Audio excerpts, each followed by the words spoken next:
going on? How y'all doing? What up? What up? What up? Welcome to Lapeef Talk on a Tuesday. You guys hear me okay? Cool. Anyhow, good to see you guys, man. Happy Tuesday. It's supposed to be Thursday, but I know y'all might be running these streets. Knowing y'all still out there young. Me, I'd be in the crib with a fireplace, roasting some marshmallows while y'all out there watching that ball drop. What's up, Lady O? Hello, how y'all doing? Doing fine. You got some lipstick on when you was out in these streets today? Yeah, I had some stuff to do when I got off of work. Okay. Working like a slave? Mm-hmm. Yeah, we thought slavery was over. Look at you. They got you out there cracking their whip on that ass, I see. All right. It's good to see you. Yes, thank you. What's that? What's that, Trev? You on mute, sir? No, like a chew stick. Like they normally come in like a mint or Okay. strawberry flavor or whatever. Coconut. Look like something else, didn't it? Was it just me? Well, like no. I'm not smoking it. No, really. It's a chew stick. Okay. Yeah. I I'm ain't about got to to say, no. okay, you started doing all right, huh? Coming in. I thought he had one of them. Then I thought it was like he got a little janky little black and mild in his mouth. Damn. Yeah, I stopped combustion years ago. You guys might be freezing a little bit on my end. Anyhow, it's good to see you, man. Again, happy Tuesday. If you guys haven't already, make sure you hit that like button. Also, make sure you subscribe to the channel. We already got a super chat already. But Bougie Reacts, $10 says, greetings, Lapeef. Sent you a DM to join the show. Will be my pleasure to join tonight. Make sure I look at my DM and see what's cracking. If you got to catch us on the replay, hit the like button. Also, make sure you subscribe to the channel as well. Excellent show here for you guys. The main topic, we've made an idol out of easy and an idol out of happiness. It's kind of deep, ain't it? That's what she said. I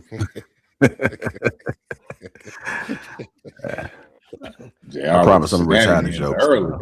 JR with the early shenanigans. What type of time you want, JR? Yo. What you drinking, JR? Demon time. JR, what you drinking? They sell a rose, I'll tell you that. And it's definitely not non-alcoholic.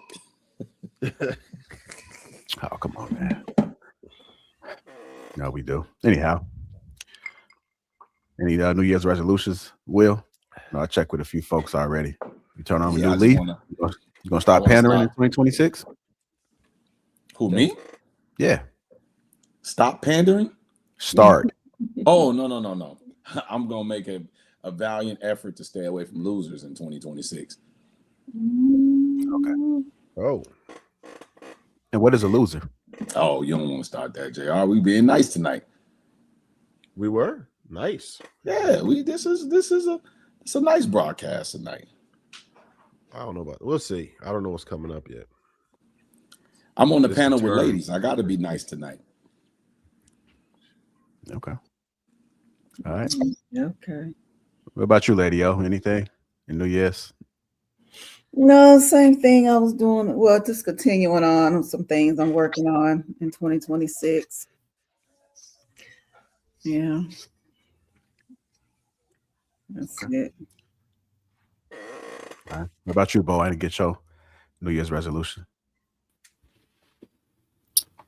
I don't necessarily have any resolutions, but I do have a new business venture that I'm looking forward to. Okay. Support the black business, they always say, huh? So Black Friday, we know where we're going to be at. It says Bo dressed less foxy tonight. So they are not liking your attire tonight. You can't see nothing but a shirt and glasses. I don't know what. Nice. I mean, it is what it is, man. Like, you know, I just shit, that's all they need right now with AI. That's all they need. Yeah, I traded my gown for a two-piece tonight. I don't know.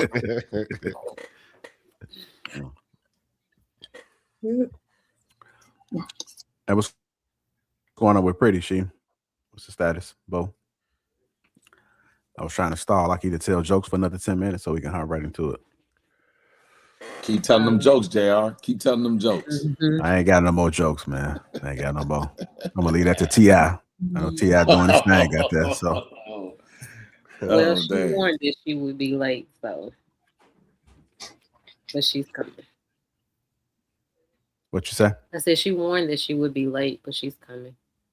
Okay. All right, I'm gonna go ahead and get started then. All right, again, if you haven't already hit the like button, also make sure you subscribe to the channel. I'm gonna go ahead and play this clip. Let's go ahead and get into it. I thought I had the cue in there already, but all right, here we go. Married and they think it's going to be easy. I remember years ago I went to my therapist and I was complaining about life. Hey, this is what's happening in the ministry, this is what's happening in our finances, so forth and so on. And he looked at me and he said, Ken, you know what your problem is? He says, you just want things to be easy and you want to be happy. And unfortunately, people who want things to be easy, they overdrink and they overeat because they've made their happiness an idol.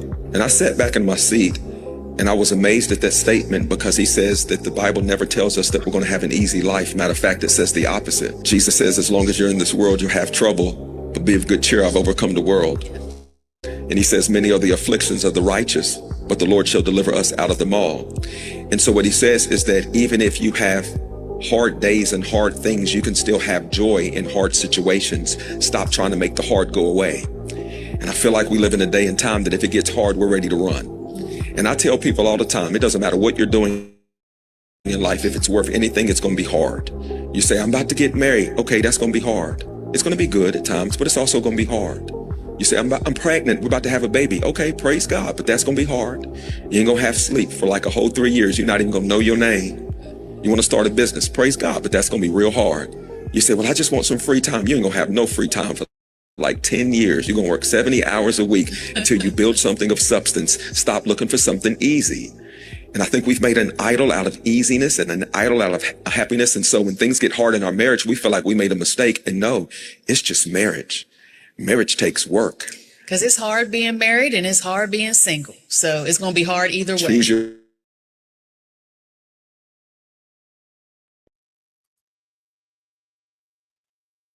All right, they say choose your heart. Kick it off with this question. Why do we expect marriage to feel easy if it's meant to be? Why do we expect marriage to feel easy if it's meant to be?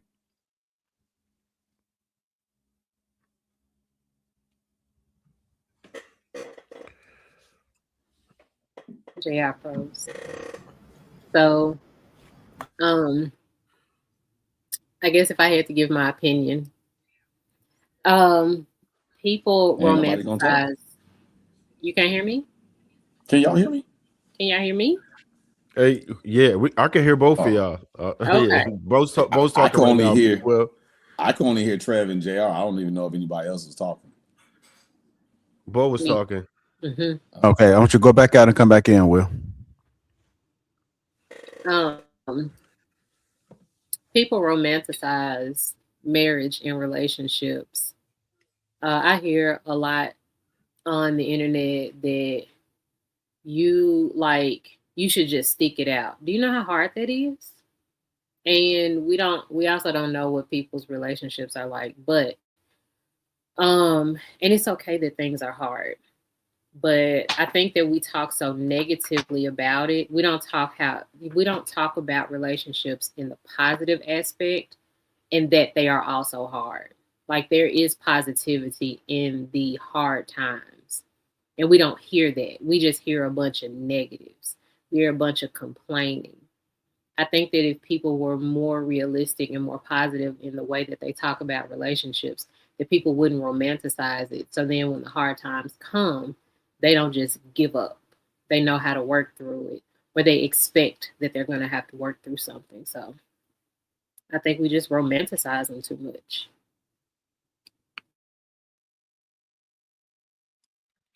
All right, go ahead, Trev.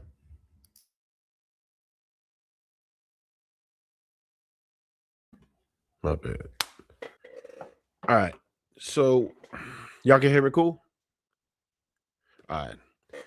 So I do understand what they're saying where marriage isn't supposed to be easy, but I don't think that we're in a position today where we need to get married just to live a difficult life either.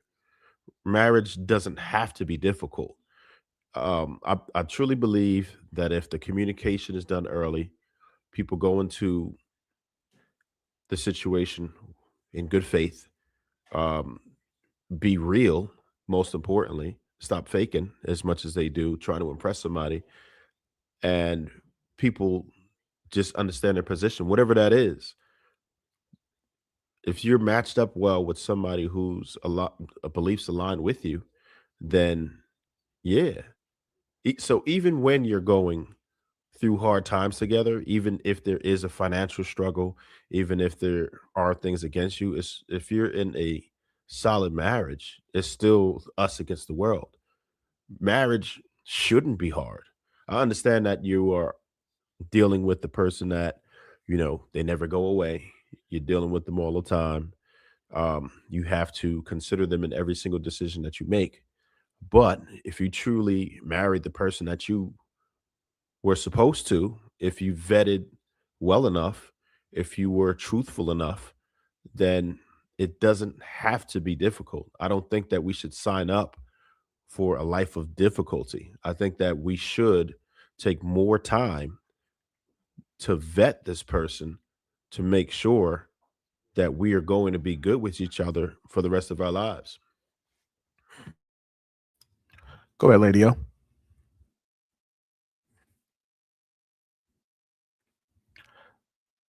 The question on the table is, why do we expect marriage to feel easy if it's meant to be? Well, it's what's put out there.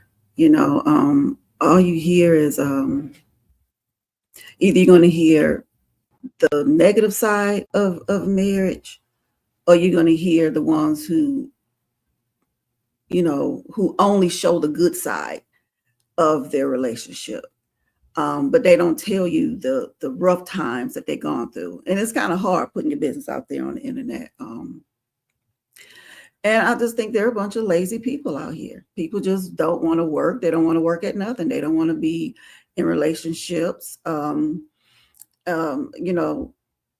They don't want to be with anybody that's ups and downs. Like the dating phase is the best time to know whether or not you're going to be with somebody long term. But when all you know is how many dates they're taking you on and the specs is good, that's all you know.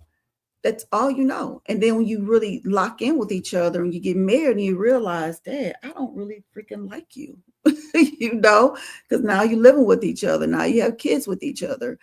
But I just think it's a bunch of lazy people out here. I just think they're lazy. They, they want to prove to be, perfect in the public eye. And they do. So, it's just a bunch of lazy people out here. That's just what I think. Is I'm not happy a valid reason to leave a marriage? No. This could be for anybody. You said no, Dr. Lady O. Anybody Yes. else? In modern times, yes. I don't agree, but in modern times, that's been the new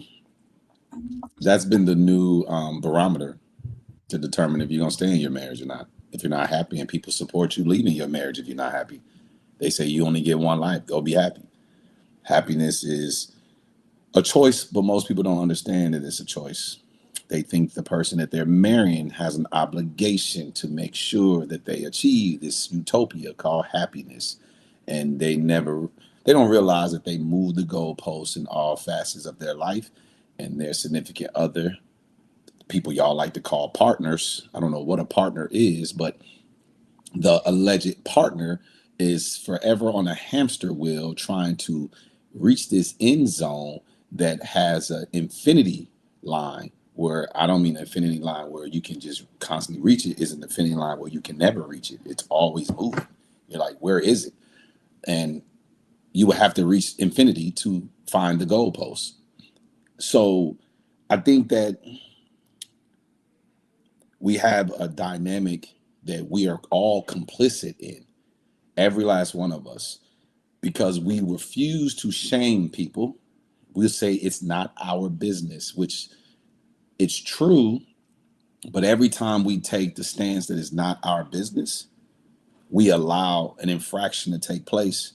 And every time that infraction takes place and they're not met with any opposition whatsoever, it makes it easier and easier to do, makes it easier to promote and keep on display constantly. We see divorce signs now. You drive down the street, down the interstate, you see billboards for divorce. You don't see any billboards to get married. There's no billboards encouraging you to get married, but there's plenty of billboards encouraging you to get a divorce. And Dr. Leo, I got a quick question for you. Or how dare you? I'm not a question, a statement. How dare you put this lie out into the ethos, into the atmosphere, and telling people that people are out there having sex in the dating phase? These women are waiting until marriage, Dr. Lady O. Don't you dare lie on these queens like that. They don't open their legs to an illegitimate fella. Yeah, okay. That's how I told you now. Stop lying on these queens. I'm about to calm down if you tell another lie. Okay. You know what though? I don't think it's that cut and dry, Mhm. right? It sounds frivolous, but what does that person mean when they say they're unhappy? Are they bored? No, that's not cool, right? But what do they mean when they say they're unhappy? Is that person being verbally abused? Are they being tortured? Are they dealing with a person who nitpicks every day? Are they There's a lot of different factors that could make someone unhappy. And your mental well-being is heavily tied to your physical. Once your mental is gone, then yes, your physical will follow. You'll get sick more, your immune system goes down, and you're not going to be good to anybody. You don't function well at work. It could be a detriment to the children. So there's a lot of different reasons. Now, if we're talking about somebody just frivolously saying it, then I absolutely disagree.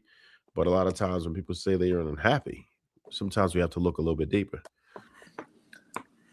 True, Yeah, true. but You just gonna let them use the word torture and don't say nothing to them. True. You just gonna let that say you might be getting tortured. I am listening at the moment. I'm taking it all in. Pause. So. those be the ones that be on like, I'm so happy, look at me, look at us. And them the ones that really be getting smacked upside the head sometimes. I'm just saying. They don't really come out and I'm just saying. Them men, Dr. Lado, them men be getting slapped upside the head and they be coming up here talking about how happy they are. Of course they do. And the women do too, yeah. You gonna keep lying on these queens. Now these queens are torturing their husbands, Trev. They slapping upside the head, Dr. Leo. Hey. All right, let me go ahead and get mistaken in there. Go ahead, mistaken. I was just gonna say, I think what the issue is in like marriage easy or what your current question was. I just think it's really about unrealistic and uncommunicated expectations that happen. So you come in with the idea of what marriage should be, right? Or what kind of marriage you want. And sometimes it's unrealistic because everybody cannot be on 10 every single day, right? You're human. Sometimes work will impact the way you function when you get at home because you might be overstressed or things going on at home with the children. So it's impossible to be on 10 every day. And then I think the uncommunicated expectations is the fact that you have these ideas about what marriage is supposed to be, and you never communicate that idea with your partner. So your partner can kind of be like, no, this isn't something that I know I can do. Like you if you know who you are, it's like, okay, there are certain things that I know I have my limit. right? And so when you're not communicating these things, but then you have the expectation in your mind that your partner is supposed to do those things, and when those expectations aren't met, then you're blaming your partner. Now you're unhappy. And so I think that's really what the underlying issue is. And a lot of times we put expectations on our partners that we don't even meet ourselves as individuals. So those are certain things that I do notice when we're having conversations about what makes a marriage difficult. Is those two things: the unexpected, the unrealistic expectations, and uncommunicated expectations. All right.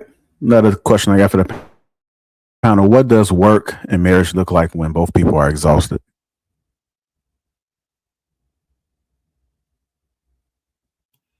Uber Eats.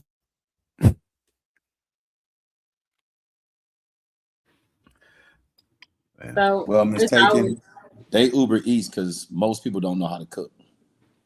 It does fit when you're fatigued, you Uber Eats, but they Uber eating when they're not fatigued. They don't know how to cook. They don't even own pots and pans. You All go right. to somebody's Go ahead, house, Bo. What you pull up about their to say? pot. It won't have no burn marks at the bottom of it. They say we just got it for Christmas, man. That's why they got no burn marks on them. Go ahead, Bo. That's the only way they're gonna get them if it's a gift, Christmas gift. okay.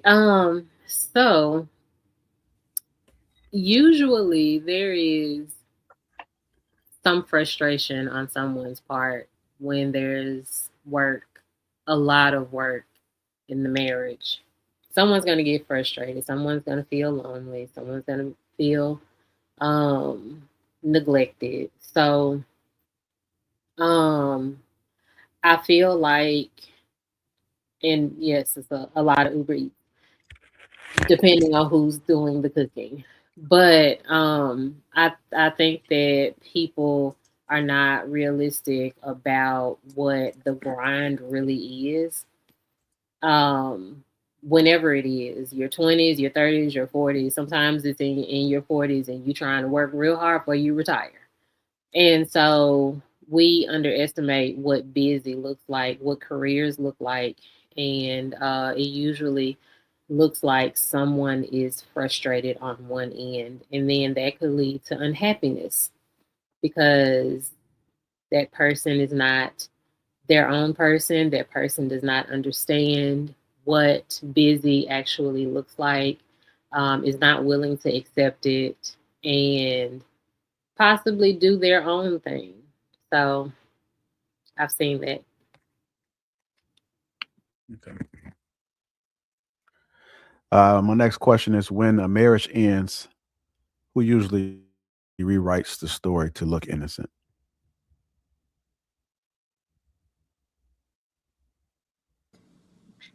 I would say this is just my opinion. I don't know if I think both. And the reason I say that is because each person is telling a story from their perspective and their experience within that relationship. So a lot of times I don't think people really look at both sides because typically both people are responsible for a marriage not working. Even sometimes just being silent plays a part in the outcome of the marriage, right? So if you're not speaking your truth or speaking things that are impacting and you choose to shut down, well, that's the part that you played. So when people are telling their side of the story, they're seeing it through their lens only. So I don't know if it's an intentional trying to seem or appear innocent, like they really didn't do anything and everything happened to them, as opposed to it just being, well, based on the way I experienced this marriage, this is what happened.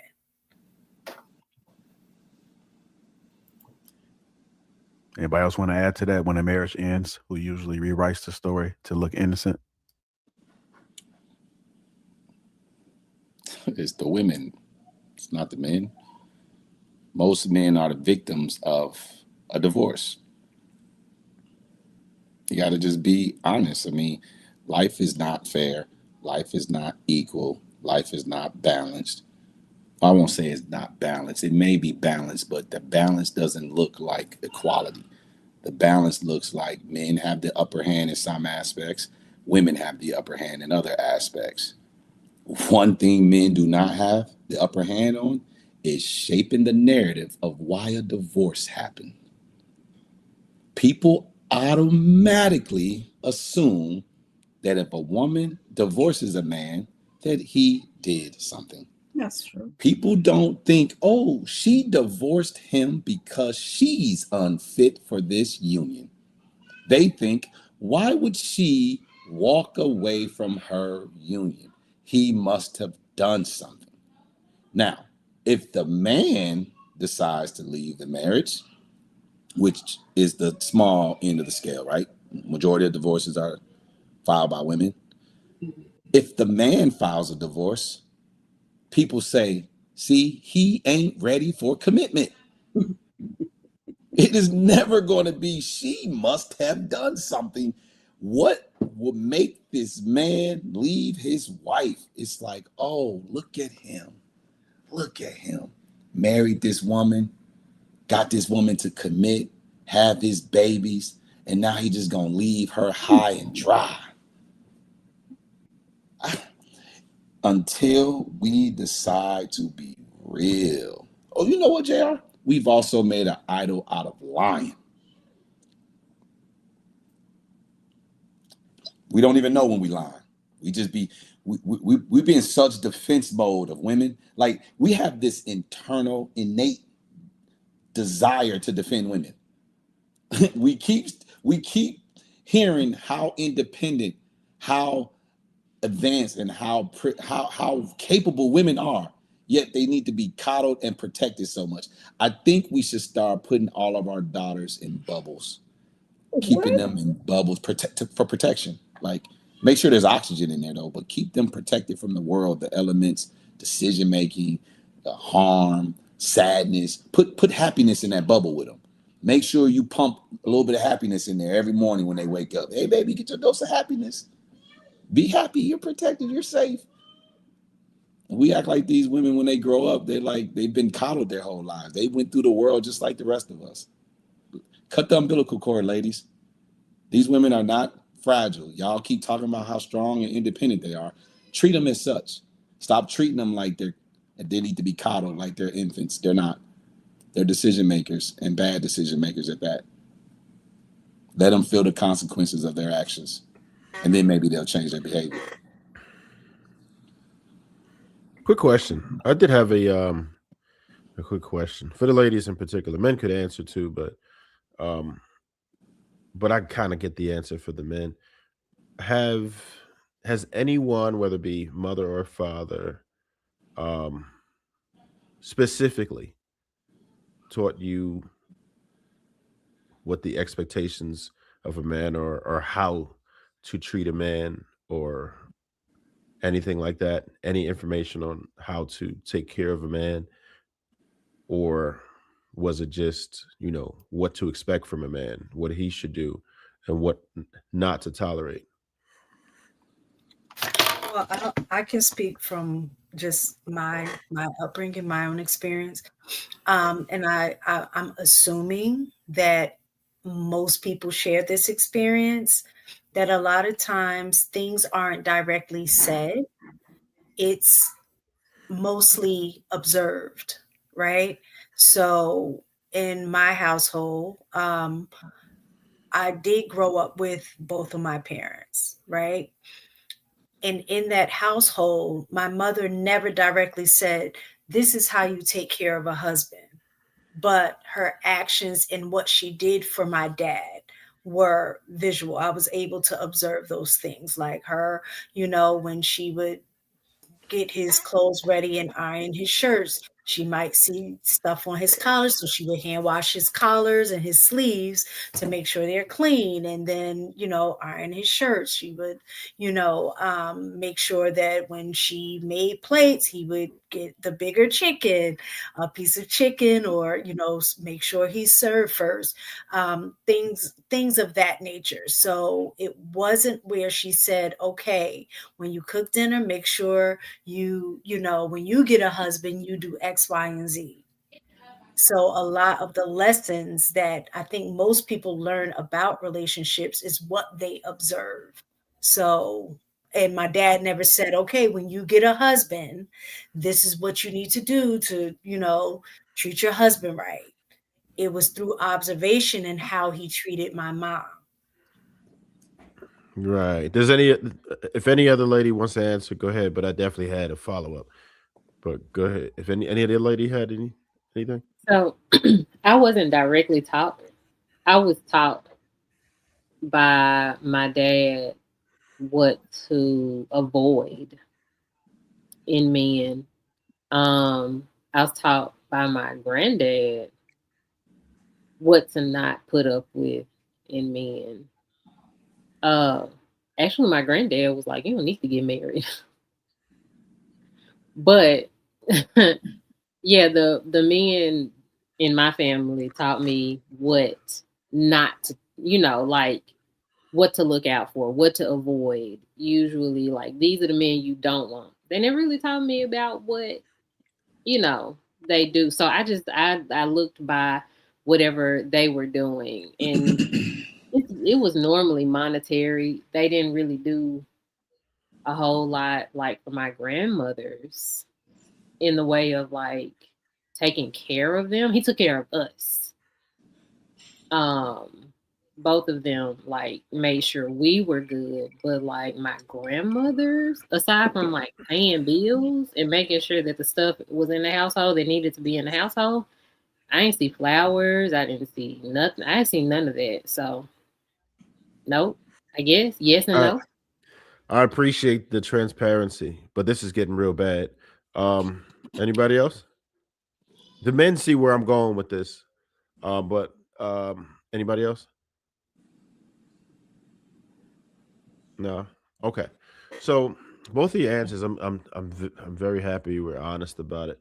But when you think about it, let's just say if you took any other aspect of your life like that, where um when you were supposed to ride a bike or whatever you were supposed to learn in life, if it were just supposed to be implied, what if your parents just gave you information that was just supposed to be implied? Any other aspect of your life that they actually sat down, showed you, were very deliberate and intentional as to how this is supposed to go. For the men, I don't want to speak for the men, but I'm almost certain that they're going to share my sentiment. This is something that is taught to you, even if not you, the people around you. Men are told this is how you're supposed to treat a woman, right? Not just how to avoid what they can do, not as to what they are supposed to produce, but men in general are taught this is how you are supposed to treat a woman. That's just something. And then I'm not talking about people who might have been in dysfunctional situations and all that, which is a great portion, but people who come from good homes, this is what they teach the men. But even those same good homes won't tell the woman or the young lady growing up what it is that they should do to actually keep their man or obtain a man or just to make sure that that man is well, right? A lot of things that they pick up on their own, and sometimes just because they have a good heart, but a lot of times they're lacking the fundamentals and are learning as they go along how to actually be with the man. Can I ask a question for clarification in what you just said about men? Boys are typically taught how to treat a woman. Can you dig a little deeper on what that is? Because the reason I say that is because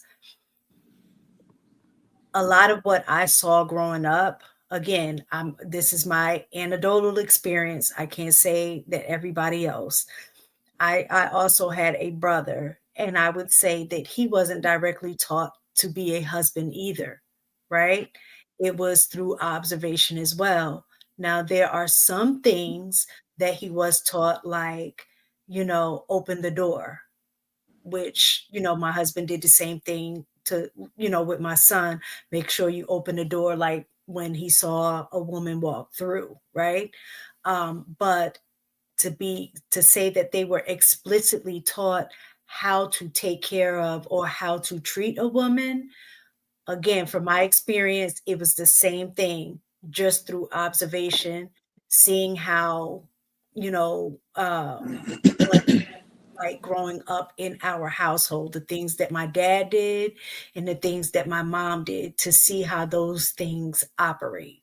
So I guess I just want to know explicitly, what are some of those things that you say that when boys are taught how to treat a woman, does it go beyond just opening doors? I think Will, I think Will has something because he reacted. So I think you got it. I'm gonna let him rock. You gonna rock out? I'd Yeah, rather I you rock can. first, Trev. Hold on. Yeah, I'd I'll rather wait. you rock I'll wait. first, Trev and can then go let Will. first. Trev can go first. You want me to go? I mean, plenty of things. What to expect, like how you have to be gentle, how you have to be soft, how you have to cater to her feelings.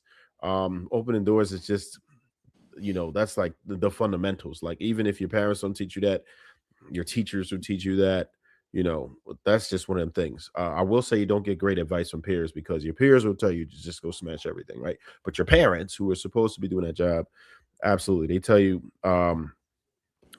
shit, we learned about we had to learn about the time of the month, and how to be, I guess, more empathetic in that way, right? This is just certain, even as a child, this is certain things you learn, like, no, at this time you have to know that her hormones are going to be different, and learning about anatomy and all. Like, okay, so now you have to be careful as to how you treat her.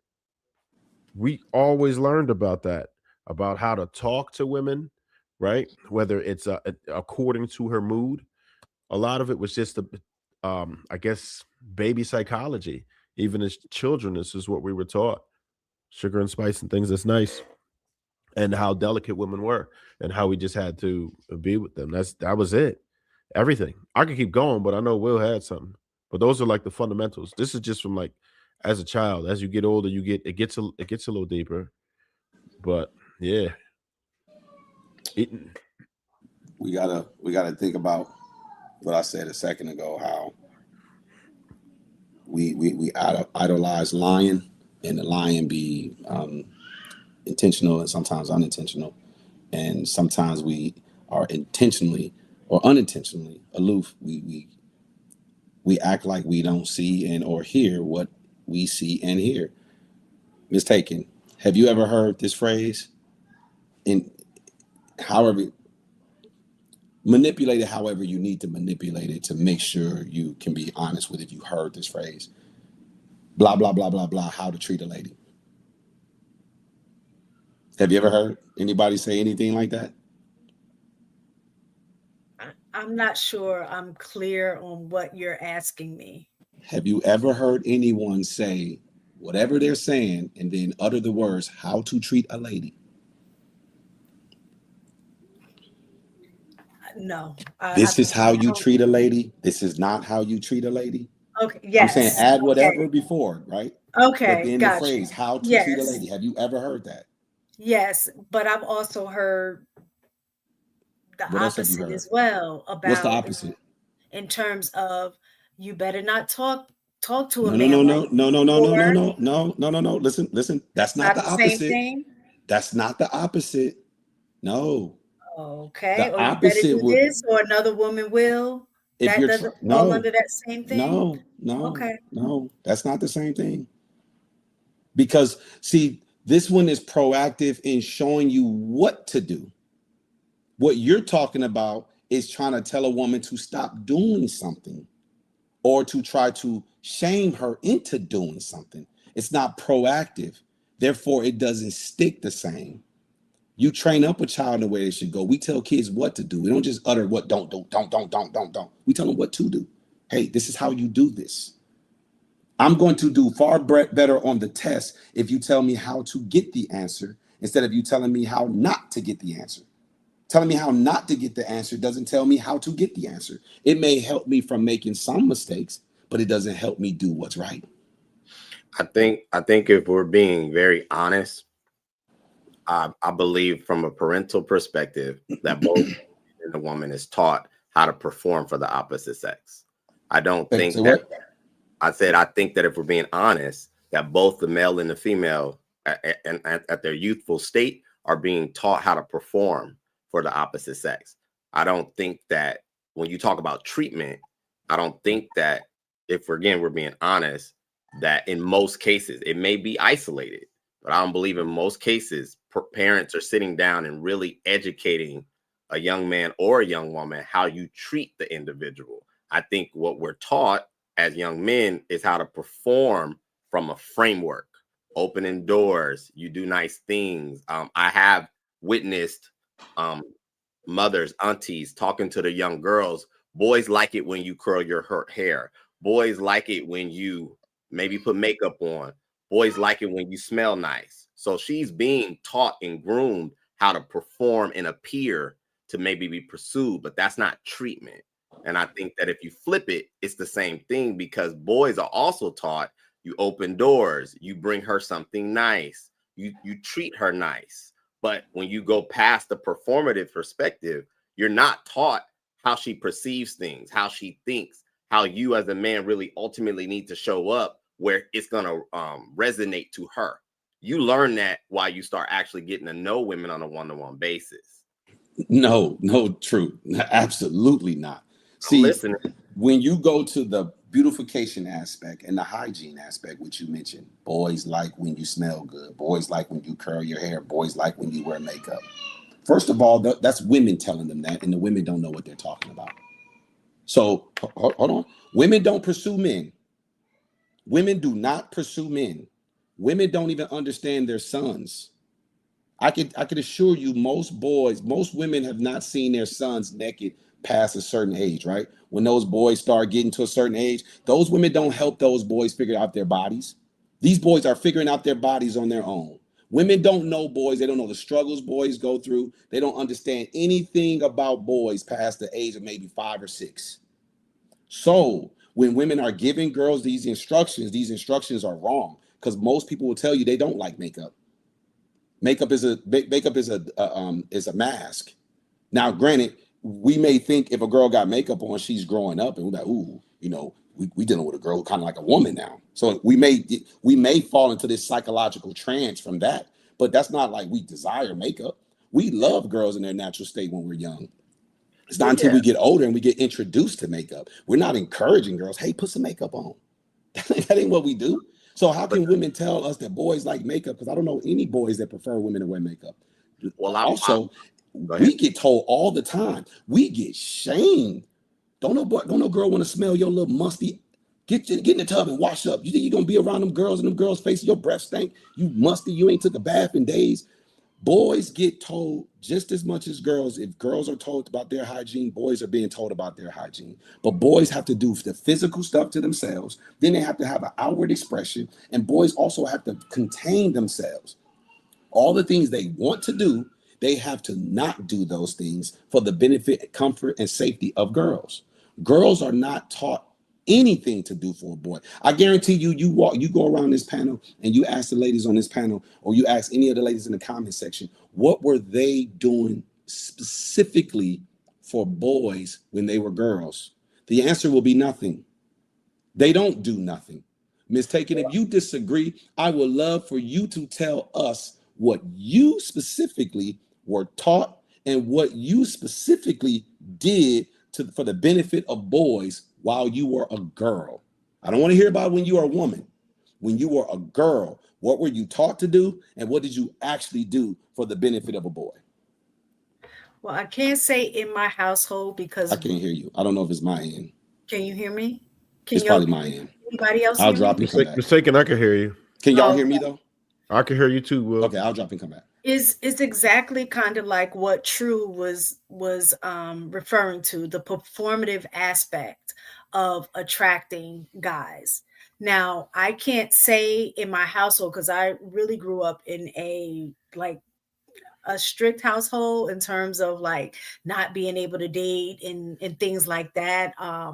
And to talk about sex, you don't have sex until you get married. So that part, I really didn't learn performative aspects of attracting guys. So where most of that information came from was peers, right? And then what I saw on television. Wait, could you repeat it? Because I didn't hear nothing you said. I'm sorry. I was saying, in terms of directly being taught in my household, that didn't occur because I grew up in a very religious household. So the only conversations around that was, you have sex when you get married, right?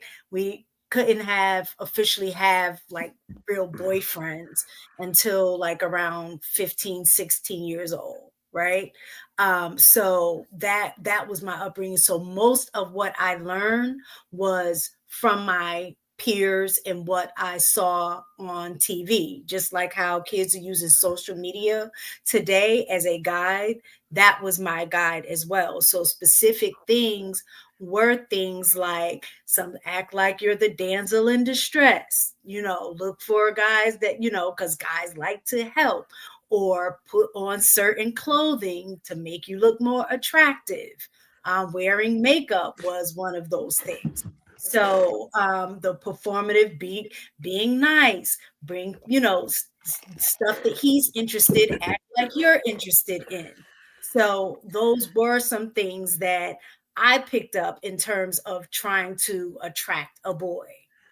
Ms. Taken, you didn't say anything. Respectfully, I'm not diminishing. No, I said it was performative, just like boys want to be performative as well. No, Ms. Taken. First of all, you told us nothing that you were taught, right? Which I respect the fact that you were told. How do you think you're taught something? I don't understand. Listen to what I'm saying real quick. I'm saying, respectfully saying, I'm not being condescending or diminishing what you were taught, but I'm saying you weren't taught anything specifically to do for a boy. Like I said, you weren't. And other women weren't either. But then you say you heard it basically through the grapevine from your peers, other kids, and you were told things that boys like, but you weren't told what to do expressly for the benefit of a boy. Boys are told what to do for girls' benefit. Girls benefit from boys' interests. Boys don't benefit from a girl's interest. All he gets is the opportunity to perform for you if you like him. But that's why I introduced the aspect when the question was asked. I'm looking at it objectively. In all my years, I can't remember being instructed on how you specifically treat a woman other than the things that are frameworked. What I had observed a lot from what even Miss Taken is saying, because I did have my mother and my father, is I watched them interact. And then I took also things on the outside source. I had older cousins, TV, and all of these things built this amalgamation of what I assumed. And then ultimately I got to a state, and I know Trev can definitely rock with this, where most of that being super nice crap don't work. And you have to address certain women in a certain aspect to actually withdraw real treatment from them. But prior to that, I was taught framework. You open doors, you're nice. You are of service in a sense to women just alike. That's what you're taught as a young man, generally speaking, if you come from a decent household. So that's what I'm saying. And I've watched young ladies also be, taught, you bring the plates to the table. You may ask and be hospitable when you have guests and so on and so forth. But I never witnessed young ladies being instructed, like, how do you actually treat a young man? That's cool, but you somewhat contradicted yourself, True. Just a little bit, though. Because you said you then learned that super nice crap doesn't fly. That's because someone taught you to be super nice. You weren't being super nice on your own accord. Someone taught you that. And then you're like, this doesn't work. Well, because if you're super nice, you're going to be taken advantage of. Well, I was actually super nice because that's just my temperament. So I wasn't taught to be super nice. I just so happened to be in an environment that allowed me to be a decent human because I was taught to be a decent human. So I was just ultimately nice, assuming that being nice was something that was going to be receptive romantically. And, you know, we learned that doesn't translate the same way. But you were just Voltron. You already had the capacity to deliver what your parents and what society as a whole taught you. Sure. Because you watch all these movies in the 80s, all these songs in the 80s is promoting men loving on women, making women the prize in everything. And subconsciously, it was embedded, and you just had the fortitude to deliver it beyond what the capacity of most boys had. You still were taught it. You may have also been a nice guy, but you were definitely taught that. You can't live in America and not be taught. Valentine's Day. Did you ever give a girl a Valentine? Absolutely. How many girls gave you a Valentine? Oh, I got them all the time. But what'd you get for Valentine's? Oh, candy, little gadgets at times, and gadgets. What kind of gadget? Toys, that because we were young when that was happening. Yeah. So. What you get though? If you can recall, what did you get? I candy most of the time though. And how big? If you got an item, how big was it? Show me with your hand. Show me how big was it? Maybe maybe the size of my hand. Nothing. Who are the huge big gifts for? Well, are we talking when we're young? Or are we talking? Yes, girls get teddy bears from the inception. Boys are giving them roses, chocolates, candy, teddy bears, big cars that play songs. We go all out for girls as boys. Little boys will spend all of their allowance to make sure they get a girl something special. Now, a girl just may get you something nice to be nice. Oh, get him something too. So but nobody is teaching their daughters to go all out for a boy. So your argument is that coming from media or is that coming from the parental unit? Because I thought we originally. Okay, well, that's a different argument because the media machine, you're right. They definitely place an agenda and an emphasis in creating a narrative that we are to be of service to women. We're supposed to placate to them. We're supposed to elevate them. We're supposed to pretty much praise them. You're right in that aspect. I want to make sure we understand when I'm talking about boys, I'm not talking about high school kids. I'm talking about boys in the 4th and 5th grade. Yeah, for sure. Third, 4th, and 5th grade. They're getting how does a 4th, mind you, most of us are born in the 80s. So I'm not talking about these kids who can order something on Amazon right now. How did we get the girls the nice gifts we got if our parents aren't complicit? We didn't have a way to get to the store. Were you going to Target when you're in the 3rd grade and you're buying a teddy bear on your own? You're getting roses on your own? Yeah, I get you. You were taught. You may not realize you were taught. You were groomed. We all were groomed. And it's not that it's a bad thing that we were groomed to love and treat women in a nice way, because we should. I encourage for us to continue to groom boys to do that for girls. But we have to start reciprocating and teaching girls. We don't have to teach them to the same capacity that we teach boys. Remember, I said earlier today, this is not fair. This is not equal. It's balanced, though. Women are supposed to make up for those things at a later time. We don't want to teach our daughters to just be, hey, do. But they should do some things. They should be nice. They should start being proactive in doing things at an earlier age. So what if they do it for a guy who ain't ultimately the guy for them? We do it for girls all the time that ain't ultimately the girl for us. What if we reserved our gifts and our generosity for only the woman that we were serious for? This world will not. Hey, do you know there's somebody else on the panel? I hold tight, Will. Let's go ahead and get some other folks in. Go ahead. Bo, go ahead and respond. Well, we go to Pearl and then we come to Bo and then go to Pretty. Okay, wow. So much has been said. I just been listening tonight. I kind of do want to go back. I know we were discussing at one point, like, if it was acceptable to leave a marriage if you weren't happy. I know we all know as adults that being happy is like a fleeting emotion.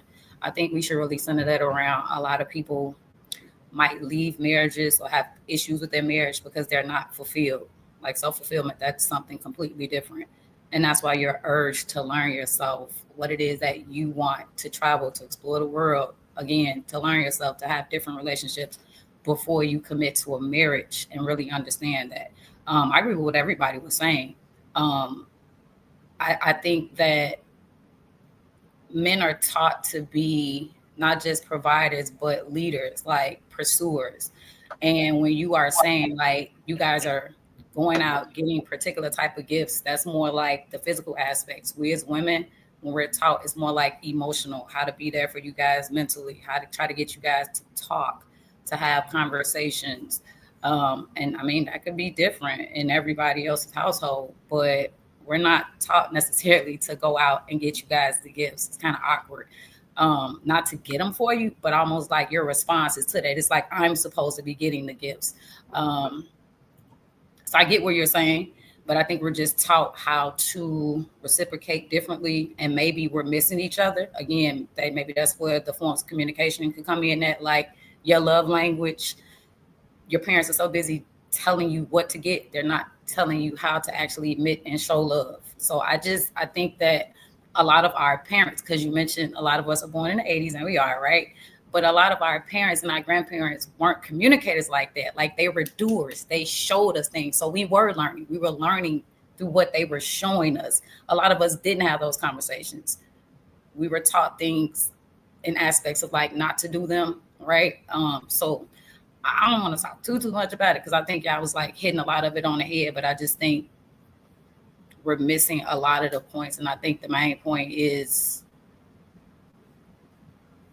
marriage and relationships are just the title. Like, if you're a sincere, authentic individual and you want a genuine connection, that's how you're going to move. That's what you're going to want. That's what you're going to attract.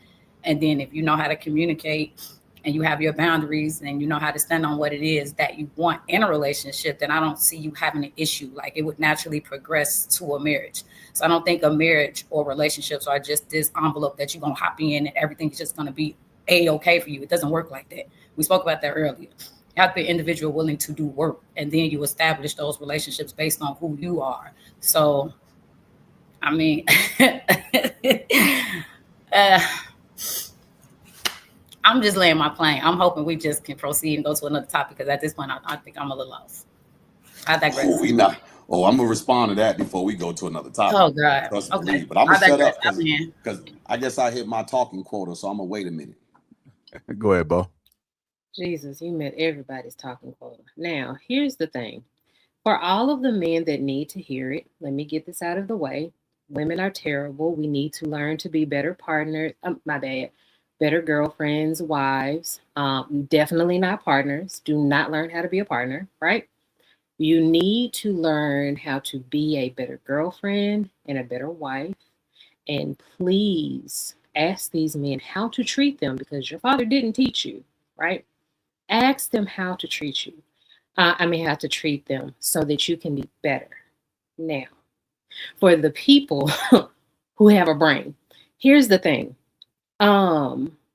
Men, unfortunately, do not teach us. Our fathers and grandfathers and the men around us do not teach us how to treat men, because I think it's just, this is my opinion, and I'm not prescribing this to men. I'm not giving this to men, but just in my observation in my lifetime, men don't even know how they want to be treated. A lot of men don't know how they want to be treated because there's not enough introspection. There's always men do, men do, men do. How do you feel, right? How do you feel? What do you want? And it's like men want everyone else to know it, but they don't know it because they're not taught to know it. They're not taught to ask themselves, what makes me happy? What do I want? How do people need to treat me? So then they go around complaining that nobody treats them well and nobody does this for men and nobody does that for men. Well, what do you want? What is it that men want? How do you want to be treated? So if you can't answer that question, as a man, because we're not being taught. And that's just my theory as to why. So now, men, it is your responsibility to teach people how you want to be treated. Because here's the other thing. Even if you have been taught, every single person individually has got to teach. You have got to teach each other in your relationship how you want to be treated. Because every woman is not the same. Gifts do not impress me. You can buy me all the gifts you want. Acts of service is how you listen. If you take my car to get an oil change, if you take my trash out, if you do the thing, if you build the thing that I'm finished building, the thing that I'm in the middle of building, and you know I'm frustrated with it, that's the way to my heart. But gifts don't mean nothing to me. So point is, you have to teach each other how to treat you. If you don't know how to treat you, they're definitely not going to know how to treat you. So if you are a man that goes around neglecting yourself, everyone else is going to neglect you. So you have to stop neglecting you and teach other people how to treat you. And maybe we can cross a bridge. Because right now, that joint is burning. It's got trash on it. I think it's got a couple of zombies on it. We can't get across it. We can't meet. So that's just my opinion. Would y'all care to humor me while I respond to those two claims that was made? No, And then I'll not go yet, back on bro. mute. Because And I'll shut up for 20, 30 minutes. we gotta wait. I can We gotta show wait y'all. for wait for Can Pretty. y'all hear me then, okay? We can hear you, but we No. gotta wait Hear for me Pretty. okay? She up next. Okay. So Real. We can't hear you, so Will. I'll respond to the last thing first. Then I'll come and I'll respond to Miss Pearl. So I think it's funny that Ho, it's Pretty turn. It's Pretty boys. turn. It's pretty turn. This is See where talking Lapeef about has this. We're talking both about and Pretty turn. Judy. I don't think he can hear. You can't hear. We can't hear Hey, you, can you Will. hear? Can you hear? You a lie. Yo, It's can you Pretty's hear? turn. Can you hear me, Trev? It's Pretty's I turn. can hear We you, can but I don't all think you Nobody can can hear hear me. you, sir. Can you hear me? True, you can hear me? I can hear you. I can hear Okay, you. let me finish. He's asking all the But you men. wait, No. funny. no. Bill, it's Pretty, pretty. no, it's Pretty turn. Oh, Pretty, just start okay. talking. Pretty, just start talking. Oh, that's Bo Pretty and can then hear him, but Pretty. you can't hear Oh, me. I thought that said Yeah. Petty. I didn't realize that it said Pretty. I apologize. She Oh, doubles as Petty Petty also. too. Yeah, Petty also works. I'm good with either one. Petty, pretty, it don't matter. So party, whatever. So thank you guys for having me back. Whenever we have the conversation about like young boys being taught to quote unquote pedestalize young girls, I want to make it emphatically clear that that's not a good thing. Pedestalization is a part of dehumanization. So is infantilizing someone. When you pedestalize someone, you deny them humanity because you deny them moral fallacies, you deny them cognitive dissonance, you deny them mistakes, you deny them character flaws, you deny them all of the things associated with literally being a human when you pedestalize them. When you say that but you're a mother, you could never, but you're a woman, how could you? That's what pedestalization does. So when young boys are taught, oh, let me put a girl up here, that's not a good thing. In addition, you guys consistently infantilize women. When you hear men speak about women, you speak about us as if we are not cognitive creatures who are able to think, who are capable of critical thinking, logical reasoning, emotional reasoning. It's as if you're speaking about children. And actually, I was on a panel or a podcast where a man quite literally said, women are children. So that infantilization of women is also dehumanizing. So the word you're looking for is dehumanization. That's what you are conditioned to do. That's not a good thing. It's not a compliment. So when you framed it as, oh, this is what boys did for girls. No, boys did not do anything for girls, because a lot of times, because those girls were pedestalized, those girls were responsible for making sure that those boys stayed on track in class. There's often times, literally, quite literally, this is studied where young girls are responsible for keeping young boys on track in class, in school, because the young girls are assumed to be the ones who pay attention. They can sit down. The boys are assumed to be the ones who are hyperactive and, they need somebody to reel them back in. So that's not a good thing. It's not a positive thing. So that's not something society does for women. You guys frame it as such to try to keep this conditioning going. I think that I think how you attacked the term may not be fair, mainly because I don't believe that's what occurs. I don't know what school or institution you went to, but young girls were not responsible for rallying in young boys. That's what teachers are for. That's what administrators are for. Now, we've also expanded upon the fact that school traditionally works more for little girls because they tend to be more inquisitive. It tends to be more catered towards, their natural proclivity. We've already kind of figured that out just through studies that young boys typically are more active, as you spoke to. But to kind of remove the fact that we aren't taught to, I guess, give more credence to young ladies, that's incorrect. We are. As a young boy, you're typically, even in places of conflict, you rarely would see when a young girl was in the wrong, was she ever instructed to actually apologize. You typically would see that in an exchange, somehow, some way, they figure out how he was in the wrong and force him to apologize, even if she was blatantly incorrect. So we are conditioned very much to somehow, some way, not give you the, I guess, the room to operate on the same even plane. Like you spoke to the fact, I agree with you. I think women are brilliant. I think women a lot of times are smarter than they want to, showcase, and they play dumb a lot of times to their own benefit, in different circumstances.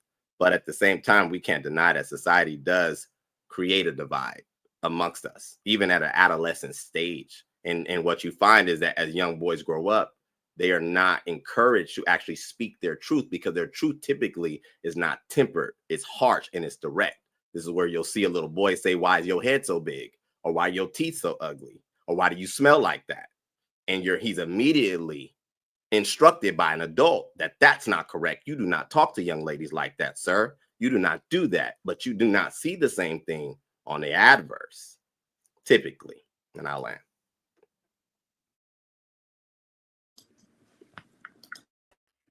All right. Well, did you get a chance to respond? Oh, go ahead. No. So I'm having We'll go to Pretty a after you. browser problem. So I had to pull this thing up on my iPad to hear y'all. It's too loud. Okay, so look. Damn. JR, can you bring me up on my iPad, bro? Because I'm going to drop from here. Thank you.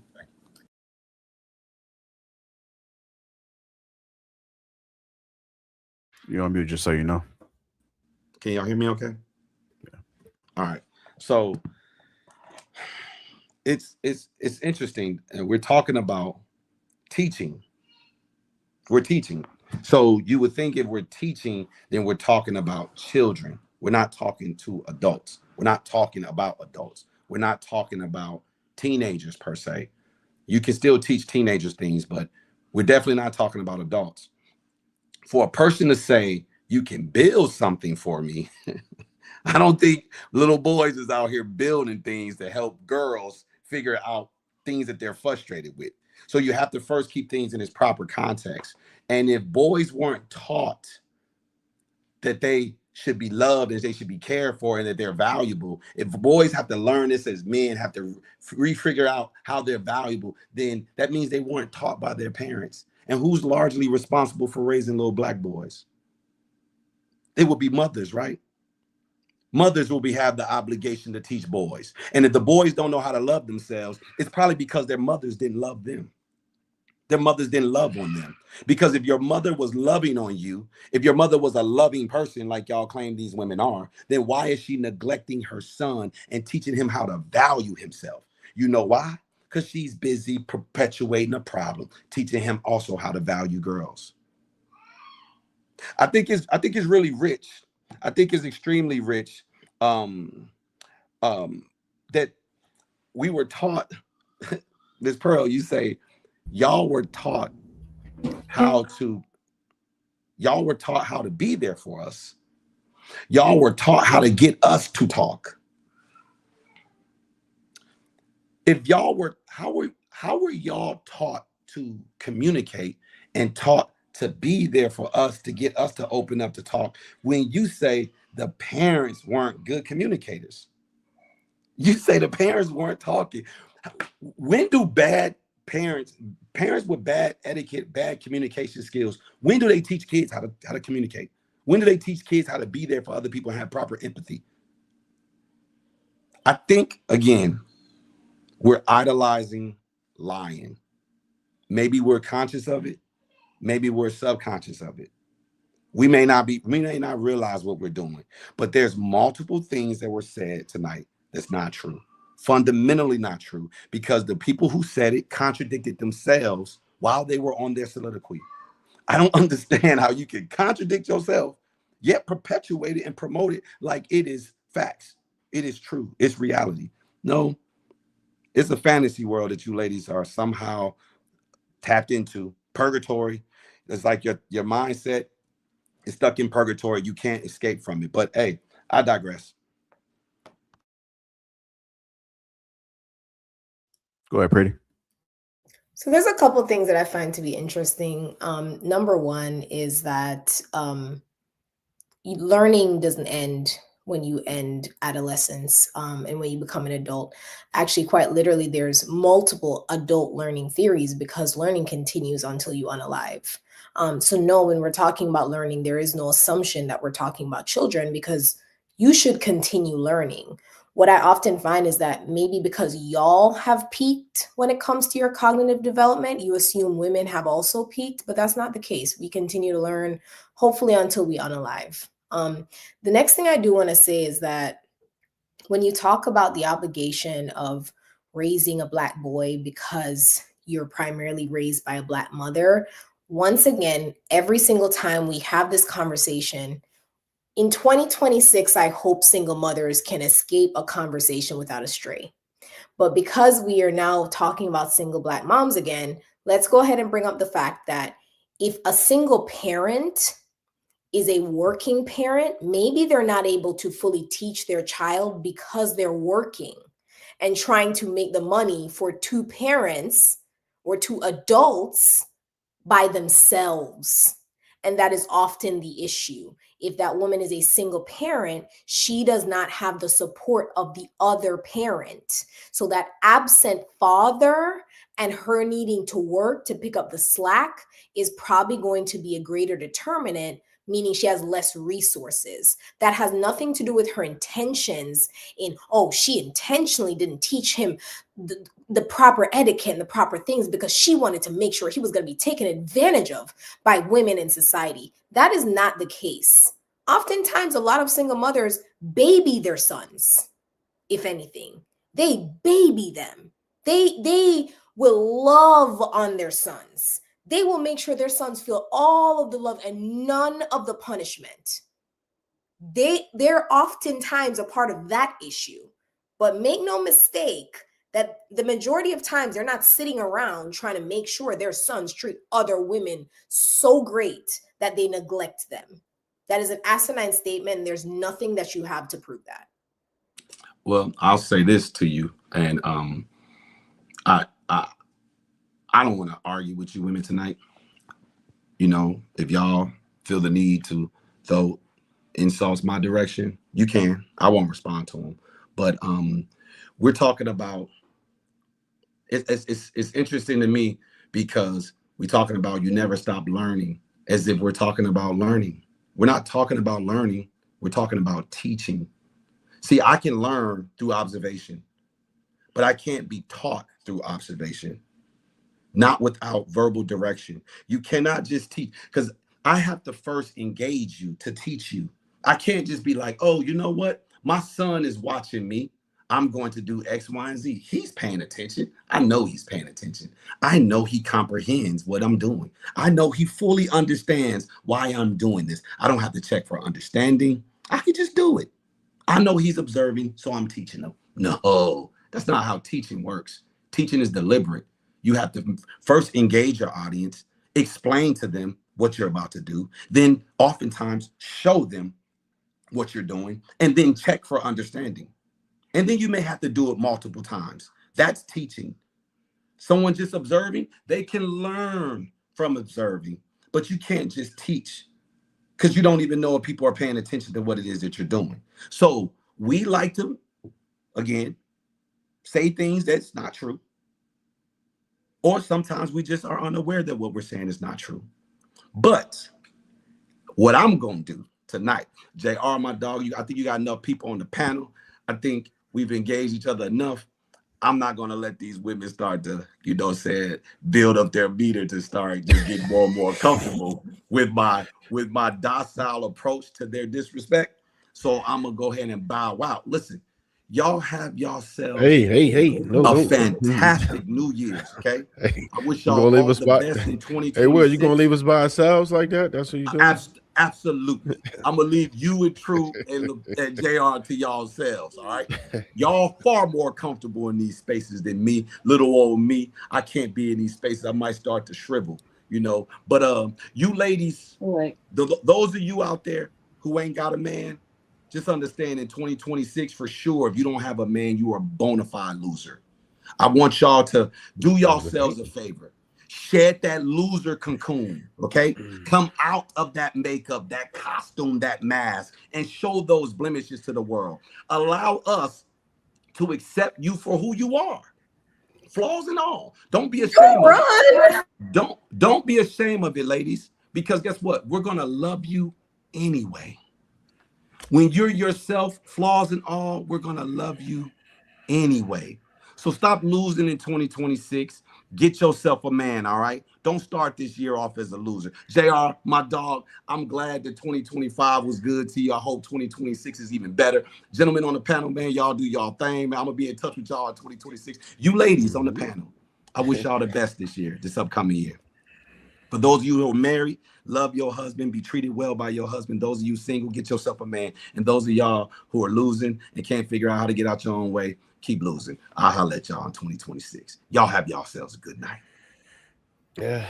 So Thank pretty. you. I'll pick up where he left off. Real quick. Love the Oh gaslight. my God. That's how y'all feel? No, but I kind Listen. of wanted to talk to that one point that Pretty made, whereas people do learn all the way through their adulthood. And while I agree with that, I think that the fundamentals are paramount. Like, if you ever try to learn piano as an adult, it's harder. Try to learn a language, it's harder. Breaking habits, it's harder. The fundamentals are essential for the foundation of your character. When you were taught some things, like if you're talking about what serial deleters, they're usually built as children. You form these habits and you have muscle memory. What you were taught in those impressionable years, your developmental stage, is what you're likely going to become as an adult. Just I guess, a stronger version of that. So I can't see how we're like not really seeing how to we're not seeing eye to eye on it, but I'm kind of puzzled because just from what we witness on a regular basis between the homes, we know that the female is not taught what the male is at the same time. Men are absolutely taught how to treat women, right? And many of us may not understand it as well. Many of us may bump our head in the way, but we are absolutely taught to consider the feeling and the emotions of women. However, that manifests is another thing. And again, we're not talking about dysfunction. I'm talking about people who are doing what they're supposed to do, right? From the quote unquote good homes, the same people who would raise a mother, raise a future mother, a future father, they teach them very differently. And we understand that it should be different, but I think that women are considered so much more than men are. And when we went around earlier on the panel, I know you weren't here Pretty just yet, but what the women first mentioned, their first go round, right, shooting from the hip, it was about what to avoid from men, and right, or what not to tolerate from men, or how to be treated by men, whereas men are taught how to treat women in general. And that's the stark difference that I was discussing.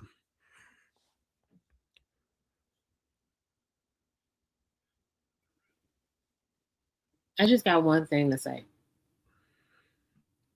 He ran. Let me tell you something. How is it? Usain bolted out of here. I'm talking about fast. I just had to point it. I'm so sorry, Trail. So, but I just had to point out that the man ran from women that didn't even do nothing. I don't think he ran. I don't know what happened. He might have had, he got young children and stuff. He might have had to tend to them. I don't think he ran. I would. I don't think he ran. You saw him both up out of there. Like, he left, but we don't know why, right? I've left the belt. He took his ball and went. He told you why. Took his ball and he went. Okay. And I just wanted to say that it feels so good. That felt so nice. It felt good to my soul. It did. Hey, we're gonna do we're gonna go ahead and do a reset real quick. Let me get these super chats. Mont 199 says, Bo, it will get op tonight. Let me know. Mont again, 499. I think it's valid, but the word happy isn't what people mean. They don't know what the word means. You know when you no longer want to be around someone. Shout out to the sponsor of the show, Willie Bean, $50. We need to stop listening to single women about dating/relationships and advice when they are the ones controlling access to relationship. And likewise, men ought to take a back seat to women on all things related to sexual access. Willie again with the $5. Also, remember, someone get Miss Pearly straw and boy collar for her pet fox. Bopper 235, $5. I'm tired of wheel dressing like Dr. Dre on Straight Outta Compton moving. Dark Sacred Serpent 823, a member, became a YouTube member. Welcome to the club. Thank you. And Willie, member for 2 months. Got to remember, our granddaddies were able to go upside our granny's head for not listening and following instructions. Their advice is invalid now. Mine again with the 199. Get that ninja true. Mine again, 499. It don't matter if boys say they don't like makeup. Do we respond to it? Same with women.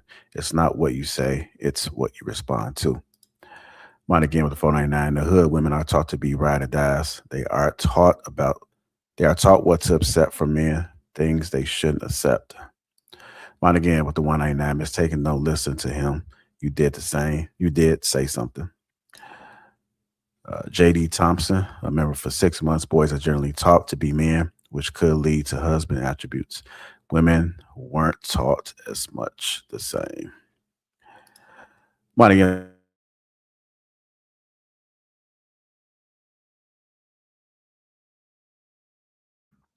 You want me to read it? Yeah, go ahead. You froze. Well, men don't want that shit.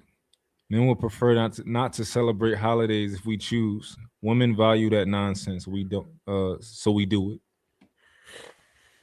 it's funny it stopped on yours. You said what? It's funny it stopped on yours. You just read yours. Like, that's crazy. That's actually fantastic, and he really couldn't do it. Mont, you had another one. You had another one. I got to see your other one. There was another one up there. I got to take a look. I want to see what was up with that other one. There was another one. I had a little bit of contention with it too. Uh-oh. I love that. Let me know. Yeah. There. Where is it at? Hold up. Where do our part is dysfunction? No. Is it about the hood women, Trev? No, it was about what men respond to. Could you explain that one? Yeah, so you know how, like, I say this about women all the time. I wouldn't really care what a woman tells me when she meets me. No. It was about his comment in particular. He's just going to explain his comment. JR, would you mind bringing that one back up? I don't know if you want to read that one first, but yeah, I just want to kind of get to this and we'll go back to that one. Where is it? Thompson, $5 a member. It's not even about gifts. Women were taught to be loved, but not to truly love their man unconditionally. Willie, member, $2. Somebody tag Saint so he can come save us from Pretty. Thompson, remember, $5. Parents are overworked in general, but we still have to do our part. Dysfunction and all, we have to face reality. And lastly, Willie, $5. How much to leave the girl with the orange background in 2025? I'll tell you at Lapeef. Let's see. You It said was my about where hair. it said women respond to how we respond. Respond was the key word that I wanted to Yeah, talk so about. I was saying that I was giving an example of I don't care. It's not about what we say, it's about what we respond to. Because men say all the time that we don't like makeup, but do we respond to it? Are we with women who wear makeup? That's what matters. Like there are a lot of women who tell you a lot of things, but I would come to the conclusion that a lot of women don't know what they want, and that you'll know what they want by what they respond to and how they behave when you do certain things. And you can Right. just study them, and you'll see what they respond to. So when you say respond to, what do you mean by that? So if a woman is wearing makeup, will I reject her? Is what I'm saying. Because if I don't like makeup, then I won't be with a woman that wears makeup. How do you respond to women that wear makeup? I like light makeup is fine for me. I don't date women with heavy makeup. So But I mean, women who wear heavy I makeup, don't think don't anyone get had any men. contention with light makeup, but heavy makeup is what. So you don't respond well to heavy makeup, right? Yeah, I wouldn't at all. Right. I think it's universal, and the men who do respond to it, they respond to it, but it's a different type of response. Is the problem, right? So when they see women who are dying for attention, sexual attention, then we think of them for sex, and that's the problem. So you'll get the attention, you'll get the DMs, you'll get the looks. We're going to try to slide. That's what it is. So we say we don't like fake this, fake that, but we know women who were starving for attention. And when you were starving for sexual attention, then we're going to give it to you. That's not the type of women we wife. It's not the same ones. So that's the only reason I wanted to really bring that point up, just to avoid confusion. Yeah, no, I agree to I that. know. Oh, go ahead. No, I said Bo and Pretty wanted to respond to the conversation y'all having right now. Go ahead, Bo. Yeah. So, but before the perpetual soliloquies earlier, I did want to respond to the whole makeup conversation. So, men don't say they like makeup, but we as little girls see on the TV and how men respond to women on the TV, in magazines and all of that, how they respond to the women who are all dressed up, who have this long hair, who have this makeup on. And so it's ingrained in us because we see boys and men being attracted to these women. And so we develop this idea that that's what it takes to be girly. Also, we grow up with mothers that may potentially wear makeup and dress up and all of these things, and we model ourselves after them. Y'all want us to be like our mothers and grandmothers, but I digress. But my thing is, like, we learn what you like from what you respond to specifically. So you don't have to say it with your words.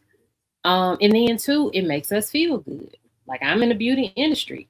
I like putting on makeup because I like making things pretty, myself included. So, like, some of us just do it because that's just what we do. But as little girls, that's how we learn.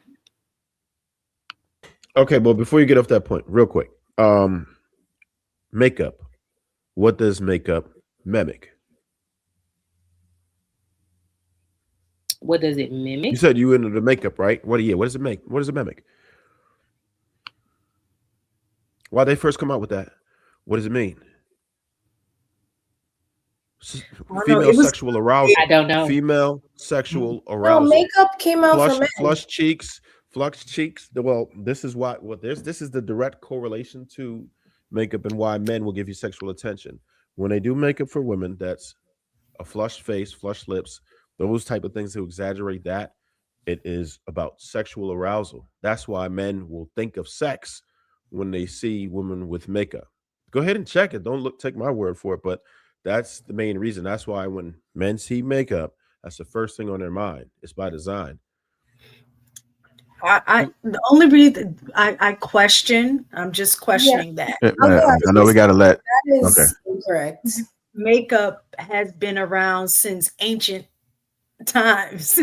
So I think maybe the connotation, yes, even if you go back to Egypt, like if you look at Egypt, like makeup has been around since ancient times. Not only did women wear makeup in ancient times, so did men. So that's why I'm saying I'm questioning that, maybe that's some new age stuff, but makeup has been around for thousands of years. That's not something that's new. Yeah, I'll completely agree. And to add to that, with all due respect, it irritates me when we have a lot of these conversations about things and origins of things that now men have decided to despise when it was created by men. Makeup, heels, wigs, purses. All of these things were created by men for men first. Like, I just want to throw that out there. Wigs, purses, heels, makeup. Men, by men, for men. That is historically, objectively accurate. When you talk about makeup was created for people to express themselves spiritually, culturally, regardless of gender. Like that is how that was created. It was not created with the idea of flushed cheeks and fluffy roses and all of that stuff to sexual arousal BS. That is revisionist history. That is not accurate to what actually occurred. And I just do want us to be a little bit more accurate, right? And especially when you talk about the flushed cheeks, all that reminds me of a geisha. That's not even relevant to a Black conversation. Like that reminds me of like white tea people or like Asian people or very fair-skinned people. We don't have flushed faces and rosy cheeks, and that's not our thing. So these are not like, when we think about Egypt, and somebody brought up Egypt, mistaken, that's the origin. That was in Africa and it had a different meaning. So I just want to throw that out there. Whenever we keep talking about wigs, weaves, and lashes, y'all need to blame those men. Okay? Y'all need to blame the men who created that stuff. All right, so get Naomi in now.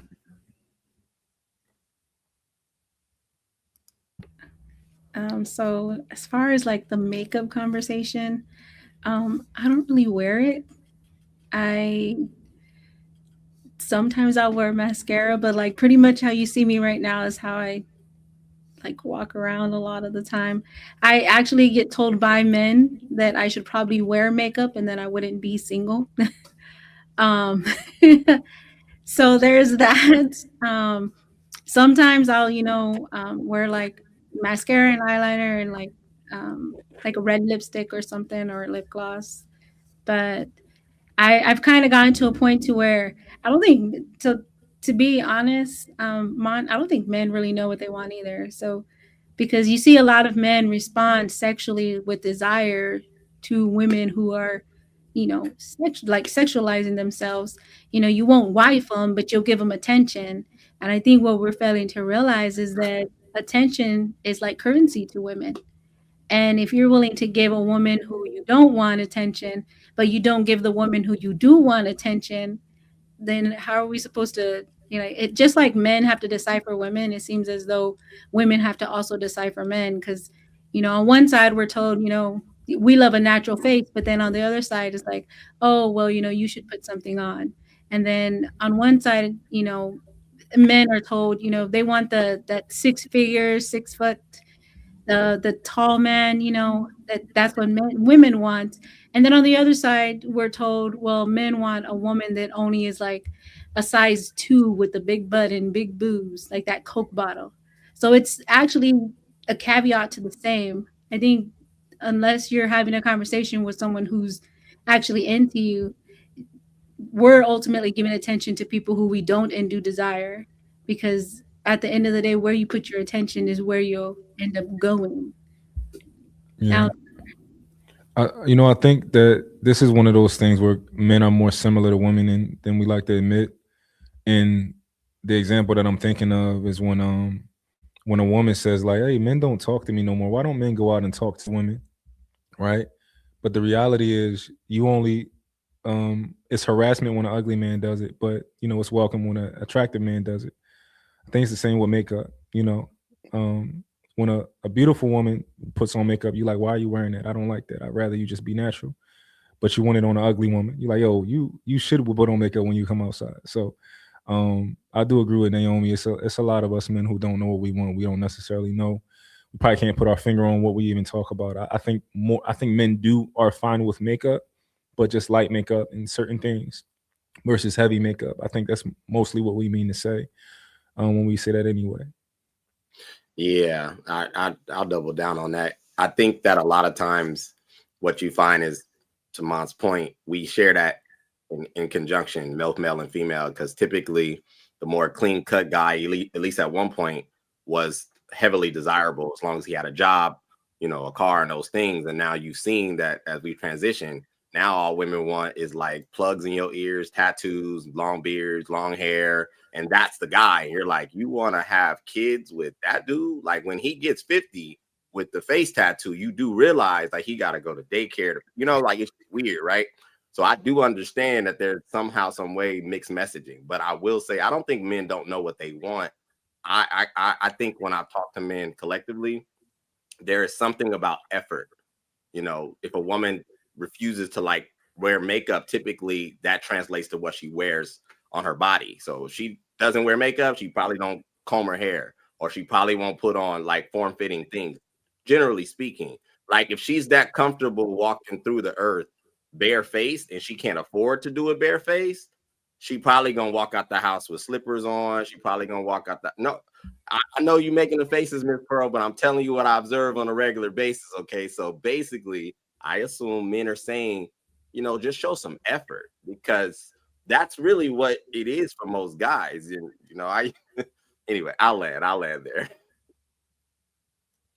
I did want to introduce us next video, and we'll go ahead and get into it. Current has been asking her to marry her because they've been together for a while now, and she has been struggling with the idea of ever, allowing herself to marry again. And I said, well, I could relate to that. I've been in a relationship now with my lady Zelly for 5 years. Mm-hmm. And she's always hinting at marriage. And some people will say, oh, you're a Band-Aid, you're just filling in the blanks. And, at a certain point, he's going to dispose of you and then go find the woman that he actually wants to marry. But people don't understand is that your opinion is formulating from things that you have never experienced. Right. You don't know what it's like to wake up, get married, have a prenuptial agreement in place, have the prenup to get cracked, where you end up paying all of her legal fees and my legal fees. And now I'm paying all this money to attorneys trying to protect what I have. And then you realize that somebody marries you and then they said, I don't want to be here anymore. And then they trying to take everything that belongs to you with them. And it is really a painful process. And so, well, hey, if we could be happy and we could be together and we could not get married, because if you ever decide that you don't want to be married anymore, now you're going to be another person trying to take everything that I've worked my butt off for the last 30 years. And what does that look like? And how long is this going to last before the judge decides this is my final judgment? So everything about my last divorce took 4.5 years. I lost all of my appeals in the lower courts. Then I lost all of my appeals in the Supreme Courts. And so I had like 3 weeks to cough up almost $1.2 million that I did not have to give. Mm-hmm. And then who do I turn to? Right. When I'm financially depleted. Right. I was doing all right financially until this divorce turned into 4.5 years. I got this. All right, that brings me to this question. If marriage can financially ruin someone, why do we still shame people for avoiding it?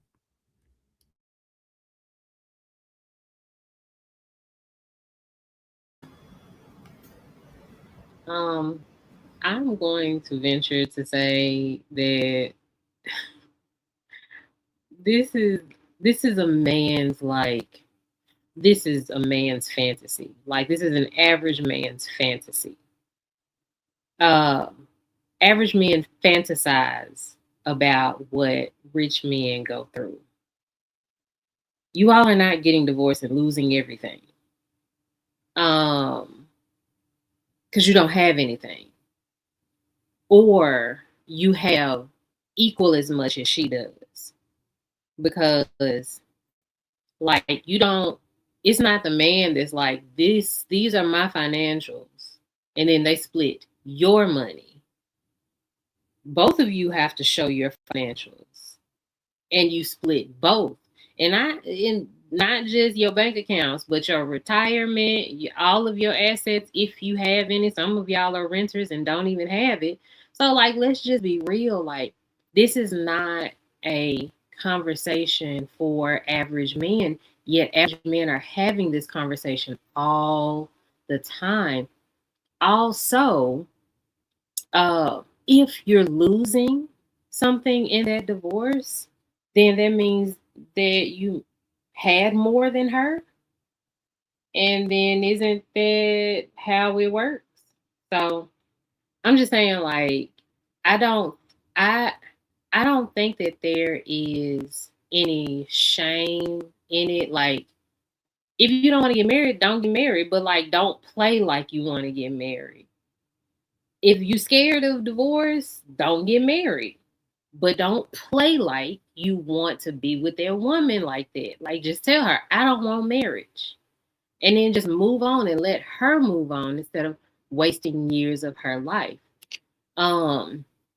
So just 2 points. You know what I'm saying? Like average man, you good. But if you scared, just don't get married. That's it. That's all. I wish it was that simple.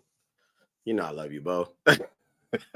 But I think that you provided an oversimplification, and I do agree to an extent that typically these big numbers that you see are more on the people who, you know, are affluent.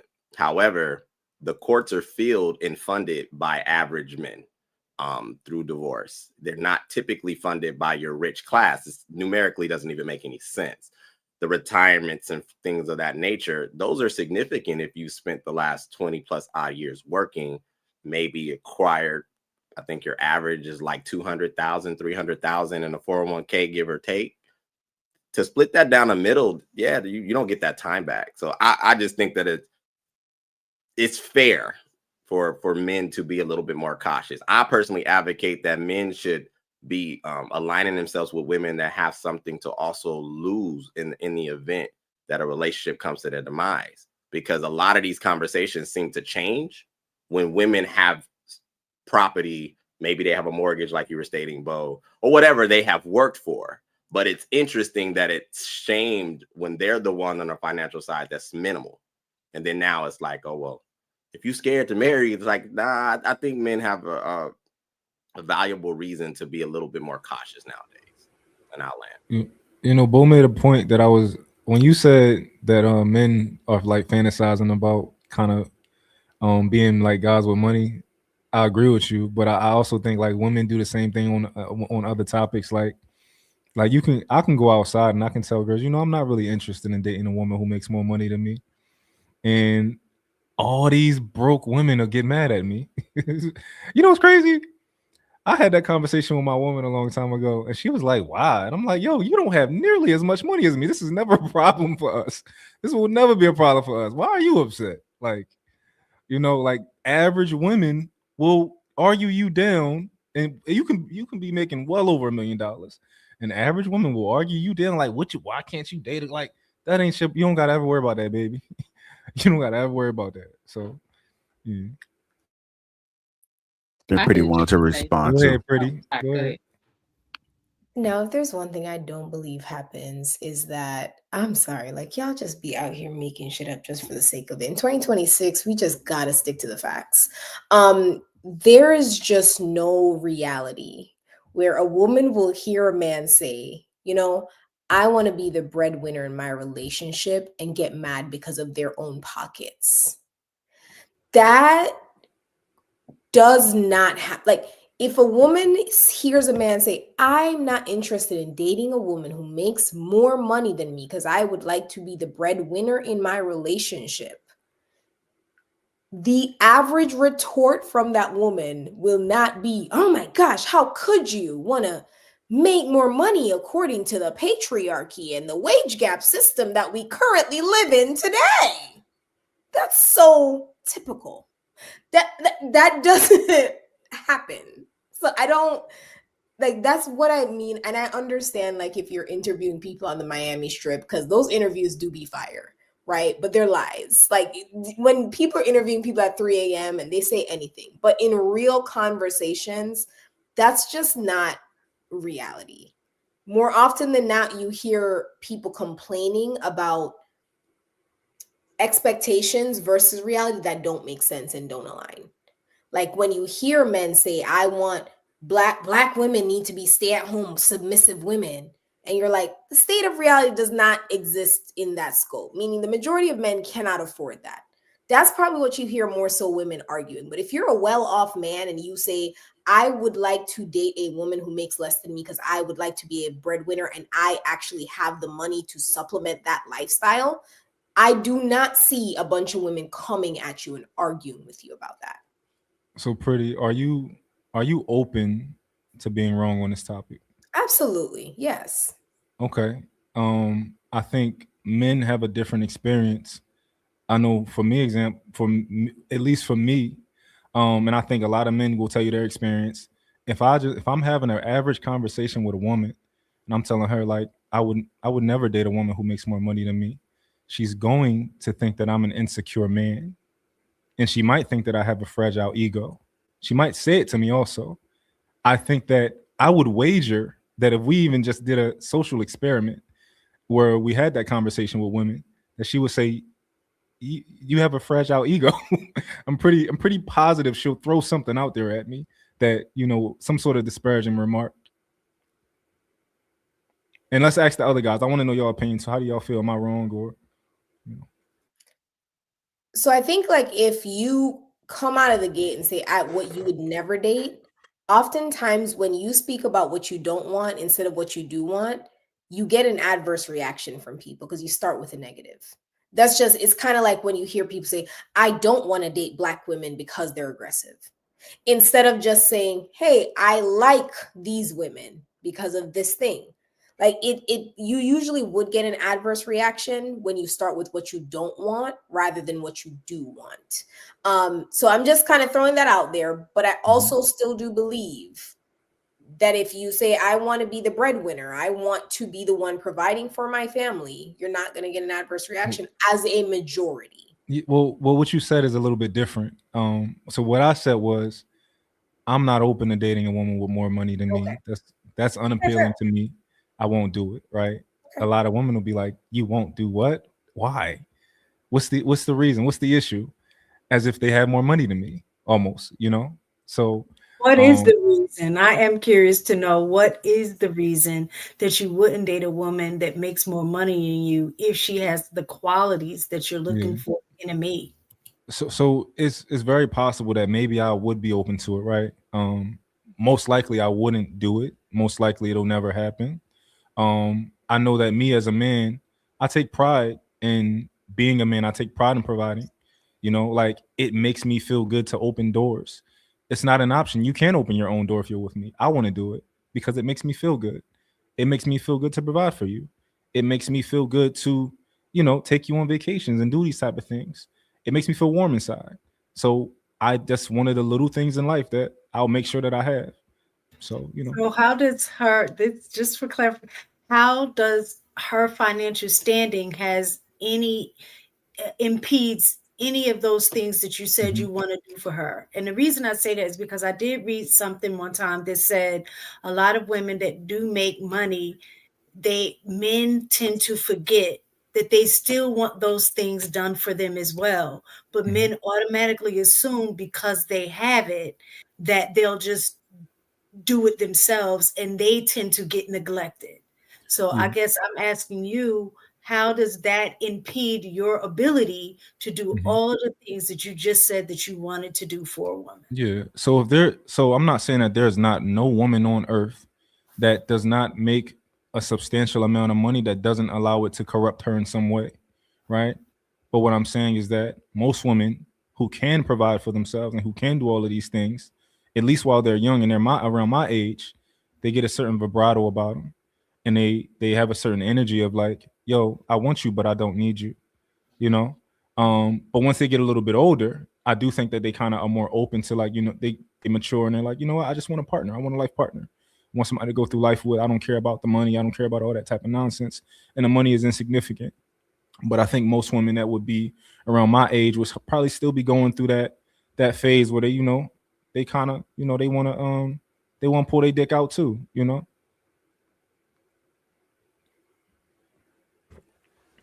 I kind of wanted to make a point about, you know, the average man fantasizing about the rich man's problems. So I'll definitely grant you the fact that most marriages don't actually provide alimony. So it's a very low percentage. We're talking about close to 10%. That's real. However, the people who do provide alimony, it's like 97% men versus women as far as who's providing the alimony.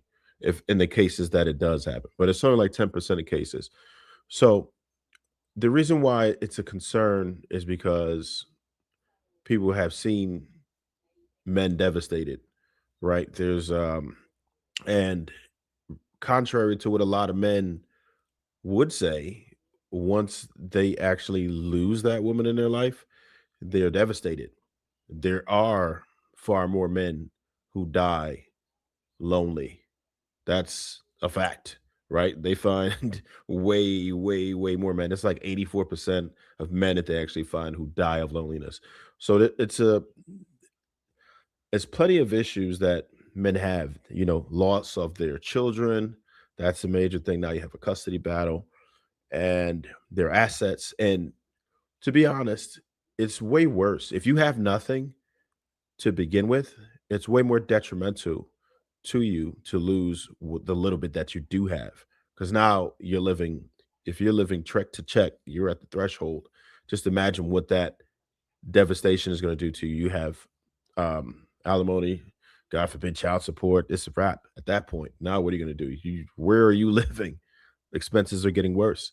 And when you consider the fact that if you have to do that, but the female, if you, let's say you didn't have children, and we're just talking about marriage alone, the female would be relinquished of all of her duties if you ended up paying, whereas the man would be still financially responsible for someone who he has virtually no use of anymore, right? So those are scary thoughts that men think about.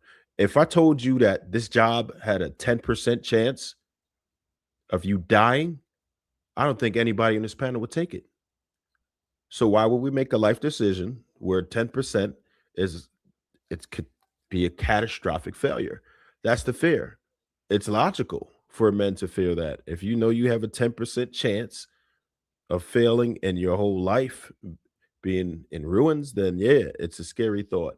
And I'm not trying to tell people that they shouldn't get married or discourage anyone from getting married, but we have to be very cautious about who we marry. We have to be very cautious about what type of situations we get ourselves in. So the thing is that when I like, I'm sorry, when I'll be quick. There's a couple things, because I would be with you on the 10% thing. I'd say, you know what, Trev, you should not go into a job that there's a 10% chance of you unaliving. But if you also told me that in that job there was a contract that you could sign that would guarantee that you wouldn't unalive, I would then tell you you'd be dumb not to do it. And because there are prenups and postnups that quite literally do the thing that protect the men from the thing, I have a hard time with it. Because for the 10% of people who are alimony eligible, they have financial advisors They have people in their corners who will tell them, when you get married, if you get married, do A, B, C, and D to protect your assets. Why? Because I need to make sure I keep a job as your financial advisor and your accountant. And I don't lose my paycheck when you lose your paycheck. So we need to make sure we secure your assets. And for those top 10%, they will have that in place. So that couple things. And the next thing, and I might shake the room with this, I would like to say, to answer the question, yeah, run away from marriage, y'all. If it's so bad, like, just stop. Stop complaining that Black women are only married at 25% of the rate because we're saving you. We're doing the Lord's work. We're out here not getting married to y'all to save you from the heartache of having to pay alimony maybe 5% of the time, right? So the fact of the matter is, I'm not understanding why you're using our marriage rates being low as an insult when now you're crying that when we get married, you lose the money. Who did that? Right. Who But did have that? a guarantee of paying child support. They're You know not what I'm saying, girl? Listen, they're not on that same level when it comes to having sex raw and getting women pregnant, which is a That's guaranteed payment. yeah. No, that's stupid too. No, Black hold women on. once again are doing the But Lord's before work. I'm gonna Those let aren't the Freddie, you same can at finish all. it though. But I had another thing about that. And we know Did Pearl anybody and Bo actually? wanted to respond too, y'all. Just so y'all know. All right, I ain't gonna be too long. Did anybody actually do that tonight? Like disparage Black women in marriage rates? I never do that. I don't ever do that. I don't even think anybody on the panel left does that at all. That's not something that we really harp on. I'm just talking about in general, right? How men see it. But yeah, I don't see the point in disparaging Black women. If Black women are the counterparts, then that's who we're either marrying or not marrying. All I'm telling people is that they have to be cautious. The only other thing I wanted to say about the prenups is sometimes they could be challenged. The man that was speaking just now, I don't know how good or bad it was, but Tyrese had a prenup that was challenged, and that's why he was in court the whole time. So prenups are not always foolproof either. I'll do it the right way. But before All right, we move go ahead, on, Pearl and Bo. okay. All right, we got to get Pearl and Bo, and I'm sorry, All right. but I'm gonna put a pin in it, but I want to address that mistaken comment about the baby versus the marriage. all right, we got you. Go ahead, either one of y'all, Pearl or Bo. I'm still pro marriage. I still think it's subjective based on the individuals that are being married. I don't think we should let materialism and people who are just not experienced and just don't have good intentions. I don't think men need to run away from the aspects of marriage. I think there are things that are or can be put into place to protect you guys. And if not so, right? If not so, then I don't think that you should spend the rest of your life assuming that your wife is going to leave, assuming that your wife is going to cheat, assuming that your wife is going to take half.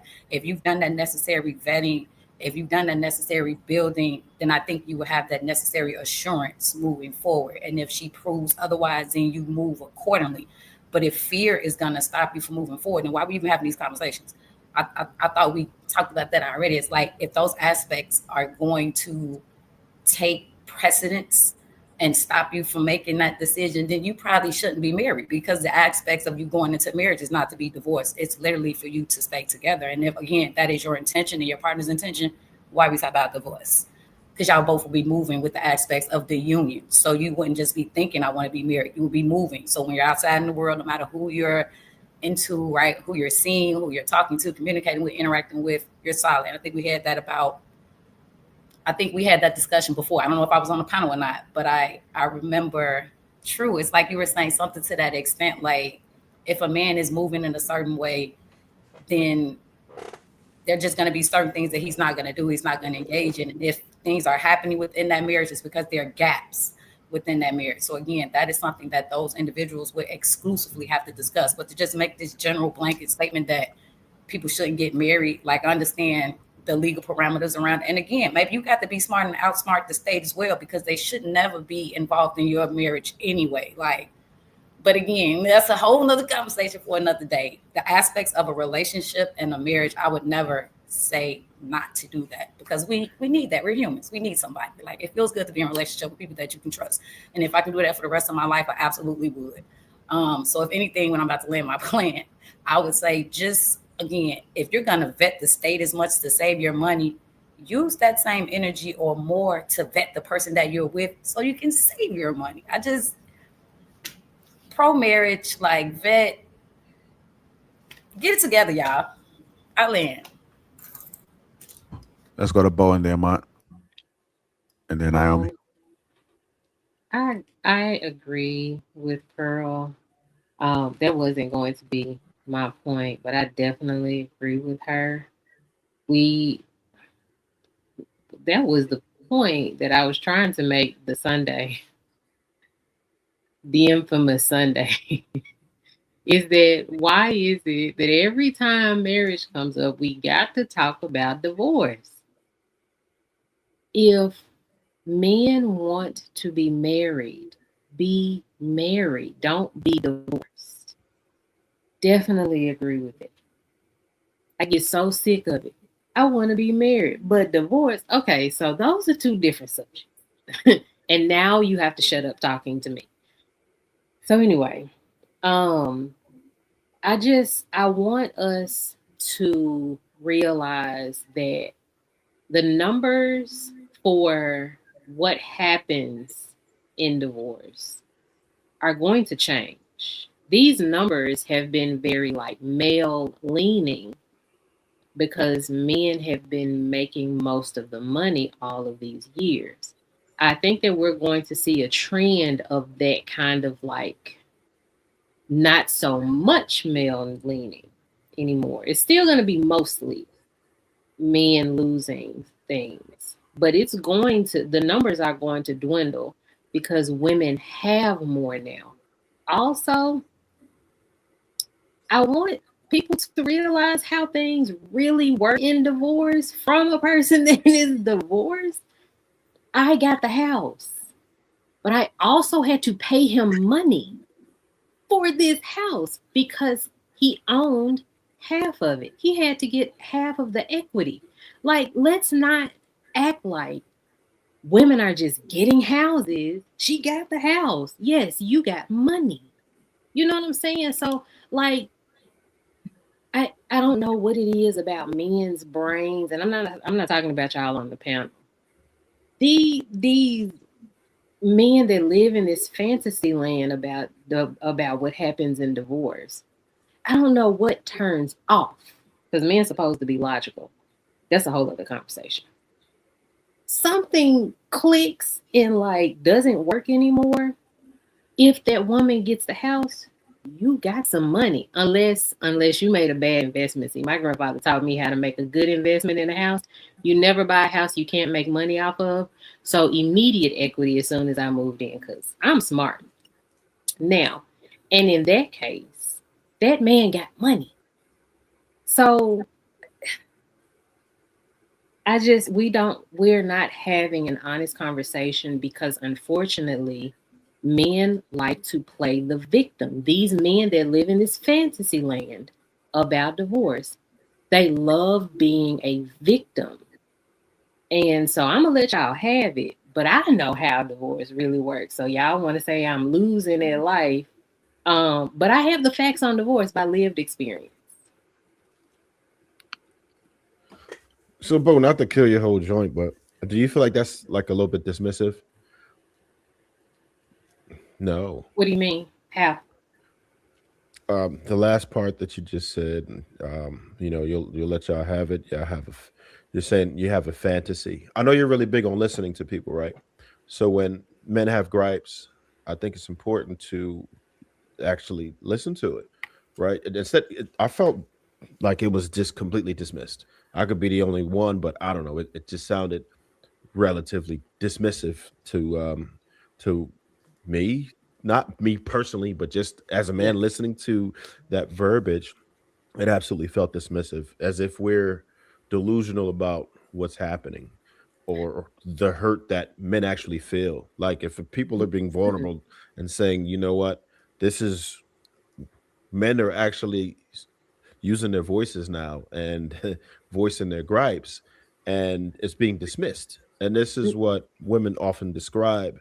But if you return the same energy, how can we get any place, right? That was absolutely dismissed. It's like it's not to the point where we're acting like this is happening or we believe that this is happening. But a lot of men are actually being hurt by it, being crushed by it. The main thing is, my point is not to say women are bad. None of that stuff. It's just about men have to be careful to who they marry to, because the divorce, we mentioned divorce because it happens pretty much about half the time. When you start taking those statistics and you apply it to anything else that you do in life, like the example I made before, if half the time people are going to fail, it's very possible. You go outside and you say, look, there's a 50% chance I'm going to crash today. You probably ain't going outside. Half of them are going to fail. So all I'm saying is that people need to be prepared. Don't rush into marriage. Vet the person. Be very careful, because you will likely regret it if you don't. There's a lot of men who are hurt by these things, man. And some women are opportunists. I don't think the young ladies on the panel tonight are, but a lot of women who I've encountered were absolute opportunists. When I first got into the game and I decided to, treat women how I was taught to, burnt out. Me being genuine, burnt out. And it didn't make me jaded. I still was able to get married later on and all that stuff, but it could have. And I went through a phase where, I returned some of that energy. So all I'm saying is that we have to listen to some of these, and it's only in the name of coming up with solutions, not as far as, because it doesn't matter. We could talk to each other about it so we're blue in the face, but if we could come up with reasonable things, just actionable things that we can actually do to say, look, this is how we could solve it. Maybe and some of it is going to be what we could do better. And I think that most of us are open to that too. Can I respond real quick? Go ahead, boy. You think? Yeah. So when you explained how I was being dismissive, I can agree with that, but I was talking about the men who it wouldn't affect very heavily, right? And the men who don't know how divorce works. So I'm not dismissing all men. I'm not dismissing the valid fears of men. I'm talking about the men that actually do live in a fantasy land. Nothing has happened to them. They ain't got nothing. There's the drywall is barely hanging on, but they talking about somebody gonna come take their house. So those are the men that I'm talking about. So I agree, because at first I was like, huh? Because I wasn't talking about all men. So that's it. I can agree with you. It did sound dismissive once you explained it. I just wanted to dispel the idea, because I hear a lot of people say it all the time of like, but y'all thinking about who y'all marrying, but but when you come to having kids, y'all have sex with people and all, like, those are not at all even reasonably on the same plane.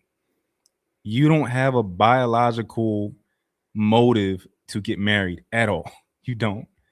But you have to fight every day to stop your senses from making you have sex with people. Like if you're trying to be disciplined, you have to be disciplined to not have sex, right?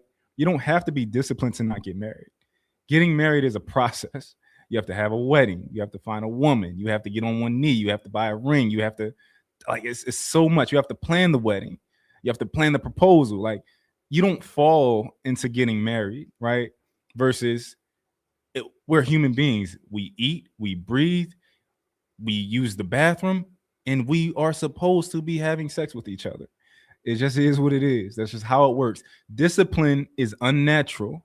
Discipline, you've never seen a disciplined lion. Name me an animal that goes against what it wants to do in that moment and says, We you are know not what? animals. I'm We are not human. going. No, I'm just critical saying. thinking. That's why you're supposed to be discipline disciplined, is not what act like civilized human beings do. right? You're missing a Discipline. point that I was making, mine, because the Okay, theme go ahead. of it had nothing to do with sex versus marriage. It had to do with the outcome that you guys complain about in terms of financial outcomes when getting divorced. So getting divorced, you're saying, oh, you got to pay alimony. You're losing all of these things because now it's all of these extra financial burdens that occur because of a divorce. My point was, so the idea is not to get married because of the divorce that is potentially waiting around the corner to take everything you got. But that's not a guarantee. Whereas you'll go and screw multiple women without protection, with knowing that the outcome could be that you will have a child, and child support is an actual guarantee in terms of losing finances. So you can't. So then the logical sense would be, if you was to align both of those things, I won't get married for fear of divorce and losing all of my financial standing.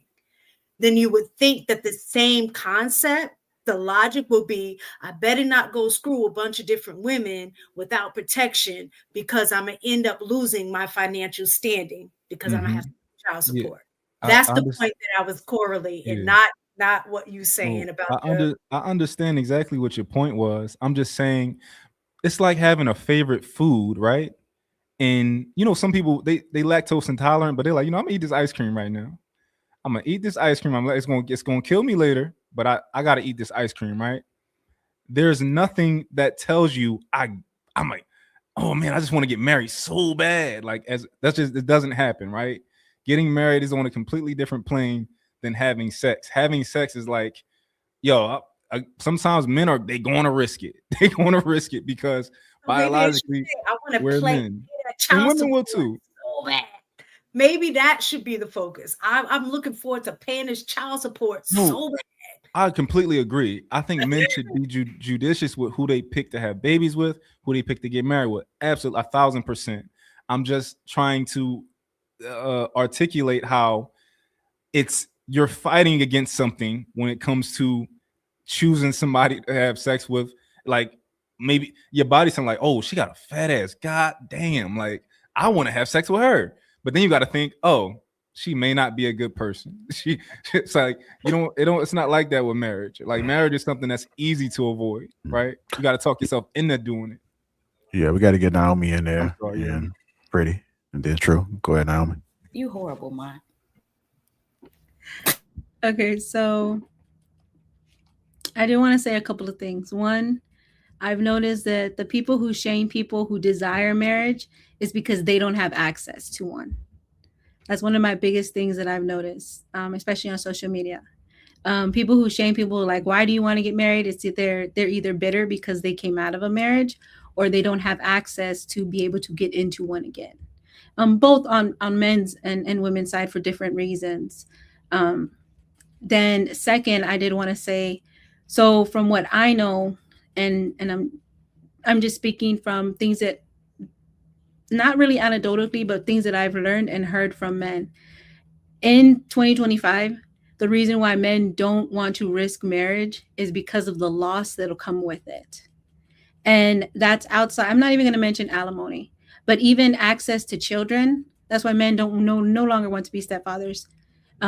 That's why, they don't want to have children either. But I must agree, they'll be able to jump into bed with somebody.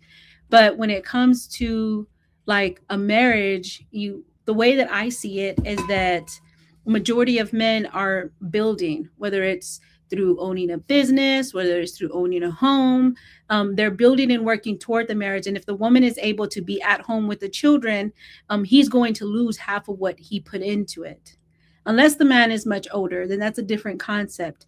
But when it comes down to access to like children or relationship or something along those lines, men are losing more than what women are in a marriage when it comes to the divorce part. And when it comes to that, you see it all the time where the child will end up going to live predominantly with the mother rather than with the father. and then he no longer has access equally to the child. And that's what a lot of men are end up fighting for. You hear it time and time again, over and over again. That's that. But the last thing I'm going to say is that women spend about 1.5 years preparing for a wedding day. And I've said this before, and I've said it again, and I will say it again. Men spend thousands of dollars to prepare a prenup for a divorce, but nobody's actually spending time to prepare for a marriage.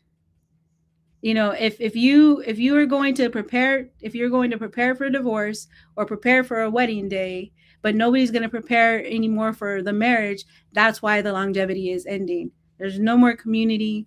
Nobody's teaching anybody how to communicate past the first 5 to 7 years, because that's usually when marriages end, is after the first 5 to 7 years. So you're putting all this other time and attention in other places, but you're not putting time and attention into coming back to what it is to be in a marriage, to communicate for it through longevity. So sum it all up. All right, go ahead, Pretty, then True. I do want to quickly, because I was going to speak on a couple of things when it came to like meeting in the middle and trying to make sure we acknowledge Trev's feelings, because in the last 2 days of 2025, I want to be a new woman, and I will care about men's feelings for the last 2 days in 2025.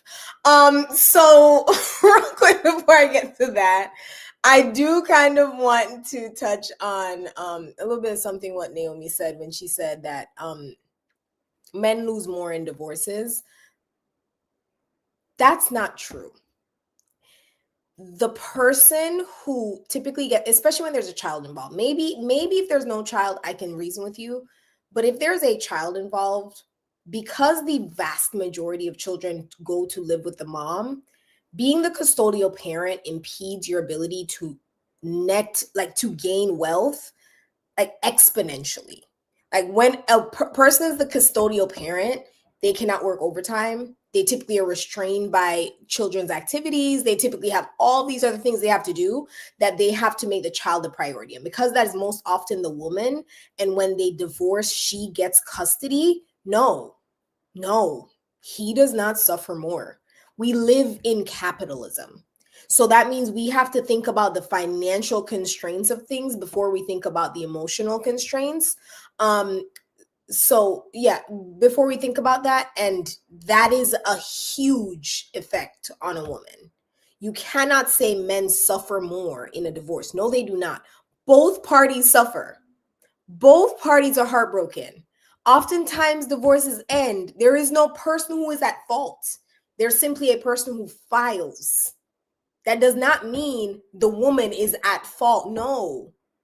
Oftentimes, if she's going to file, that means he did something too. That's filled with heartbreak. And then you add in children that you have to now be full-time present for when you sever ties and you live separately. No, like what statistic tells you that men suffer more? So I'm just going to touch on that. And I do want to meet somewhere in the middle with you, Trev, because I do understand that divorce is hard on men. That's a real thing, right? Like, y'all just can't survive without us. We're so great. And you do need us, I know. So like when we leave, like it's tough. But like if I'm gonna be serious, like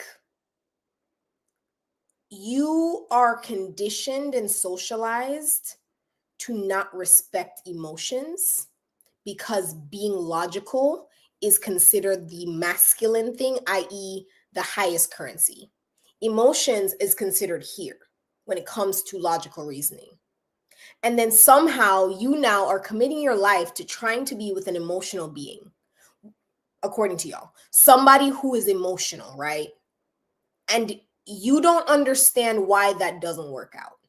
Because you claim you're this superior being, I lead because I'm masculine, but you don't have the time or energy to acknowledge the emotions of a woman, the logical side of a woman, and also children who are highly intuitive beings.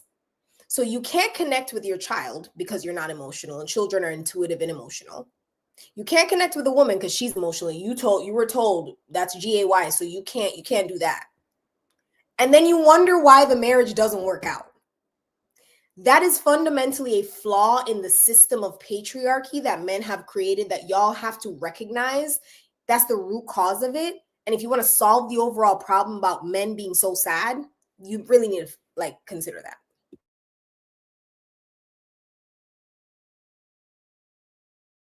Trev, did you want to respond real quickly? You on mute, just so you know, sir.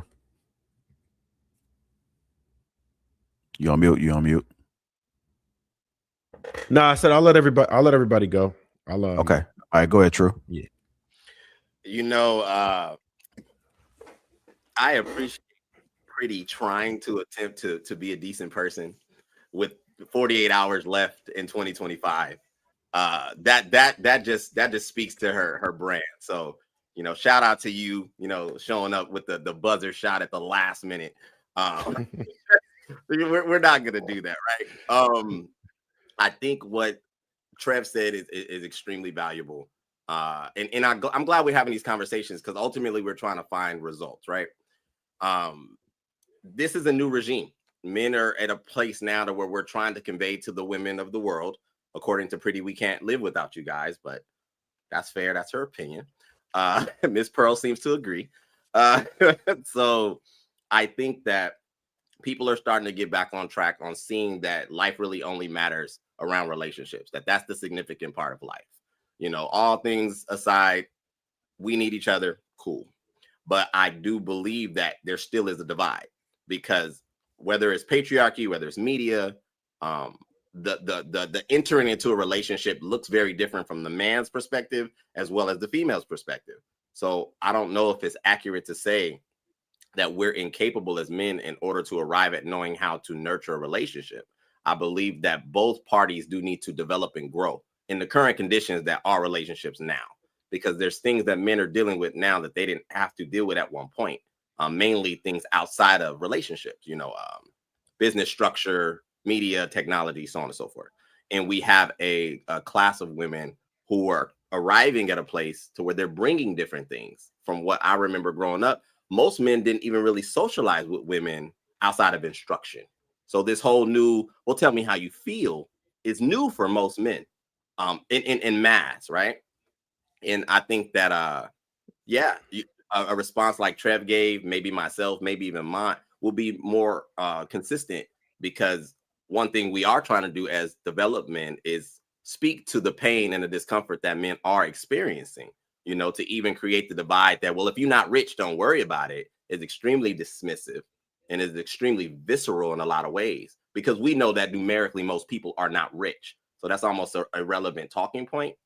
The fact is that majority of things that are surrounded around relationships are on a normal basis, and there are men that are stuck in their process in the demise of a relationship, which is why I said earlier, I advocate that men start having more conversations and aligning with women who have something to lose. Because what I found to be interesting is that the way we talk about relationships and how they may fail and the financial weight will fall on us, you'll find that most women talk the same way when they have actually something to lose. When they're entering into a relationship where their 401k is up for grabs, or all the things that they work to achieve are now being subject to being, split down the middle. Or, gosh, I've watched women online talk about, you know, how dare I have to pay a man to leave the relationship, which is sometimes what we're saying. You know, if we're gonna divorce, I really think that the law should change.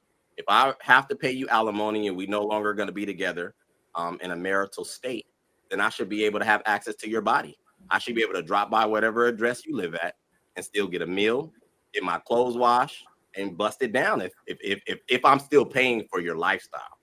He's right. And I believe that would cause a different type. What happened? I never hear you speak like that. You definitely threw him off with that one, True. I'm gonna tell you right now. I mean, it's logical because I don't disagree, right?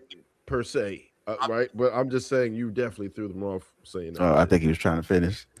No, but you good. It's cool. It's just logical. If we're going to stay tied to the man or the person with the resources, then I feel like, okay, cool. Well, you can go ahead and go down the merry way, but we're going to stay connected financially. I still need access to all the things that do make you great, since we are incapable of living without you guys.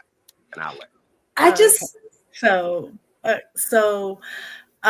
speaking to what Pretty was saying earlier, again, and Trev, True, you brought it up again about the alimony, and that was her point before, is that we're using these celebrity or these people that are making this amount of money that will be paying alimony, which is not going to happen for the average person. And even when it does happen, alimony is not permanent. Usually it's anywhere from 1 to 5 years, right?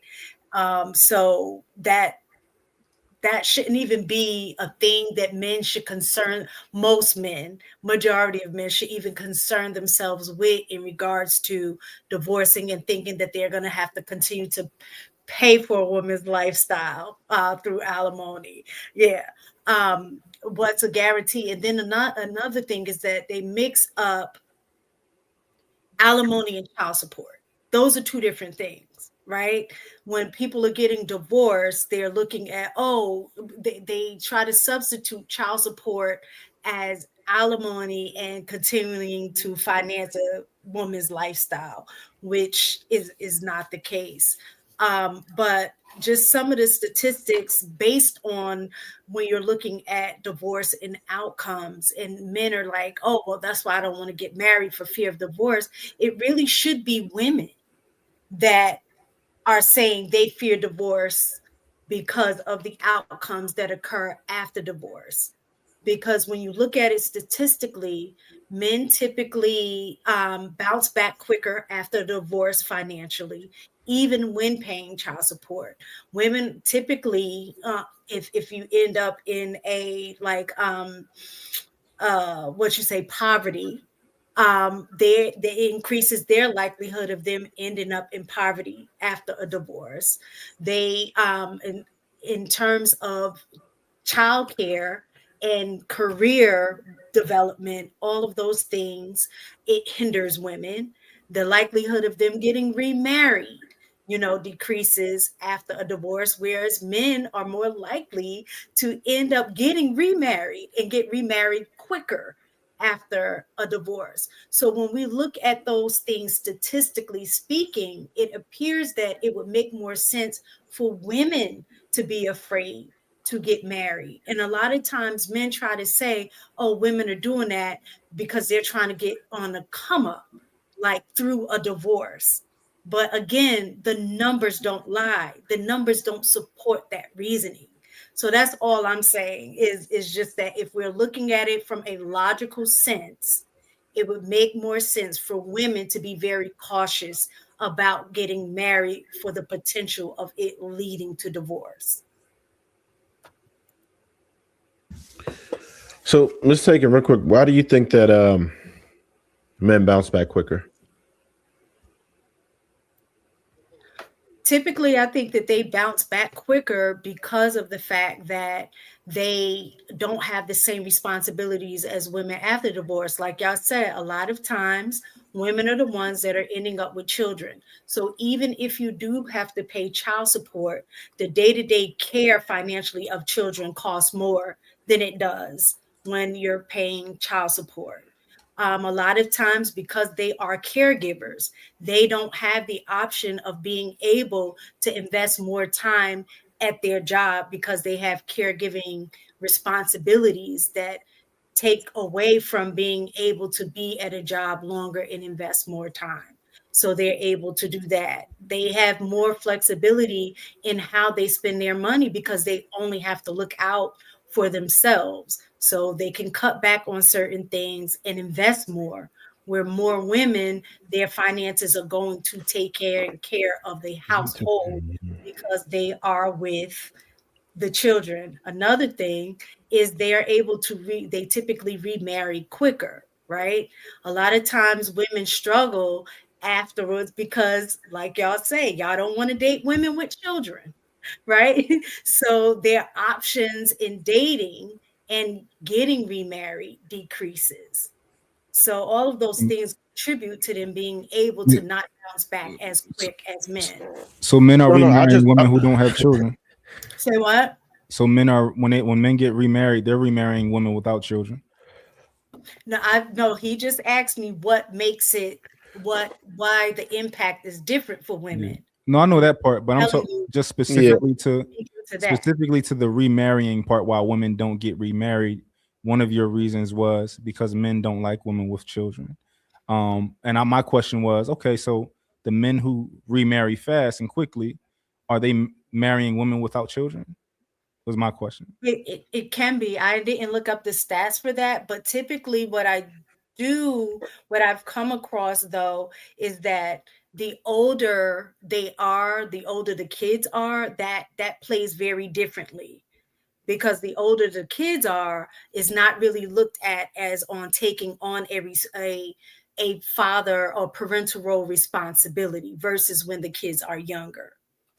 So typically you'll see women date, they may have children they date, but a lot of times if they do remarry, if the kids are older, it increases their likelihood of being able to, get married. All right, Trev, finish your point. My bad, I cut you off. No, you good. You good. And I you don't guys think can that. look this up. I'm not making it up about the stats. No. I'm I talking got that. I would also Okay. be curious about how beneficial marrying into just getting into another marriage would actually benefit them per se, because second marriages, first off, have a really high failure rate for one, Yes. and anything after that, you're like 75% failure rate. So it gets crazy. You're up in like the high 60s if you The start reason to I say that is They because want another parent for the child. say that, again. but not So only they that, want another parent for the child. For what child? Because the mother got it, according to mothers typically according do to have. Miss Takins. But Point. marriage, if you look at the stats to that, marriage increases income. So, I mean, you can look up the stats on that. So that's why a lot of times the bounce back. Women, even though men don't value women, true. I'm joking. No, so I get that it's It's a no, so I will benefit absolutely say being that around. it's mutually beneficial for people to be married, right? And save money. We get that you're paying for one place, one electric bill. You bring your insurances together, put your wife as the lead if you're smart, put your phone bills together, all that stuff. Right. All that makes perfect sense. I get it. But I don't think that's the reason. I can't really see them getting to a second marriage. I'd have to look at it. I could be wrong, so this is just my opinion. But what I do understand for sure is that men without a family are absolutely minimalist. Let's say a guy gets out of a divorce and a woman gets out of a divorce, he will probably eat nearly nothing. He don't care as much about furniture, like all of these types of things. Men know how to reduce these costs. That's why they're able to bounce back more. The superficial stuff, that's out the window. Going out, needing a date, and all of that, all of those expenses are gone. Men spend a lot of money when they're with a woman, typically, or if they have a family, they want to appease the family. When you have kids, I spend way more money having a woman than prior to that, and kids forget about it. We know that. So, but by themselves, when they're the only one that they're responsible for, they don't care. Dudes, I don't know how many divorcees you're familiar with, but men, it looks very different for men and women. Men become minimalist. You have to, right? Just because your entire standard of living has to change. But I think that we find it easier to adapt just naturally. Naturally, I don't think it's because a great portion of them go into another marriage, because some of them do, but I don't think it's I didn't the say that majority that was benefiting from the that. reason or the only reason. You asked me to give you the reasons with the S. So those were some of the reasons that I gave you based on the information that I came across in terms of men bouncing back after a divorce quicker than women. I think Even too, if a woman has taken a gap in her career when she was married, taken time off that also impacts her ability after a divorce as well to kind of pick up where she left off. So that those are that's an additional reason too why I'm able to that's pick up valid. as well. I think mistaken actually, because I'm just listening, right? I'm not one of those people that claim I know all the stats and stuff like that. But also I only accept certain ones, you know? So like I'm just listening. I'm just listening to what y'all talking about. And I think Mistaken did make a good point when she said most likely women have the children. So it probably is a little bit more difficult. It's probably harder to move around. But I thought True made a good point when he was talking about, pretty much both sides needing to learn and kind of giving grace. Because even though Bo was saying that like most men don't have money, I know that you don't need money to be a provider, right? I see you up there. You don't need money to be a provider. Like even me, for example, before I had any type of real money, I was always a provider. Like it is what it is. Like I was always paying for everything, and I always wanted to pay for everything. In any relationship I was in, I paid for everything. Women came and they lived with me. I didn't live with them. They didn't need a job. If they had a job, awesome, cool for you, right? But you didn't need a job with me. So even if I stayed at that same income and I stayed in those relationships and I got married, I would still be the 100% provider, making whatever I was making because that's just how I got down. Now, if y'all splitting 50-50, that's different, right? But that's just how there still are men who aren't rich, who are paying a majority of the bills and who are the breadwinner and who probably can be harmed financially after marriage.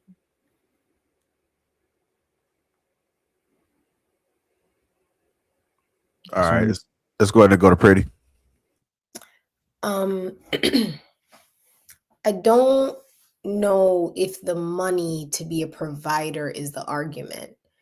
And I just sometimes feel like evolving conversations are great. Conversations that take on form and become cobwebs that don't really make any sense kind of become confusing to follow. Because the argument was not that only men with money are providers. The argument was only men with a high amount of money have to worry about alimony. Therefore, most other men who do not have a lot of money do not have to worry about alimony, even if they are providing. Like that's not the argument. That wasn't the argument. Yes, it is the argument. No. You just said majority of men don't have money. Quite literally what Bo said was that you do not have to worry about the alimony thing. So pick another issue when you want to bring up the issue of why men don't want to get married. So Pretty. So that was just point of information. That's all. Just a quick point of information. You're saying that Bo said that men don't have to worry about alimony. That's extremely specific. Bo didn't say that men don't have to worry about alimony.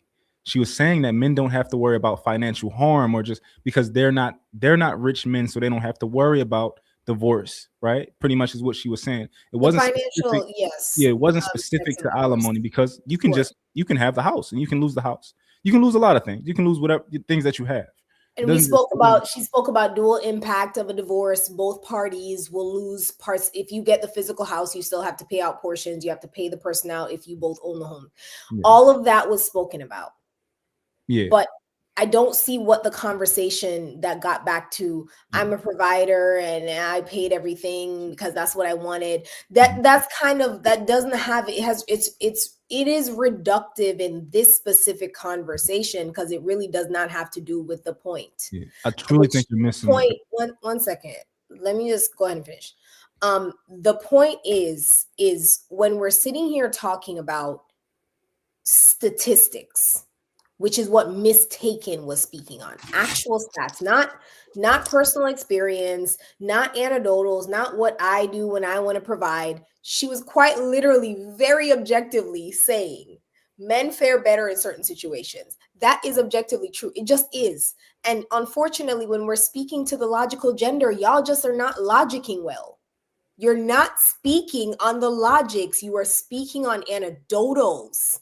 That is not logical. Because you are one of 8 billion humans on the planet. So speaking on yourself is never logical.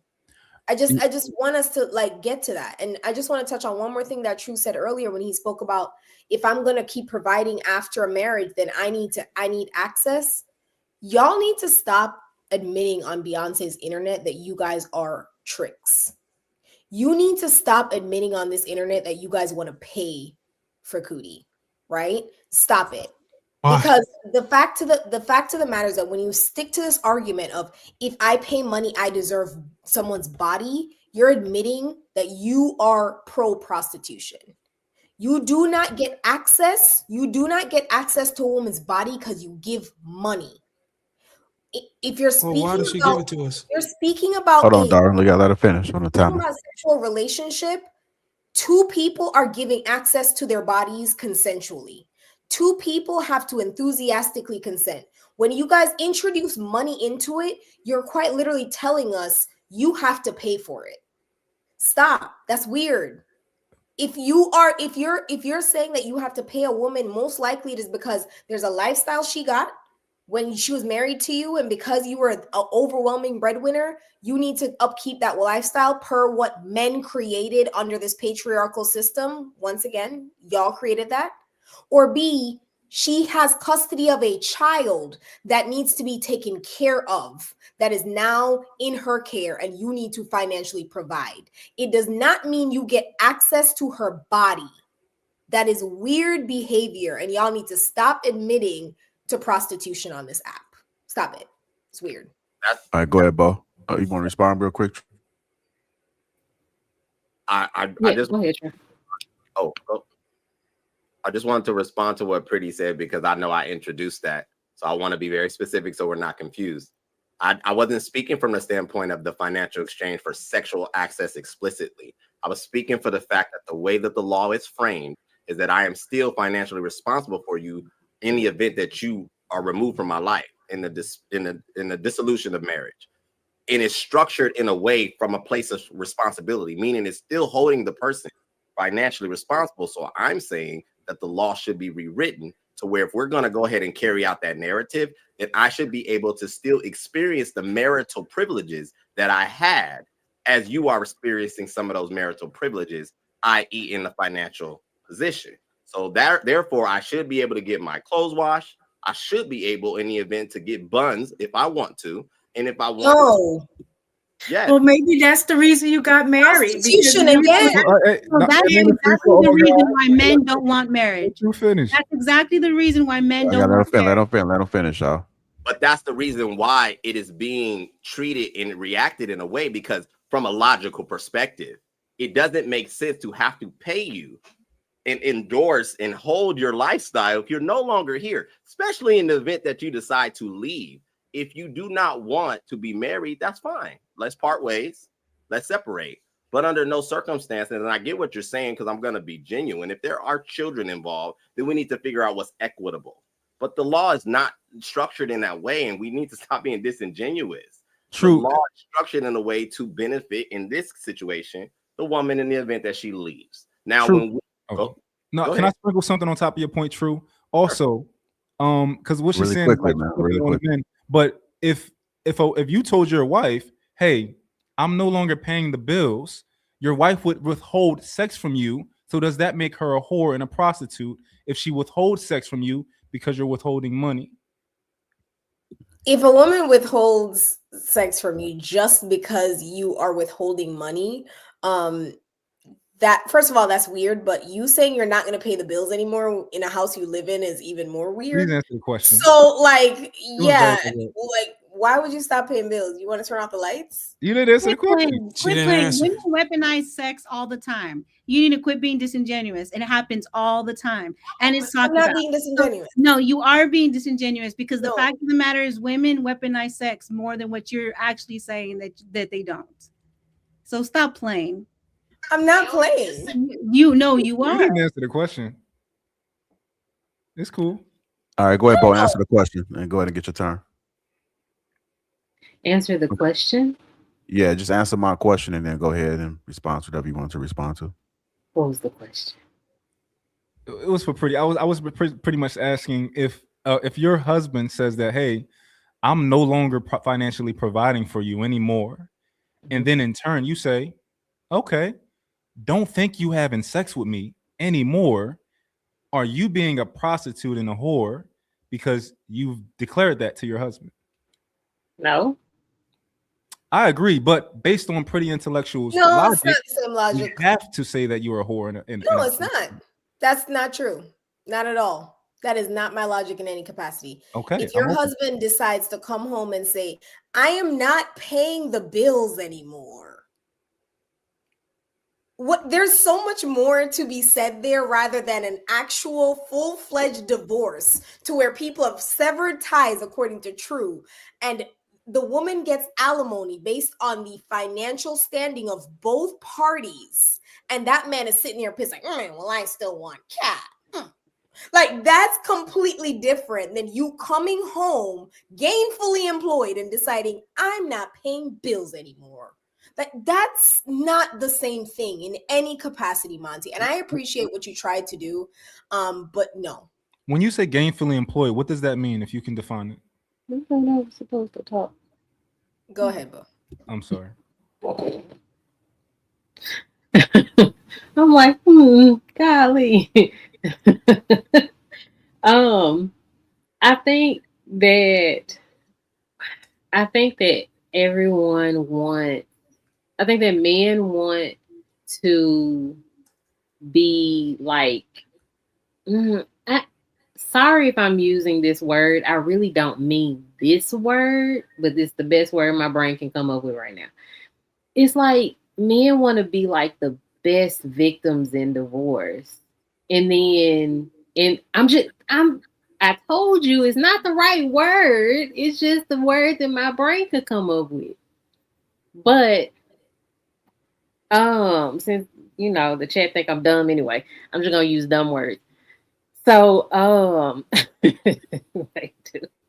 anyway, but I think that when I talk about what women lose or what women contribute in divorce, I'm speaking like, I'm not saying that men ain't doing nothing and men are not affected in any way.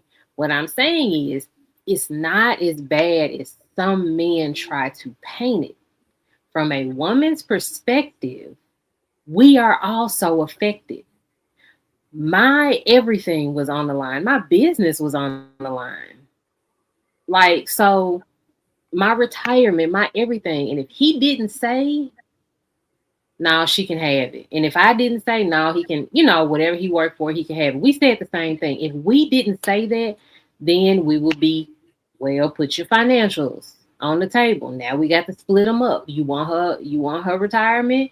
You want his 401k? Like, what we doing? So, like, you have to split things. Now, whoever makes more, and I made more. So I would have been heavily affected. Right? So I think that what I am usually saying, is that the person who makes more may not be a man. And men are not always the ones that are affected. I just want to shed light because it's the men who don't make six figures. It's these average and below average men that like to get married. They like to say, I'm scared because you're going to take everything in divorce. Sir, the drywall is peeling off of the wall. You don't have anything. I want you to realize that woman probably don't want that broken drywall from you. It's okay. Those are the particular men that I'm talking about. And so my conversation is an as well as, like, I'm adding to what the men are saying. I'm not taking away anything from y'all. But from a woman's perspective, I'm just like, this also happens to us. So that's all I'm saying. Like, I want us to not like have this back and forth. Like, I'm right, you're wrong. I'm not saying that. I'm adding to.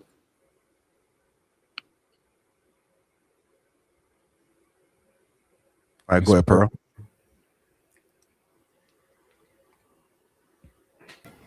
Okay. So again, a lot was said. I'm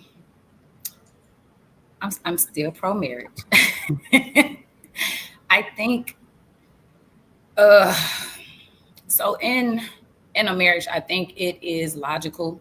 Just like in life, I think it's logical for us to have conversations about death. I don't think that should be taboo. I don't think that's something that we should run away from. But I do think that's something in our community that we don't really talk about. Like we don't really have insurance, life insurance policies, things like that. And it's because we avoid those conversations. We don't educate ourselves enough about wills and trust, right? And so just like when we're having these conversations about relationships and breakups and divorces, it's like we have to have those conversations. I don't want them to be the highlight because I still stand on that. I don't think that should be the highlight. But I think in a marriage, as you guys are progressing, you have to come to the table and have those discussions. Like, I don't think even before you get to the marriage, I think just a relationship conversation about marriage. Like if we get married in terms of this and I'm steady making money, you're making this, you're doing this, you're doing that. If in the event of marriage dissolving and it's a divorce, what would that look like? Like, I think a man should be thinking about, am I financially set up to provide alimony before I even get married? I mean, again, these are just regular different type of discussions that you should probably be having, because I think if you had those discussions, it'll take a little band-aid off that fear, but at the same time, I think it would have you all be a little more stable. And I think you'll be moving a little more realistically instead of just, I don't want this to happen, or in the event that it does happen. I mean, some people, they may just decide they don't want the state involved, like it's too much legality and they just want to be a couple. But then you're going to have one of the other, possibly a woman, right? And I can be honest and say that, like, I kind of want the commitment, right? It's a security factor there. Sometimes you be like, man, that 20, 30 years I just spent with him, he could still leave. And now I don't have nothing, right? So marriage does provide that security. I'm just being honest. It really does. But I still stand on what I said before. I just think not only real brave and honest conversations need to be had about not just who we are, but like what marriage entails. And if it entails being financially supported when that divorce happens, then I think those benefits should be cut off. So just because I'm a woman, I'm not going to sit up here and say that I don't think that that's unfair, that a man still carries that financial responsibility, even though you're not his wife. I've never understood that. And he has to take that on until you basically get pawned off to another man. And I get that whole, maybe that's part of that system of patriarchy and capitalism where y'all still be trying to take some control. I don't know, like, educate me. But I don't think that that's sensical. But then we also have to talk about alimony. That really depends on who's more financially superior. So there could be women paying alimony as well. Those aren't just celebrities either. So again, I still go back to what I said before. Things are going to happen in life and in your relationships. You just have to prepare for those. You can't not do things because you're afraid of what's going to happen next. It's going to happen. It's going to be a 50-50 possibility, right? And if you were scared about the 10%, and I'm talking about 50%, you probably ain't going to do it no way. But again, that whole church and state and marriage and you and a man going down there doing that, like I say, that's a whole nother conversation. And people, I think, are learning more about that. And they're just wanting to be more financially cautious. I don't think it's necessarily avoiding the relationship. It's avoiding everything that comes with that. And again, some of us as women, we can be advantageous to get into a marriage, like I say, for the security of the marriage and for the security after the marriage. So maybe, like I say, maybe we have to do some provisions of the law to where it's 50-50. Like, once you're divorced, I'm not taking care of you anymore. Like, you out there on your own. But that's why I said before, if it was like that, women would move differently in the relationship and still consistently secure themselves and not be so dependent. And so I don't want to talk too much, but again, I still stand on my heel. I still think it should be pro-marriage. I do think the law should be changed. And I think people should be more sensible and have brave, open conversations about things that are going to happen and things that they don't want to happen and plan accordingly. I'll land. All right, go ahead, True. I appreciate what Ms. Pearl said. I think it was very balanced. And that's what I hopefully we attempt to do at some point. I know Bo made a point earlier about the fact that you're going to start to see a shift in the conversion, that more women are going to be making more money.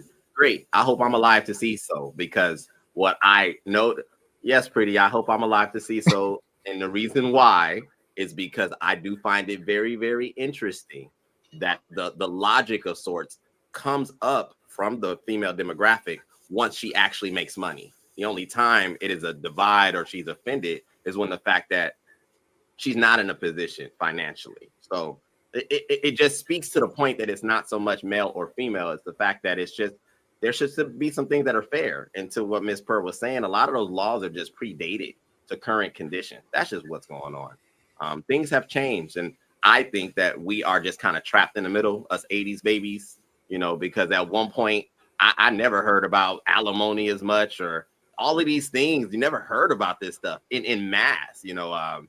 People actually used to like each other back in the day, or at least pretended to. You know, I don't know what happened. And now everybody like, you know, ain't nobody want to get together. Everybody like, F that, you know, we go rock out and, you know, keep a distance, whichever, however. But yep. I'm loving where the conversation is going. That's my part. That's all I got to say. I'll land.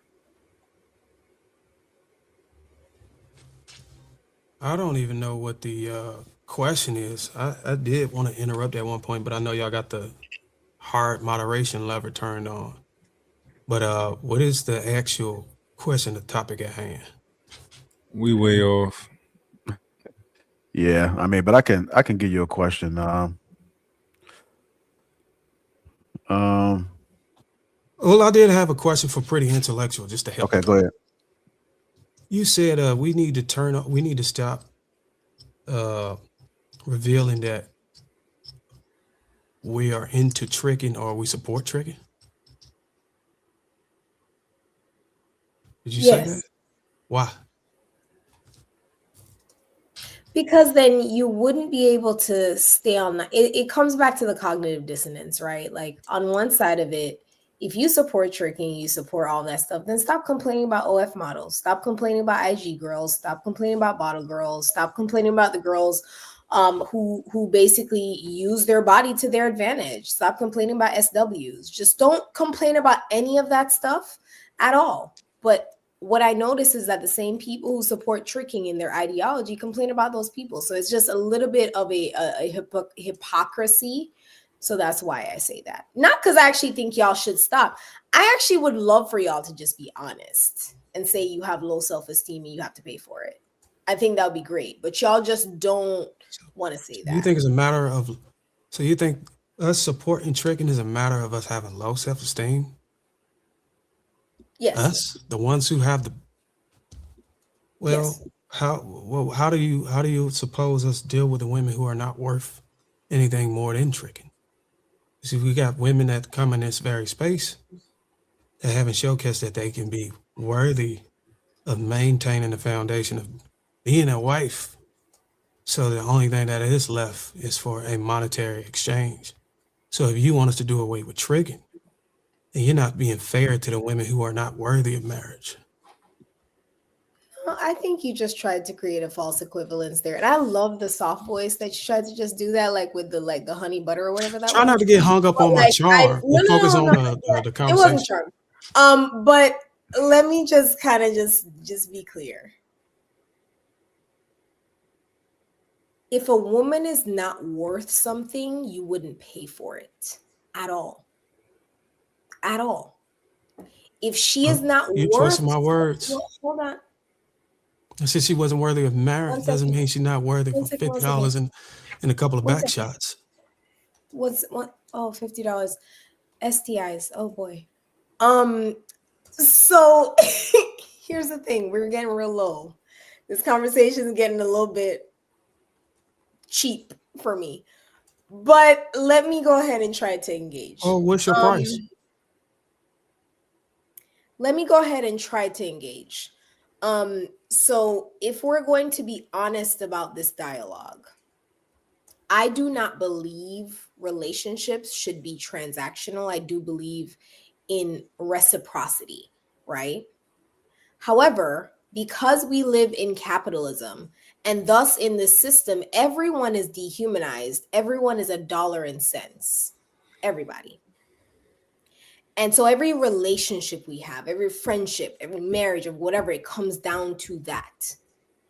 And you guys are making it clear that this is what you believe in, but then you turn around and cry about the fact that you've created a system and you continue to promote a system that puts dollar and cents on your feelings.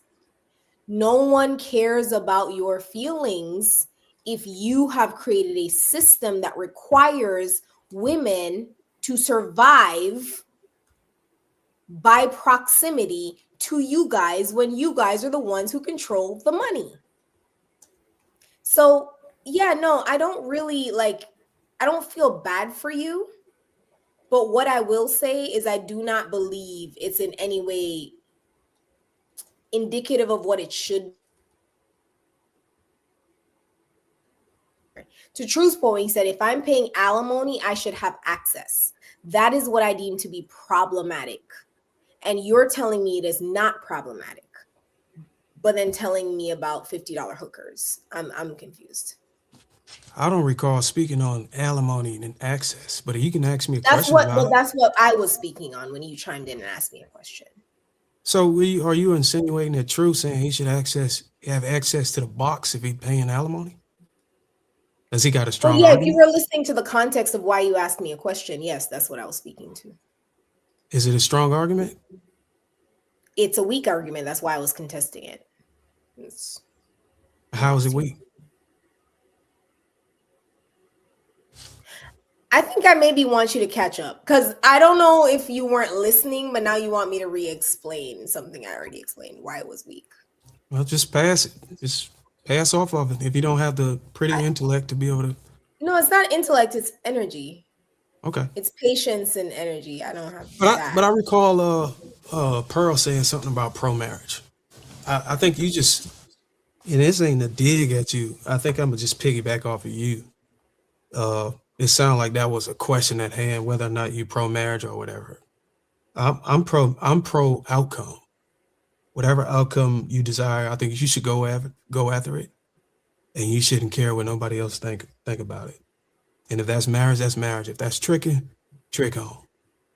There's enough women out here that is not worthy of marriage, and they're proving it every day that they don't even want to be in it. So we have to compensate for that population of untamed vagina, so to speak, and being able to indulge in that whenever we need to burn off some steam, because there's a lot of guys that's just not willing to sign up for the covenant of marriage because of the laws.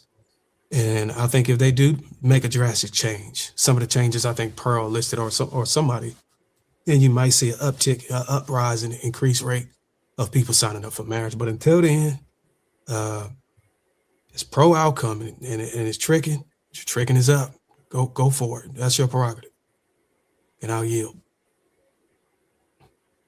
I got one more thing.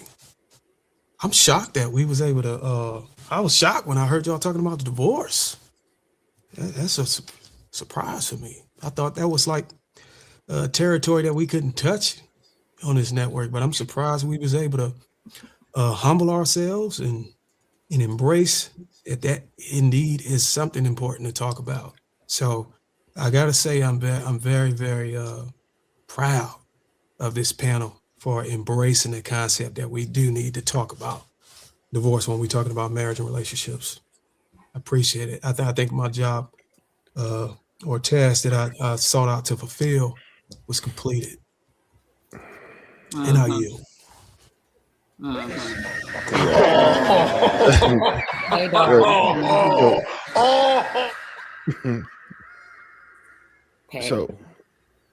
So Darwin, I think that it would actually be odd if we didn't talk about divorce sometimes when we talk about marriage, just because it's a very probable outcome. It would be like teaching your kids about sex without teaching them how to protect themselves, right? Or understanding what the consequences could be, whether it be, stars or offspring, right? There is a point that I wanted to kind of go back on. This is a little old, but still. I think we have to be more mindful of who we lie with, right? And who we decide to create offspring with. But I think it's important to note that it's not a large group of men who are doing it, right? There's a very small group of men that are creating a very large portion of the children, right? So we're not, because I think that a lot of people get the idea that men are just, slinging sausage out here, and that's not really the case. Like, if the people who are, a good portion of us are protected. We're not all like just out here getting it in and getting everybody pregnant all willy nilly. But there's some people who do it a lot, right? And we've seen it, and we've held them accountable, including on this panel. That's not something that any of us that are present today support. So we give those men hell anytime we do see them, believe it or not. You Because talking about the man that's that's just going around here infecting people? Or what are you talking about? well, no, like just having children Oh, recklessly. oh yeah. Yeah, we none of us really support that. We understand the importance of fatherhood. We champion for that. Like we support men who are great fathers. We encourage men to stay in their children's lives, and we try to encourage men to spread themselves thin rather than. We understand the whole be fruitful, but you don't want your children everywhere, right? Because you want to at least have the opportunity for them to be in the same household. So most of us really, that's how we really roll. And I know that we we have different ideas of what it is out here, and I understand the whole tricking thing, but that's something different, right? That's not where we're actually having children with those types of people, right? And it's a shame that there are some women who are objectified. I can't really stand behind it. I'm not going to go hard against the whole tricking aspect, but I can't really get behind it because of it's a shame that that's what we're looking at. A lot of the jobs are going away, so it's probably a harsh reality. It's probably a harsh reality within the anybody who's doing like the economic studies and looking at what's going on. I could see a lot of people are going to be doing things that are more nefarious. There are enough women that are quitting their lawyer jobs and teacher jobs to decide to do OF. So I could only imagine what will probably happen when your back is against the wall. So yeah, I'm hitting a lot of head shaking. Somebody disagrees with the trends, No, I agree. the potential trends. Lawyers are I think quitting their everyone- jobs to do OF. some are, yeah, Female yeah, a couple, right? Or is there, some are. where are I you? didn't. I just said some are teachers. Other people who are in the professional world have found it Teachers and simpler, lawyers are a far more cry. I will efficient. say they're just different because teachers are notoriously underpaid. Lawyers, no. Some We're lawyers not. are underpaid as well. Not every lawyer is getting to the money like that. Depends on what type of law you do. The point is professionals. There are some professionals that have turned to it. So do you think that the trend is going to be an uptick or no? You don't agree that there's probably going to be more young ladies who will probably engage in this tricking you spoke about? No, Mm. yeah, no, I don't anticipate that we're gonna see a increase in the amount of women who participate in S work. I think I'm sorry, I don't know what I can say on here. That's fine. That's not crazy. Yeah, I agree Yeah. with I agree with Pretty. It's not gonna be. The You reason don't think why the women? I don't is because OF is simply putting on a stage what has been happening behind closed doors. It is not more women just, I'm quitting my job I got gainfully employed for and decide to go to OF. No, that's not what's happening. It's simply that men are complaining because now women don't have to be under a man as the PIMP anymore. They're owning what they're doing and they are on an app and they're selling pictures of their toes for $500. Well, I got a And men different are perspective. happy about that. If I can Well, interrupt. So like well, that's with what's that, go ahead. With that, I mean, well, the reason why I say trends, right? Because I'd say women have roughly 2 to 3 years left where that could actually be a sustainable income, Well, just look, because Trev, of what's if I could replacing it. interrupt you, Trev, I You got did. a Go different ahead. perspective on why I don't think. The reason why I don't think a lot of these women would transition from a steady employment or employment like the such to OnlyFans because, or any type of sex work, because it requires a peculiar type of physical leverage, a sex appeal that a lot of women is just not able to obtain. I mean, just for an example, if you take a high calorie woman, the level of monetary revenue she's able to obtain off of getting her back blown out is not going to equate to a stable income. She would have to downsize her physical aesthetics to be able to compensate for the amount of revenue that would come in if she was 50 or 60 pounds lighter, so to speak. So a woman transitioning would have to also compensate for the fact of what is selling in the tricking market. Man is just not paying for anything. Not anything. If you want the big bucks enough to be able to sustain taking care of bills, utilities and stuff, your body got to be up to par. And a lot of women are just not willing to conform to that. So that's why I don't believe a lot of women can do it. The work ethic. No. So the reason why, well, I was saying OF. The OF is going to be transitioned out pretty soon, and that's going to be people who are interested in STEM and programming these virtual girls. That's going to replace that. They're getting very close, and it's almost real women are almost obsolete. AI is taking over OF too. Yes, that's the point that I'm driving, is that there real women, in at least in that facet, are nearly obsolete. If you look at the numbers, it's bad. That's why I say some may have to transition to reality and go old school, because this was just, a fad at this point, just because of what's happening. Because when you think about it, it's not like it's real anyway, right? It's just to a screen. And if you understand the psychology of the younger men, particularly generation Z and Alpha, it's a different ball game. It's not the men that most of us know, Gen Xers and stuff like that. So it's a bit different. So some women will have to transition to doing it for real, or hitting the clubs, or throwing the heels on, whatever. Unfortunately. All right, go ahead, Naomi. So I wanted to bring it back to the balance that Miss Pearl put on here, because I got a couple of things to where I agree with Miss Pearl said. When it comes to a marriage, there has to be a conversation, and a lot of people are not having those conversations that are needed to have to sustain a conducive marriage that's going to end up lasting long. Because the fact of the matter is, when you're getting married, you're going to transition through seasons, and you're going to, if you're not choosing to grow with each other, then you'll grow apart from each other. And I can see that both on the men and the women's side.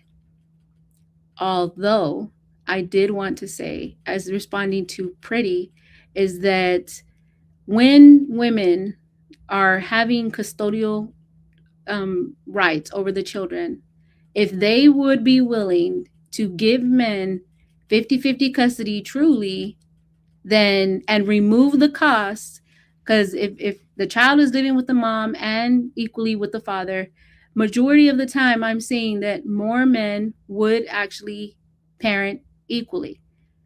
The fact of the matter is because custody actually resides more with the mother than with the father, that removes access to the father.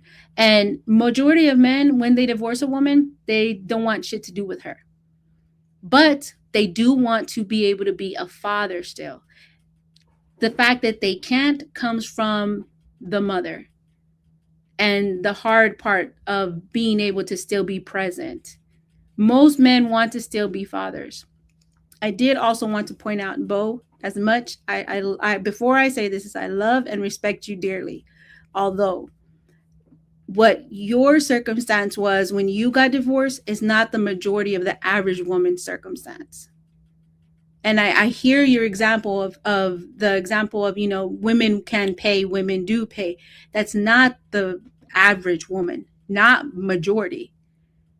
And so that example of being able to use it with the average woman, it kind of sounds like it's way off put, because just like we keep saying, that's not the average man. Well, the average woman doesn't have what you have, or what you have been able to attain, that was passed on to you. And the average woman doesn't have a home passed on to her. The average woman doesn't have the ability to like purchase a home. Majority of people, like we have said on this panel, they're renting their homes. So that's not the average circumstance that we can apply to the average person with the average couple.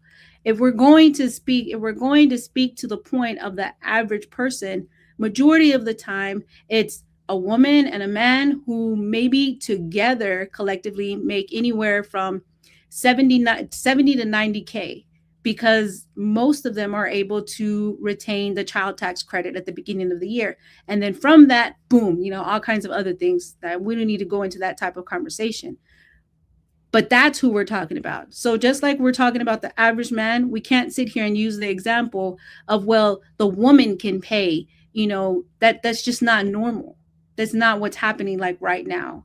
And when we're talking about the average man does not have access to his child the way he desires. And we see it more and more because actually toward the statistic that Trev had said, 84% of men are actually dying alone or lonely. That also correlates with the fact that men make up 80% of the suicide rate in the United States of America.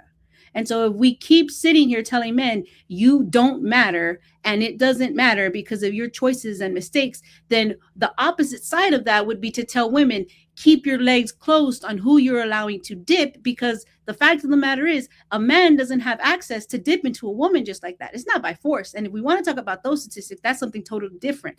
But just like we're sitting here telling on men like, hey, you don't matter because of A, B, and C. Well, then I guess majority of women also don't matter because they're just allowing men to just dip inside them raw, shoot up the club, and then them also knowing that a baby can come out of that.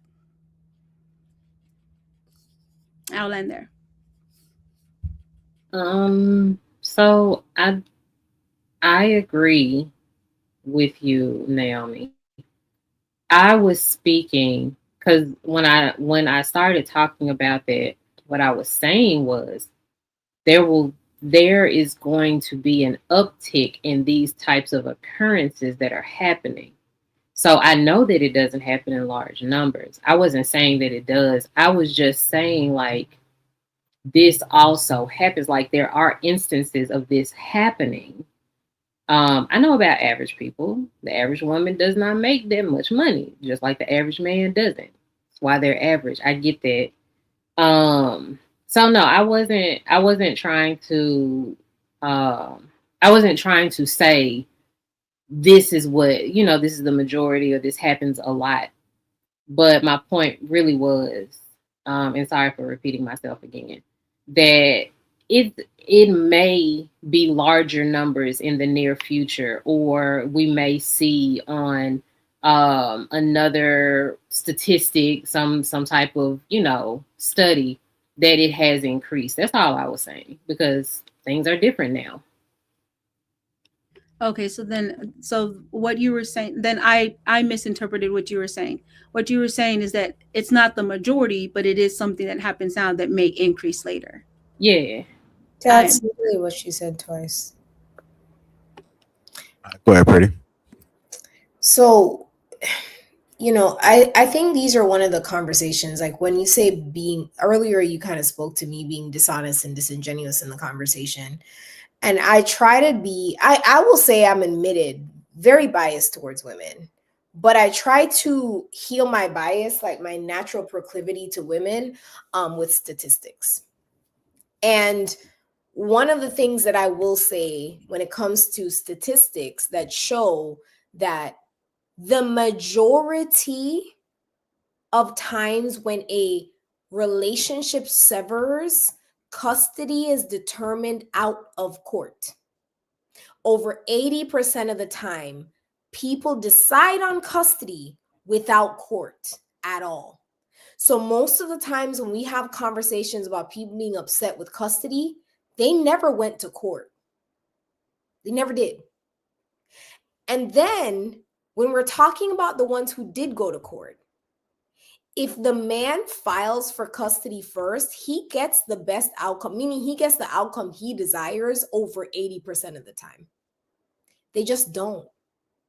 And the majority of times, men decide that the woman should be the primary custodial parent, physical custodial parent, not legal, physical. So let me just go ahead and just throw that out there, that those are actual numbers. So I've been asking this question because I truly do. When I say intellectual, it doesn't mean I think I'm smarter than everyone. It means I'm willing to learn. So if somebody has any statistic that would prove me wrong, I am willing to hear it. If you can find me something that proves that men, on average, are just going into court and having an awful go at it, and they're not getting what they need, they really want their kids, they want them full-time, they want them 50-50, and they're just having a terrible go at it, I'd be willing to concede. But every single time we have this conversation, y'all sit here and talk about your cousin, Dayron, and his baby mama, Tyrika, and how they had a hard time. And I don't really care about them. They're cool or whatever. But I would like to speak about the average, the majority, because I don't know these people. I'm sorry. You weren't done. And I did want to speak to Bo's point, but Bo already clarified it. So I'm glad that she was able to speak to that. But that's something I did want to speak to, Naomi, because you did say that when it came to what I spoke on. And I just really do think if we're both challenging each other, to be honest, let's go ahead and shake on it and be honest, both of us. Did you say that men majority of the time are deciding that the women are actually the better parent and that the kid should go with the mom? Better parent was not in my argument, but the majority of times they do agree that the woman should have primary custody of the child. Okay. So this is where I think, and I give the guys shit for this all the time. I think when people focus so hard on statistics, without understanding that it depends on how you interpret those statistics, and you kind of settle on the information that you have, and then you choose to, with your own opinion, to throw in a why, right? So when we say that men are agreeing to have women become the custodial parent, right?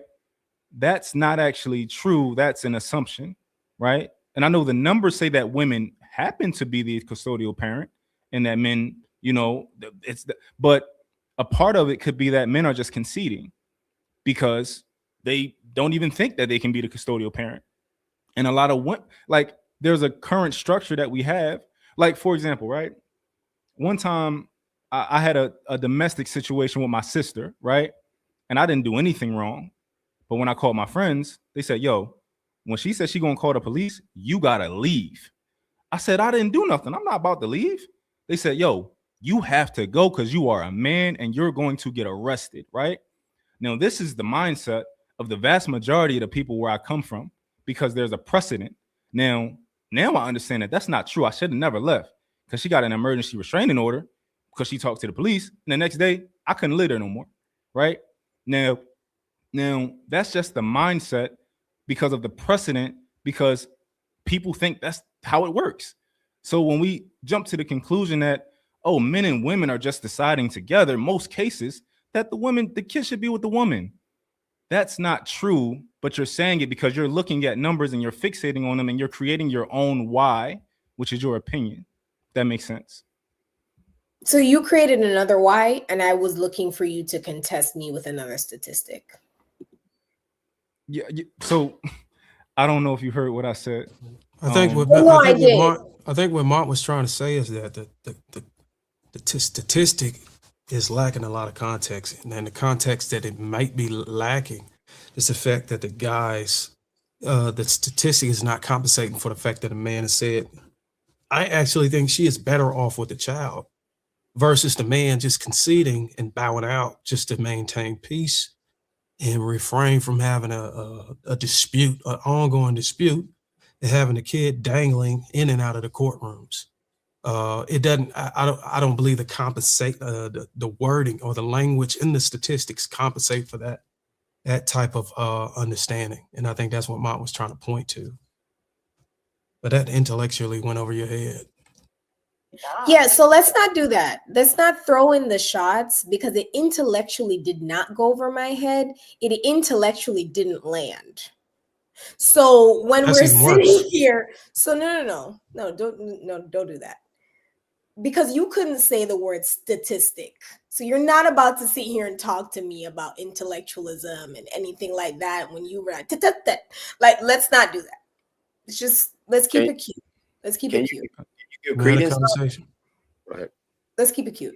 So when we're sitting here speaking about what Mont has asked me, he asked me a question, I answered the question. I don't think there's anything that it went over my head or I misunderstood. The fact of the matter, he asked me a question, I answered it. So let's keep it there. If you'd like to ask me another question, Darwin, go ahead and ask me another question that will evolve this conversation, and not Okay. make it more reductive. So the statistic that you wanted us to dispute with an additional statistic, does that statistic compensate for the possibility or the potential that the men that is on the record in that data conceded to not have a dispute with the mother of the child for the sake of maintaining some type of peace and refraining from having a child dangling in and out of the courtrooms? That's very much a possibility if there were context given to that. But what we know, just simply based on what we understand, is that men agree that women should be the custodial parents.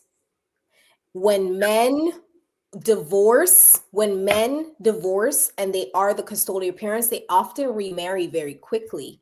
And that's also based on the numbers. So it shows you that even when they do gain custody, they quickly want to replace the woman with another woman to take care of the child.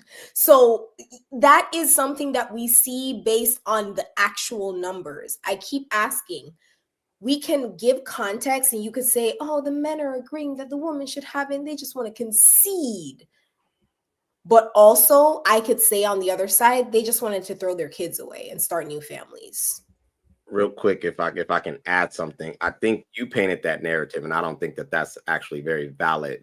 And I looked it up just to try to maybe potentially disprove your point. You're right. It's actually 90% most of the time they do not go to court or go to trial. So you're correct. But under the context of the law, it said it's on par with people who actually come under some level of judicial processing, and they are typically pushed towards avoiding trial, mainly because of cost and the fact that it stacks against them based on what would have to play out in favor based on lack of evidence, so on and so forth. So they said it parallels that same thing, that typically there is no statistic that states that men overwhelmingly endorse that the woman is a better parent. They both decide that for the sake of the children or the sake of their circumstances, because abuse is typically on the line or some or even child support might be on the line. Yeah, so they decide that for their union, it's just better for them to maybe, allow that to be the case in agreements of the fact that they work out their own terms. There's nothing that you can find that will state what you specifically said, that men are just thrown. Actually, everything I stated I did not say men are just doing. I said the majority, you conflated two stats that I said. I said on one side, the majority of custodial cases are settled outside of court. Facts. And then I said on the other side, men agree above 50%. So I'm not talking about the 90. I'm saying majority. Agree on average that the woman should have physical custody. Those are two different stats. Y'all are mushing them together. So I want to make it clear that I'm speaking on two different things. Well, what Mont introduced is the fact that you introduced the stat, but you left context out. Because I'm not disagreeing with what you're saying is actually but you're right. adding in context you can't prove. It's just what you think. I'm not adding. You also context. can't disprove it either.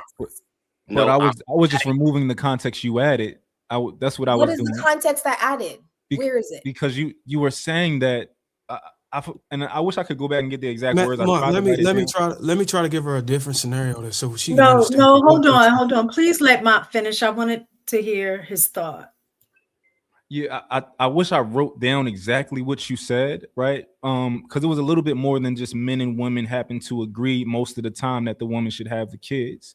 Um, my point was that you were trying to make it out that men think that women should have the kids more often, right? That's what you were trying to. That's if we replay it, you were, and I don't know if any of the women feel like they heard it either, but it seemed as if you were saying that men and women agree most cases they would prefer the woman have the kids, right? Physical custody, majority Physical custody, yes, right? and Now, that's just simply based yeah. on what is proven.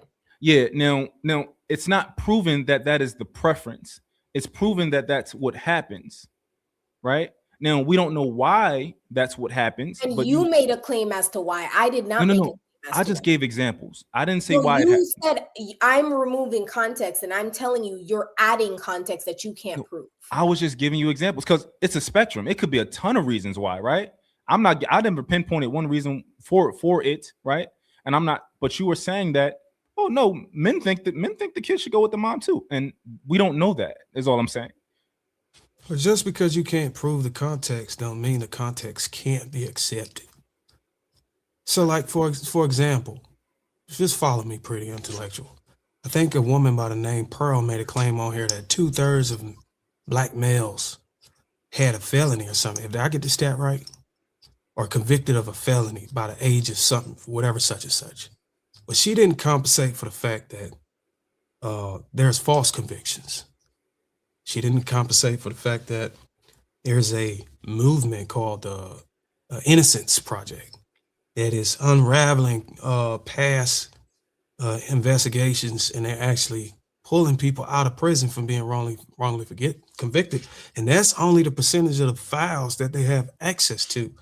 So that statement doesn't hold any weight unless you can prove that 100% of those investigations were justified and wasn't falsely filed. You get what I'm saying? We can't prove it or disprove that 2/3 don't have it, but we can add the context that a lot of it is negligent data because of the information that's lacking.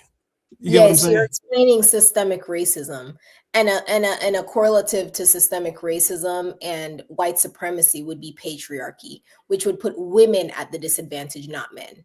So that's where your argument falls on its face again, because the fact of the matter is the system's not It set has up nothing to do with us. race. The system is set up to prefer you. You talked about the Innocence Project, that is quite literally something that is set up to combat. When you talk about exoneration rates for black men, that is literally systemic racism, sir. Under white supremacy, that's not what I was just getting. brought up in That wasn't what I was getting. I would say it had nothing to do with, I'm not race, correction. I mean, it had nothing to do with gender.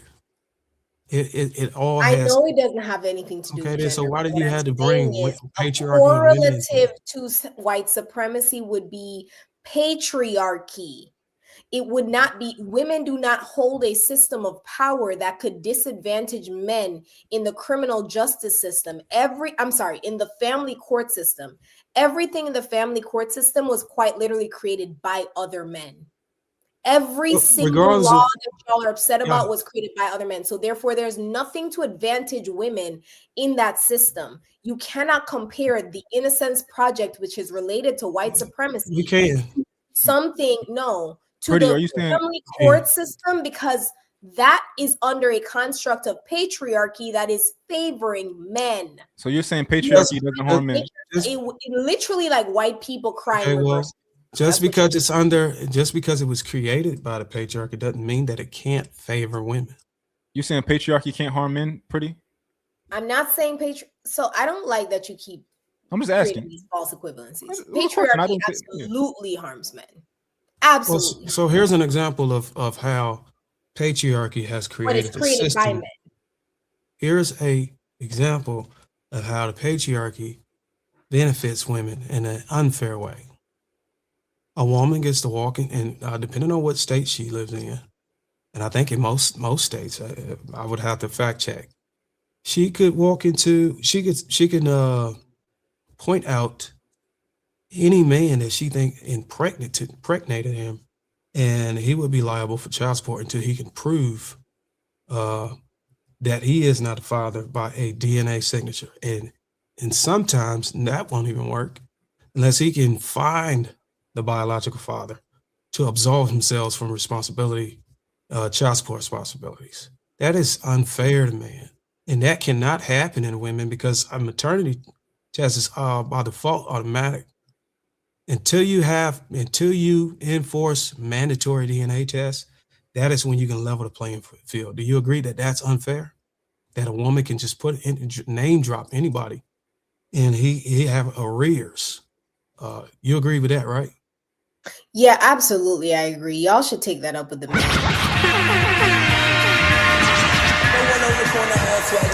So now I proved that You're twice. trying really hard to do. Did you just do a soundtrack? It was effortless. I think that was effortless. That was weird. You made a claim and it took me less than 30 seconds to No, debunk. it's not a debunking. That's not You debunking said that no, under a sir. patriarchy, I agreed to it under a before you started patriarchy, a man talking. cannot No, create a sir. system that is unfair. I agreed for to men. it before you started Okay. talking. All I right, said I got it. the Okay. patriarchy absolutely harms men. So you proved a point that I already agreed to, and then you played a loud sound to prove what? Like, I agreed to it before you started talking, sir. I said the patriarchy absolutely harms men. I said that verbatim I was gonna say before you started talking.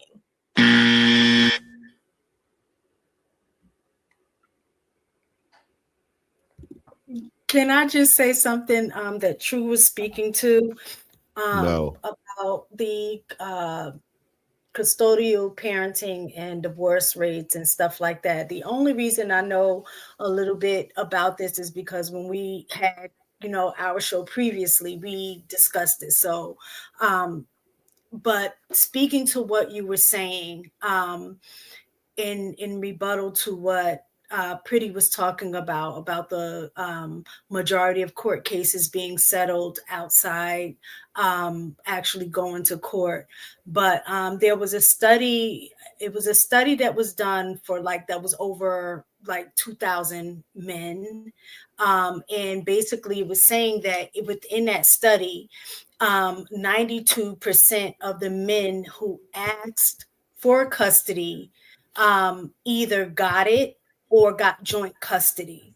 And in that study, it was saying most of the issue with it is that a lot of times men aren't even asking for custody. So that's part of the problem. And then the other thing was in general, many men, like you said, just acquiesce to just whatever the recommendation is, and then they'll not even say, okay, well, no, I would rather have. The ones that actively pursue custody in those situations, that fight for custody, 72% of those cases, the men actually either get custody or get joint custody. The most common arrangement is the joint custody. But when men are actively pursuing the access to their kids, they actually get it. So that speaks more to men also not wanting either the fight or the full-time responsibility of being the parent.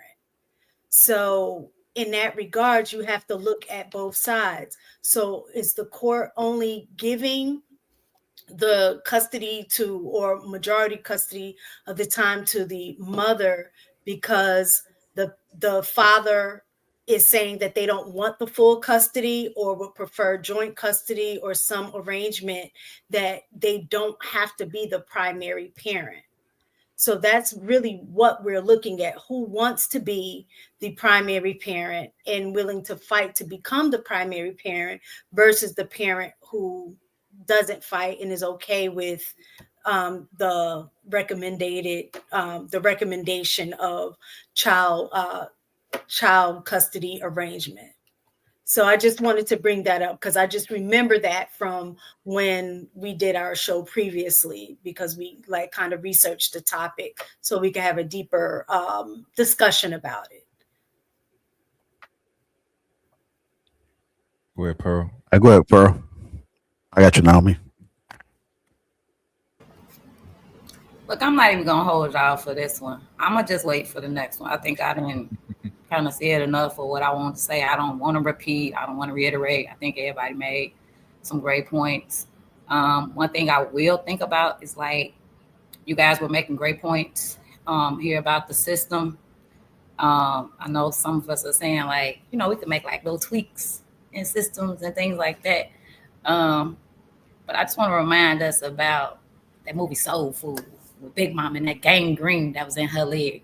And the reason why I say that is like a lot of these systems that we're under, whether it's racial, it's sexist, it's capitalist, whatever it is, it's like gangrene that's in the system. There is no just, oh, we're just going to work on one little space. Like it has to be cut out. It has to be eradicated. Like it got to be demolished. That's another conversation for another day. I think sometimes the mainly majority of the moms get the children in custody battles either because they request more, or I just think it's deemed that the dad is the main provider and he works.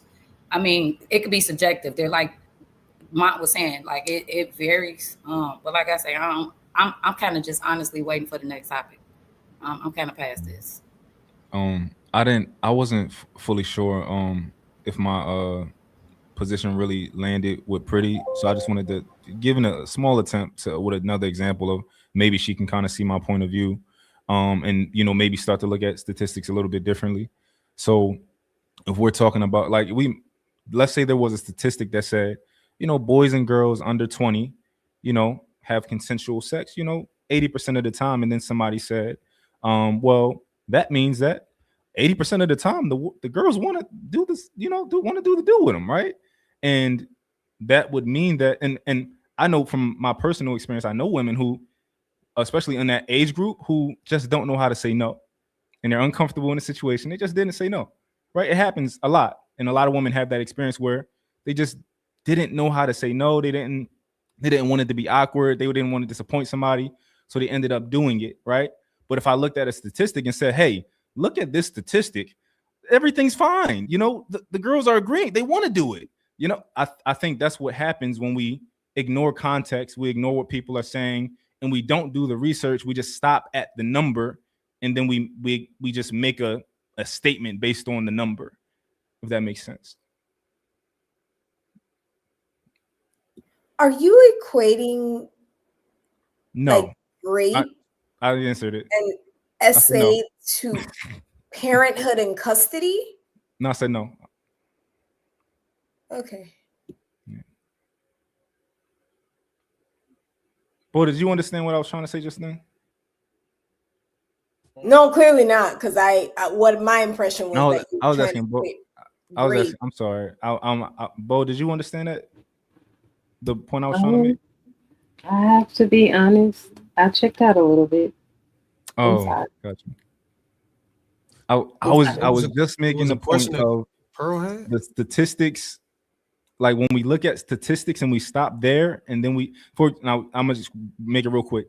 I was saying an example of, okay, if we looked at numbers and it said 80% of boys and girls under 20 are going into consensual sex together, right? And they're both agreeing that they want to do it, right? But if you ask women, a lot of them are saying, you know, we may have done it together, but I didn't really want to. I didn't know how to say no. I was uncomfortable. I didn't want things to get awkward for so many different reasons that girls are doing, especially at a young age, and they don't learn yet until they get a little bit older. There's a lot of reasons. But if we just looked at the numbers and it said, oh, they're agreeing in a consensual sex, nothing's wrong, everything's fine, right? We would be being disingenuous if we did that, if that makes sense. Did that make sense to you? Yes. So then I get what you're saying. My impression then is exactly correct. You are equating those two things. You just didn't want me to say it. I disagree with you.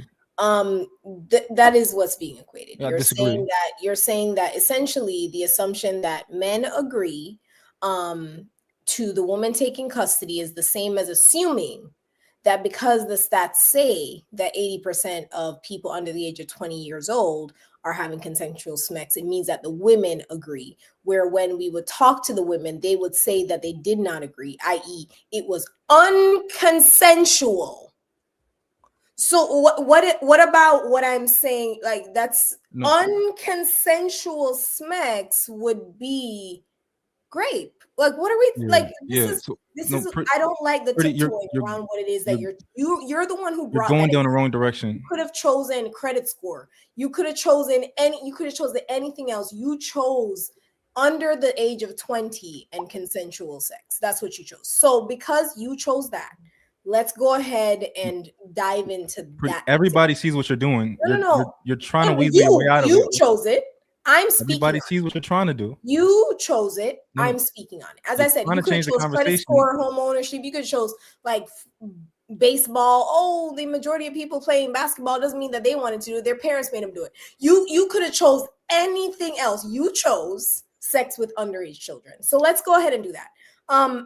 If we're gonna go ahead and talk about that, right? And we're gonna head and talk about underage children. Where did that come from? Children, Darwin, he doesn't need your help. No, so we're gonna go ahead. So if we're it's gonna a go YouTube ahead, guideline. I'm not gonna let her do it. I'm not gonna let her do it. Go ahead. Wait. You can't say underage children. Why is it that two men are talking over me? I don't know. No, I'm just saying though. For the So sake why of is it that you're talking? Hold on, y'all. Hold on. I said 20 years old. Yeah, but somebody said underage why is children. it We that want you're to make sure that talking we over refrain. me while I'm trying? Hold on, pretty. I think he was just trying to tell you about using the word underage. Damn, she's so triggered. Trying to No, say as far as up on YouTube. All right, so just okay. Yeah, so just refrain from it. Let's go ahead and continue the conversation. Thank you, Dar. Yeah, that's not what he was trying to ask, but okay. So if we're going to compare those two things, then I would say that there would have to be a correlative of a survey with the women and then a survey with the men, to where the men who have agreed to custody have come out in droves and have said, yes, I agreed to this, but it was under coercion. I was coerced into doing this. I did not want to do it. I was forced, society, the woman, whatever. And then the women also came out with something equal. If that did not happen, Monty, I'm sorry, you're creating an awful. It didn't happen the other way either. No, but you added that context both times. You're going down the wrong direction. You're interrupting me because you're triggered. No, I'm only interrupting. Point of information. You created that context in the stat Point of information. I brought up earlier. You're misinterpreting. I provided no context. You added the context to say because they agreed to custody does not mean they wanted to. They could have been a situation where they felt like they were forced, and this and this, and you added that context. And then you now also brought in the example of women, of couples under the age of 20 having sex and deciding that it was not consensual on both sides. You brought both of those things in. And now you're saying you're acting as though I'm trying to create something. No, sir. I'm speaking on what you're speaking on, and you're getting triggered because I'm drawing a line. You lied.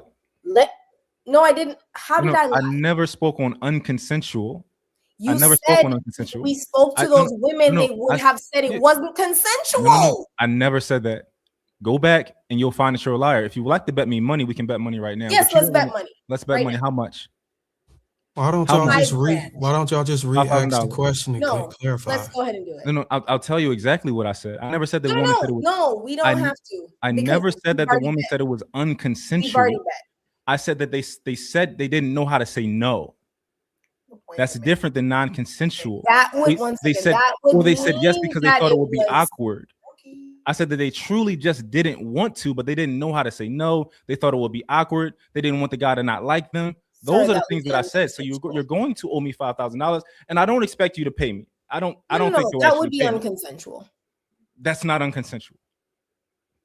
If I say yes, but I don't want to, but I really don't want to do it, that's not unconsensual. That's me not wanting to do something that I agreed to. That's me not knowing how to say. My point was I never said unconsensual. That was the bet. I never said unconsensual. That would be unconsensual. No, that's so you stated it. We would agree that this was consensual. And then if I spoke to the women, they would say that it was not that they did not know how to say no, and don't you worry, I will watch it. We'll watch it together because I know what you said. And that is why I asked you to repeat yourself twice. That's why I asked you to repeat yourself twice, and you did. I know you And got you it inside said, of you to be no, fair. you actually I don't know know you can me be from fair, Adam. and I know you have it inside of you to be a fair person, right? And I do. But that's why I asked you to say it twice. Yeah, And when you did, now I'm creating the correlative. And I'm yeah. stating to you that there would, and I'm not even trying to put nothing on you. What I'm saying is there has to be something of both. And if there's not, then sir, you have no ground to stand on. And because you brought both of these contexts into this conversation without any proof that either one exists, you're making it up. That's what I'm saying to you. And I don't like when people make things up, because it proves to me that you're being emotional and you are not being logical, because you're not being sound in any actual stats. And you're literally speaking from your personal experience, opinion, and feelings. What I was trying to articulate to you was that when you say that 80% of baby moms and baby dads agree that the woman should get custody, and that therefore is saying that those men think that the women should get custody, you introduced that tidbit of information, right? And what I was saying was that you don't have that context, and I just gave you other scenarios where maybe men can feel pressured to do that, right? And all I did was take that situation and try to bring it towards something where I assumed that you were familiar with SA and that topic. So I just tried to bring it into your world. That's all I was trying to do. And I think you're trying to shift it to make it seem like, are you equating SA to this? And you're trying to go down that route, but I know you have it into you to be a fair person. It's somewhere in there, and I'm gonna find it. Can I just say one thing? This is just for the audience. So I get what your point you were making, but I do just want to say that when we're talking about consent, if it's kind of like what Pretty said earlier, it's not just an absence of a no, it's a enthusiastic yes. So you have to, so that's the definition that I think Pretty was going off of. And what you were saying, well, if they felt pressured to do it, even though they didn't actually say, no, that's kind of the definition that she's going for. You know what I'm saying? It was kind of her making up a definition. Right. No, that's if you read up on it and understand what non-consensual, if you read what non-consensual means, it provides examples, it provides many examples. So that's why I want to say that for the audience, especially if there's any younger people watching as well, is really to understand that you want to aim for an enthusiastic yes. And you may want to check during the process. And I know men are like, I ain't doing all of that.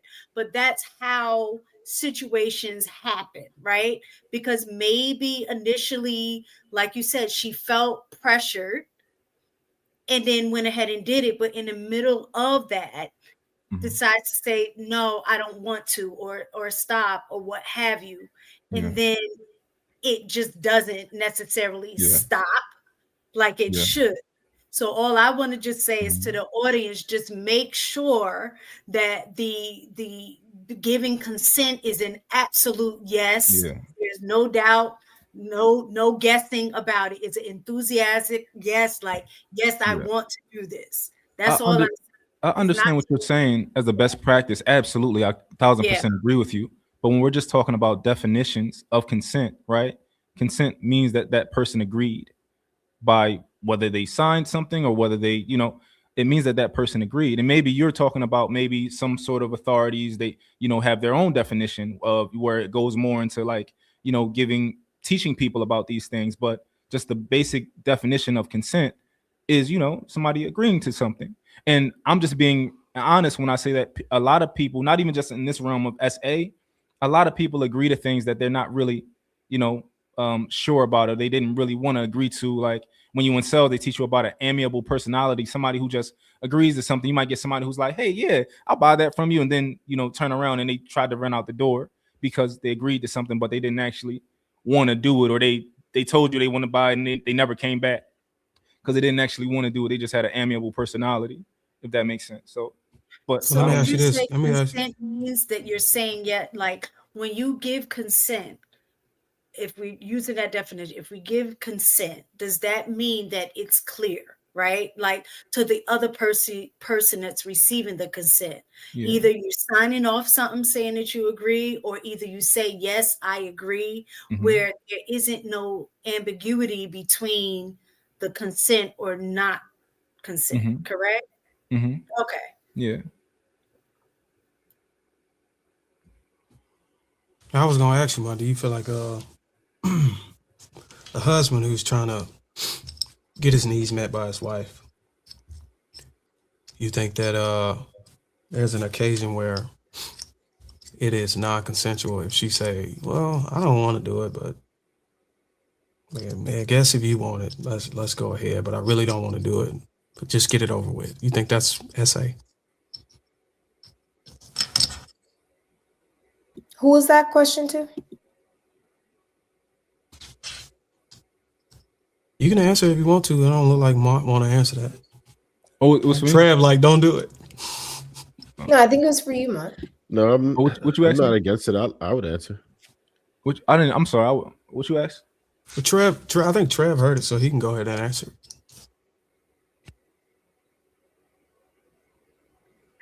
Yeah, I don't think that that's necessarily considered that. Is it something that I promote? No.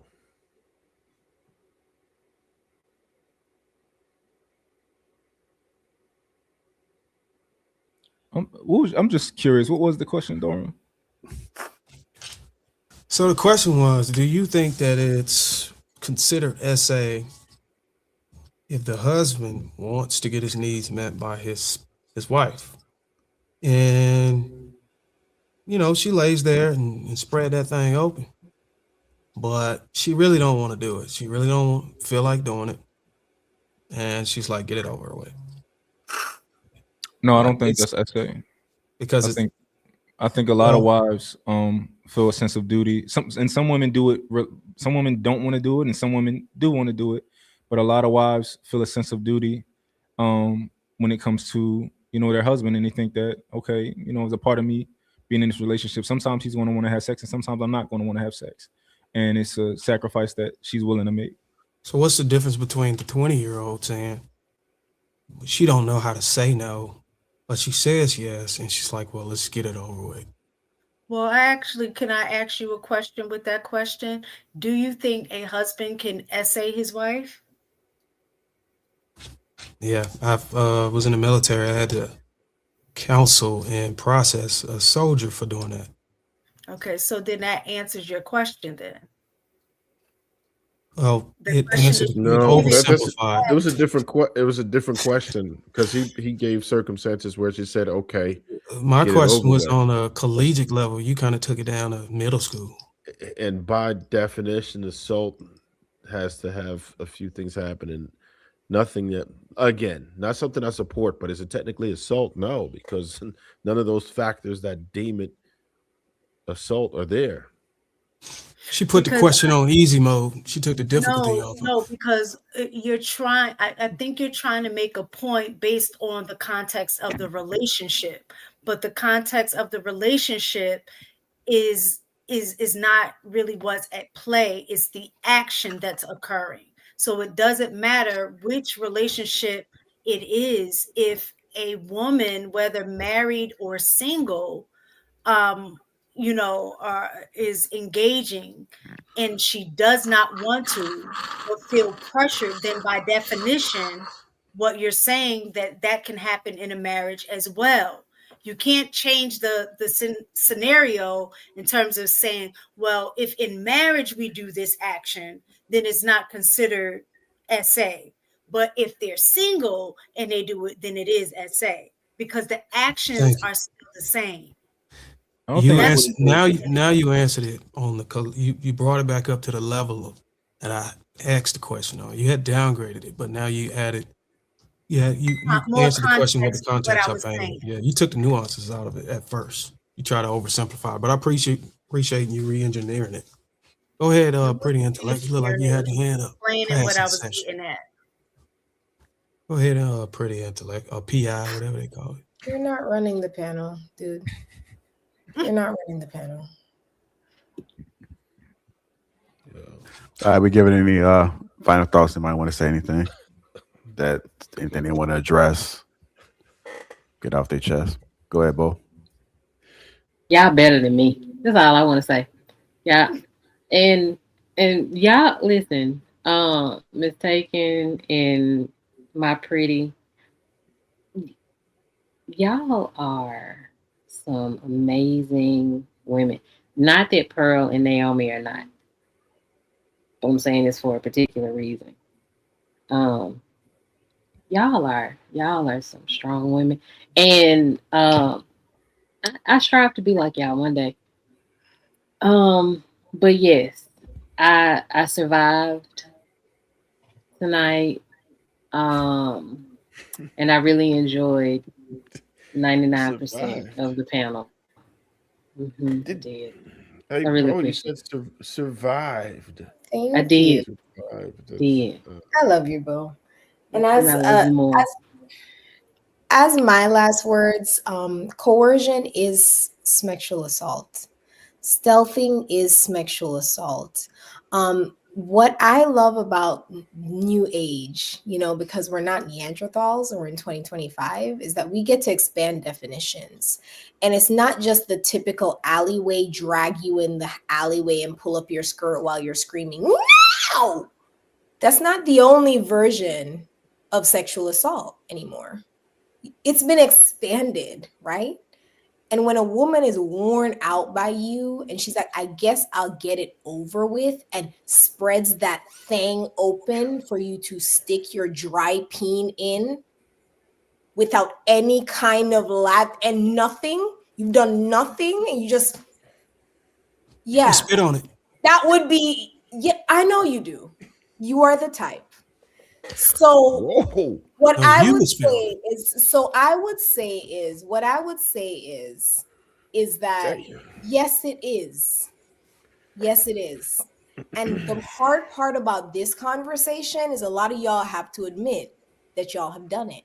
And that's why it's hard for you to have the conversation and to really define the things, because as Darwin just admitted just now in this conversation with a woman who is a stranger to him, a married woman, by the way, who he does not know.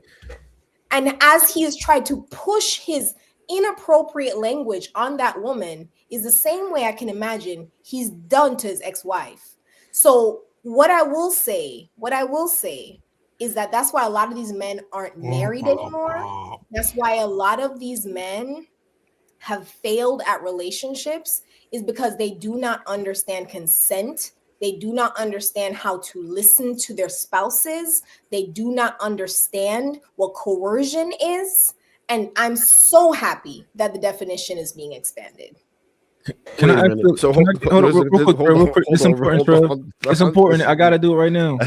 So, ladies, do you agree with her? Do you agree that if you are in a marriage with your man and you're not in the mood, you don't want to do it tonight, but you say, hey, he wants to do it tonight, well, I don't want to do it, but I'm going to allow him to do it tonight. I'm going to do it for him. Do you think that was SA? I think if he doesn't push, like if he's not the one pushing for it, then and she's just like, I'm just, I get it, I'm gonna let you do it. Like if that's her idea, sure. But if he pushes it, then we towing the line. So let me give context. So if he's, I think the pressure is what makes the difference. Like I know that there were times, and I'll say vice versa, that he didn't want to and I wanted to. So he gave it up. And then the same thing for me. There were times that I didn't want to, but because I know he needed and wanted, I gave it up. So in those situations, no, because there wasn't a Well, direct. you said a 20-year-old that was SA. There wasn't a direct pressure for him. It was just me out of being in a marriage, there are times that we are going to sacrifice and do things that we don't necessarily want to do in the moment. Like, Yeah. I may not Y'all want better to be iron lucky his y'all ain't with clothes. no judge I or may no not want attorney. to iron Y'all his hit. clothes, but I do it Right. anyway. Yeah. But there was no pressure for him forcing me or making me feel like I had to. If I said no, it would have been a no. That was totally on me to You just say. said that you felt like you had to because you know he needed it. His needs needed met. Yeah, and That's- he met me in that same thing. It was a consent for me because I was okay with doing it. Yeah. Now, when I say no, the answer is no. Yeah. And there's no issue behind that. Yeah. But there are times where he's in a mood, and I know he's in a mood. So again, and I don't fight that. I'm like, all right, cool, because sometimes I end up getting in the mood as the process goes on. Can you ladies understand how it's like with you guys saying this? Can you understand how it's like can be scary for a man to like want to be with y'all? So Consent is scary. I know it's scary. I can vividly remember being in relationships where my woman was like, "Yo, I want it," and I'm like, "Yo, I don't feel like doing it." Feel like it. She lit. She might be lit. She like, "Yo, like, pull that thing out," and like, I'm Or like, just hop "All right, on." cool. And I gave her what she wanted, but for me to say now that like, yo, she kept asking, and I did it. I was like, if I actually would sit up here and tell y'all like that I didn't consent to that, or like, it actually was SA.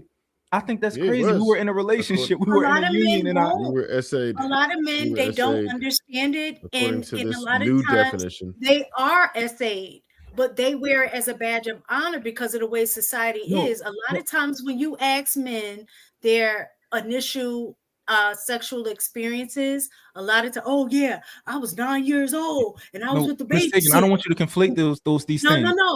No, Yeah, what that's I'm different. saying is a lot of times it does happen. Like you making a comment saying, do you see how confusing it is? I do understand how confusing. No, not confusing, how it's scary because both of us have been in the same situation. And I'm telling you that, yeah, my woman asked me several times. I didn't want to do it, but I ended up saying, yeah, I'm going to do that for you. And I would never say that it was SA.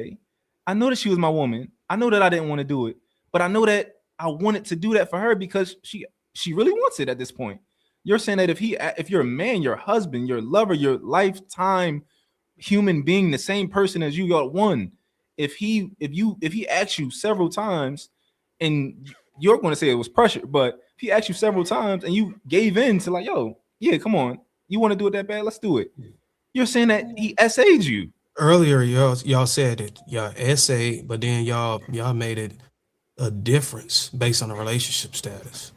It's not the relationship status. So when Mont gave the context about the younger women being in this relationship, whether it be casual, whatever it was, he was stating that we should highlight that the woman didn't want to do it.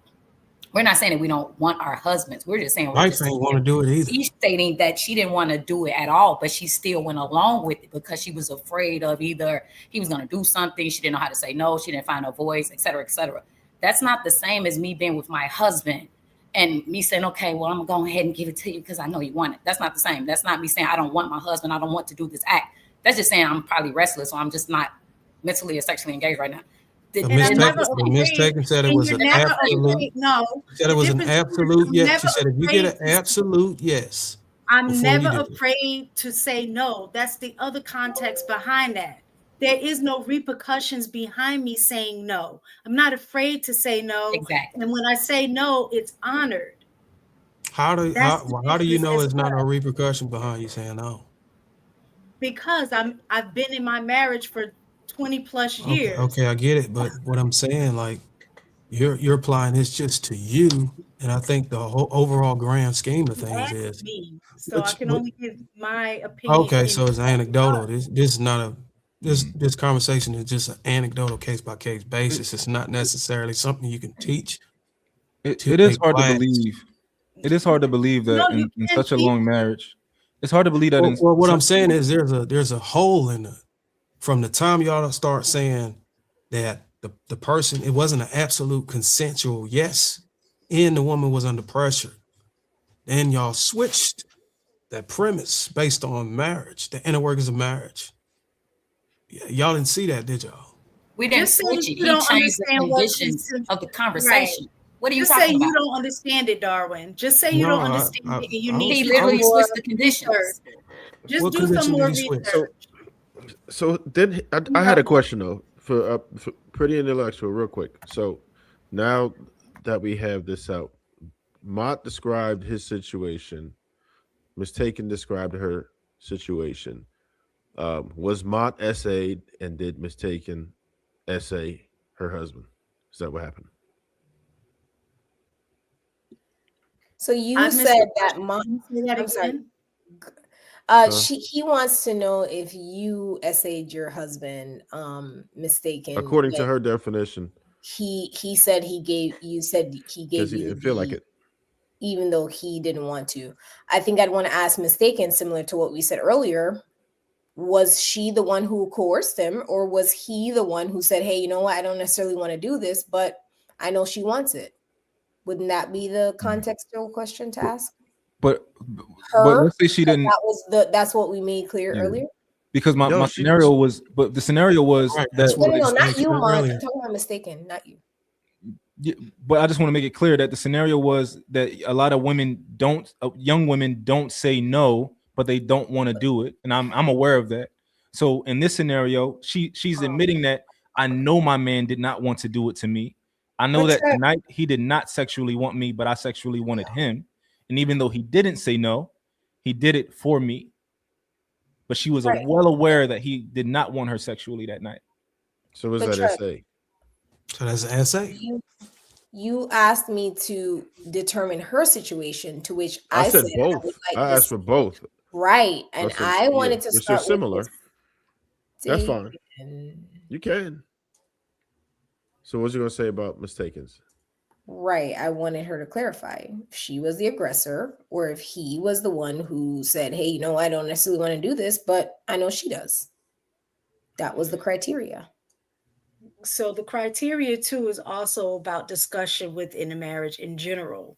So that for us, we have an understanding too that is Relationship sometimes status. no, that is sometimes it's about, like we said, consent and conversation. When my husband tells me no and it's a no, it's a no. When I say no, it's a no. There's no argument around that. So I don't understand where you So what guys are. determines that he doesn't want to do it? Like, does he tell you I don't really want to do it? Yeah, when he says he really don't want to do it, he doesn't. No mistaken. She's asking you about the scenario you brought up earlier. How did you know that he didn't want to He do it? retracted it, bro. How am I retracting? If he says it's a mistaken. no, How did it's you a how did no. you how did you Yeah. know how did you know that your man did not want to have sex with you? If he says like, man, I'm tired right now, something like that, and I'll be like, okay, or be like, babe, you know, and I'll ask him, he'll be like, okay, if he's up to doing it. If he says no, even if he's tired, he'll say, babe, wait till the morning. Like, I'm really tired. I got you in the morning. And that's the end of But it. I think It's Darwin no was continued Okay, so pressure. then Monty. Okay, so Monty, what was your context then? my context was that I was in a relationship where a woman, she was lit and I did not want to have sex at all, but she was begging for it. Like, yo, like let me, you know, I'm like, no, I don't want to have sex. She trying to pull my pants down and all that. And I'm like, all right, I give in. And You were essayed, friend. I don't agree. I told you. Well, You were essayed. you were essayed. You don't have to believe it. No, Many men don't believe it. I mean, I've talked to men who, you know, have kids at the age of 15 by 27-year-old women, and they do not believe they were That's essayed. different though. They That's believe- different. No. I'm trying to say that men do not admit to essay. So I think you were essayed, and I do think there was a little bit of coercion and mistaken situation. I'm just going to be authentic No, about it. do you think it was That essay? was What coercion. mistaken did? Wow. I think that was coercion. But Exactly why? what I said Well, earlier. It was she's coercion, but definitely it wasn't consistent. essay. That's all I That's want to see. consistency. She's I'll consistent with your That's what logic. it is. Are What you? are you talking Oh no, about? real quick. Are you trying to not say This is essay called when it comes to terminology. mistaken? I think coercion, like I explained earlier, is a form of Mhm. essay. I literally made that definition earlier. I was And then I was saying to you, sir, friend, I think you were essayed, friend. I was speaking directly Yeah. to you. No, I understand exactly what So you're that's saying. why I spoke about it differently. I don't If you would, understand why. What are you pushing? Like, if you would allow me real quick, I just listen. I'm listening and I'm studying you and I'm studying this conversation. Sure. And I noticed that when you were talking to me, you did say it's straight up essay. But it seems that I asked you. Because you literally said she pulled your pants down and like she was drinking and she was allow like me to finish. snatching your clothes. Like what the hell? Just allow me to finish. That's very aggressive. Yeah, just allow me to finish. And I hear that you're willing to say that it was coercion, and I hear that you're also willing to say that coercion is essay. But I hear that you're not willing to say that mistaken essayed her man. Because your situation was clearly more aggressive, sir. No, they're not the same. Pulled your pants down, like you she just said. Coercion is a form. Please allow me to finish. I'm not saying that they were the same situations. I'm not saying that they're parallel at all, right? What I'm pointing out is that you're unwilling. So I'm not unwilling. I just said pretty.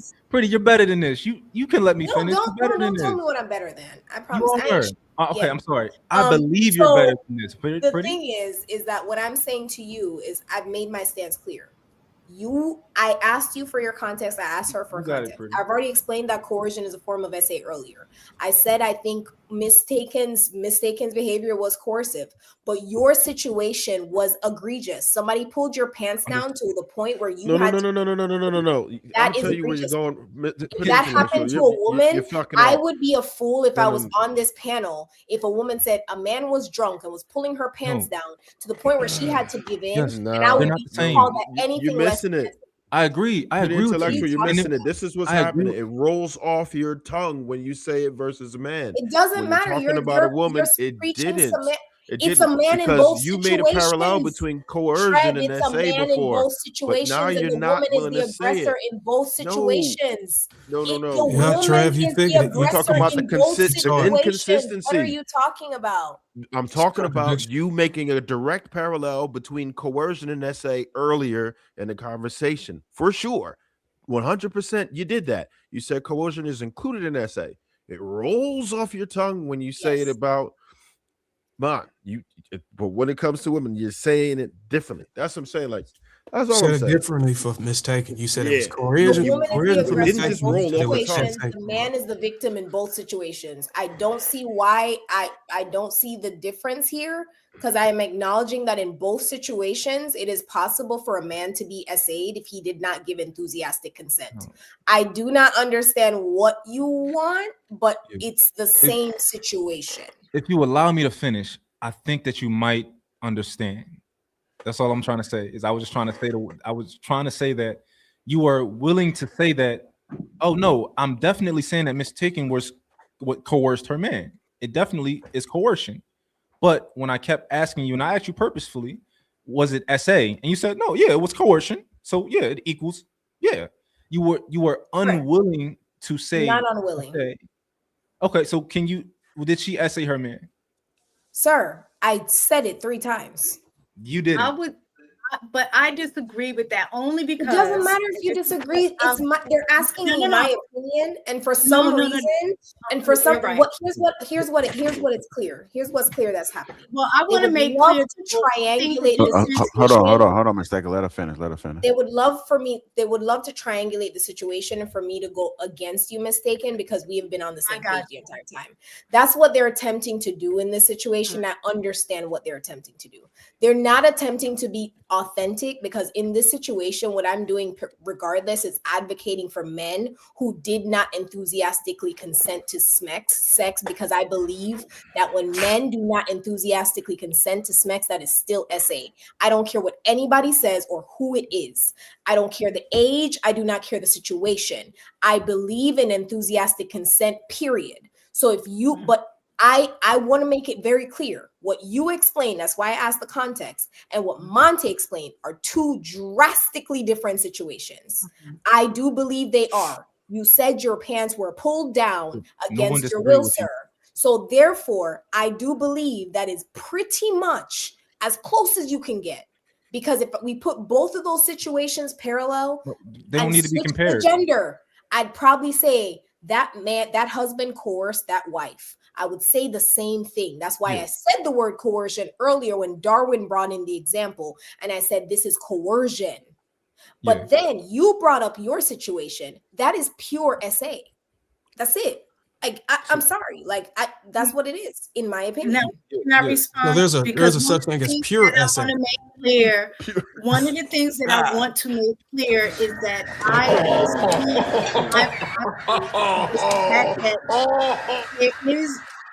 there is a difference between like what she's saying in terms of consent, and I think in my case there was a difference between consensual compromise. Those are two different things, because I did not, nor did he, have the fear of any repercussions or retribution in him saying no. And I made that distinction before.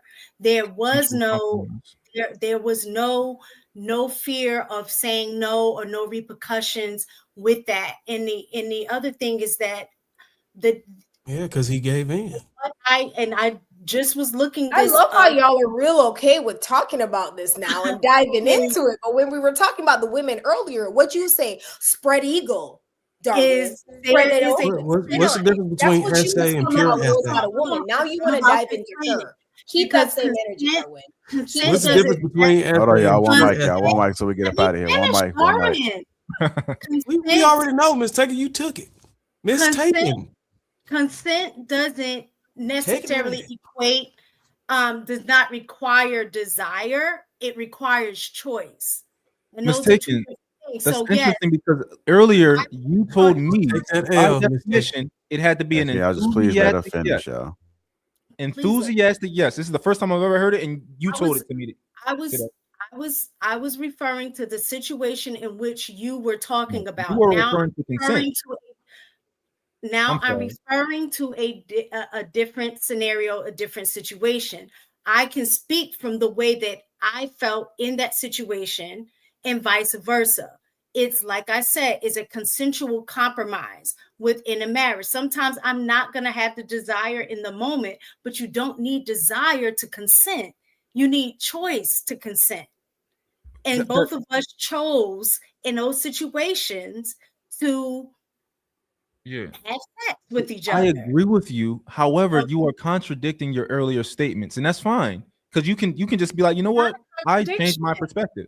Right? It's called nuance, and I think that's what y'all have because a difficulty understanding. It's earlier it's nuance. you were teaching me about consent, right? Because we were just talking about purely consent, and I was saying, oh, consent has a dictionary definition, and you said no, consent needs an enthusiastic yes, right? You said that's what consent was. You didn't just say in marriage or outside of marriage. Definition from what Pretty was referring to. So get it all right. That's what I said. That's the working definition from which Pretty was going off of. The working definition that I'm going off of is a different scenario in which you presented. So earlier, what you were talking about isn't necessarily what you believe, and you don't believe that consent is an enthusiastic yes. That's not your. I absolutely believe that there is no ambiguity, and there was no ambiguity between me and my husband.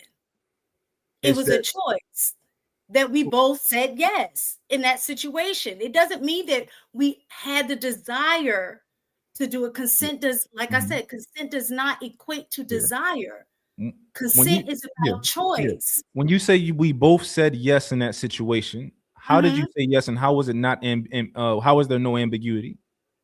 There was no ambiguity because we ended up having sex. It was consensual. Well, we end up having sex. There's no ambiguity. Listen, when I'm saying no, the answer no, it's clear. It doesn't go beyond that. When he says no, the answer is clear. It doesn't go beyond his no.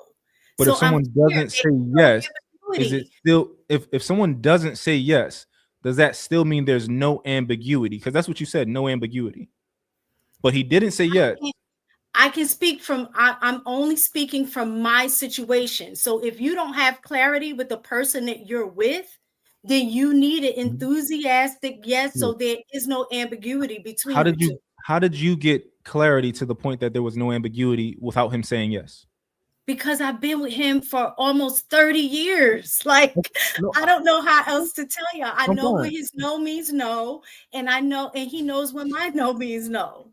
Okay, there's not a whole lot of discussion in the now. If you want to speak in earlier in our dating phase, that was a different scenario, because then it was clear. It wasn't clear yet. We need to It close was out, clear. y'all. Wait, so now the After marriage X, makes it after different. X amount of Got years, it. then you do away with the Because What we do were you talking clear about essay. marital essay is what we were talking about. No, I said consensual compromise.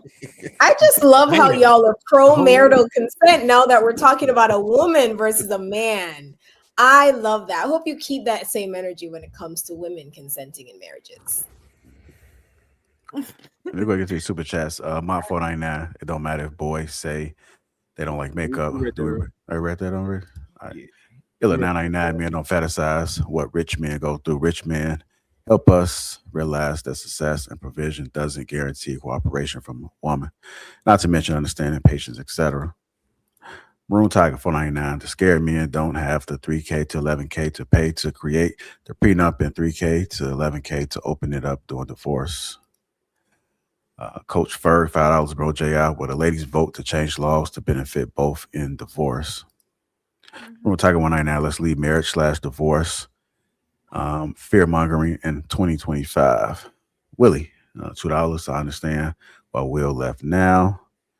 Darwin, how dare y'all talk about divorce? Brother, $2. Member super sticker. Thank you. Brother again with the 149. Also member super sticker. I really don't care. $22, $10. I thought she was pretty and intellectual. Can we stop lying in 2026? Maroon Tiger 499 threatened to not pay the bills that your household depends on. Abandonment at Mont grounds for divorce. $2 from brother again, super sticker. Also member, thank you. Maroon Tiger 199. Let's lead to 20% of men, 80% children lie in 2025. Brother again, also member 149, super sticker. I really don't care. $10. Respect to Pearl for having substance and something to say. And Bo. Brother again with the $5 super sticker. Thank you. I want to thank everybody that's contributed to the platform. Y'all make sure y'all be safe out here. Catch y'all on the other side of the year. Let's make sure we support everybody on the panel. Thank you guys, and we are out.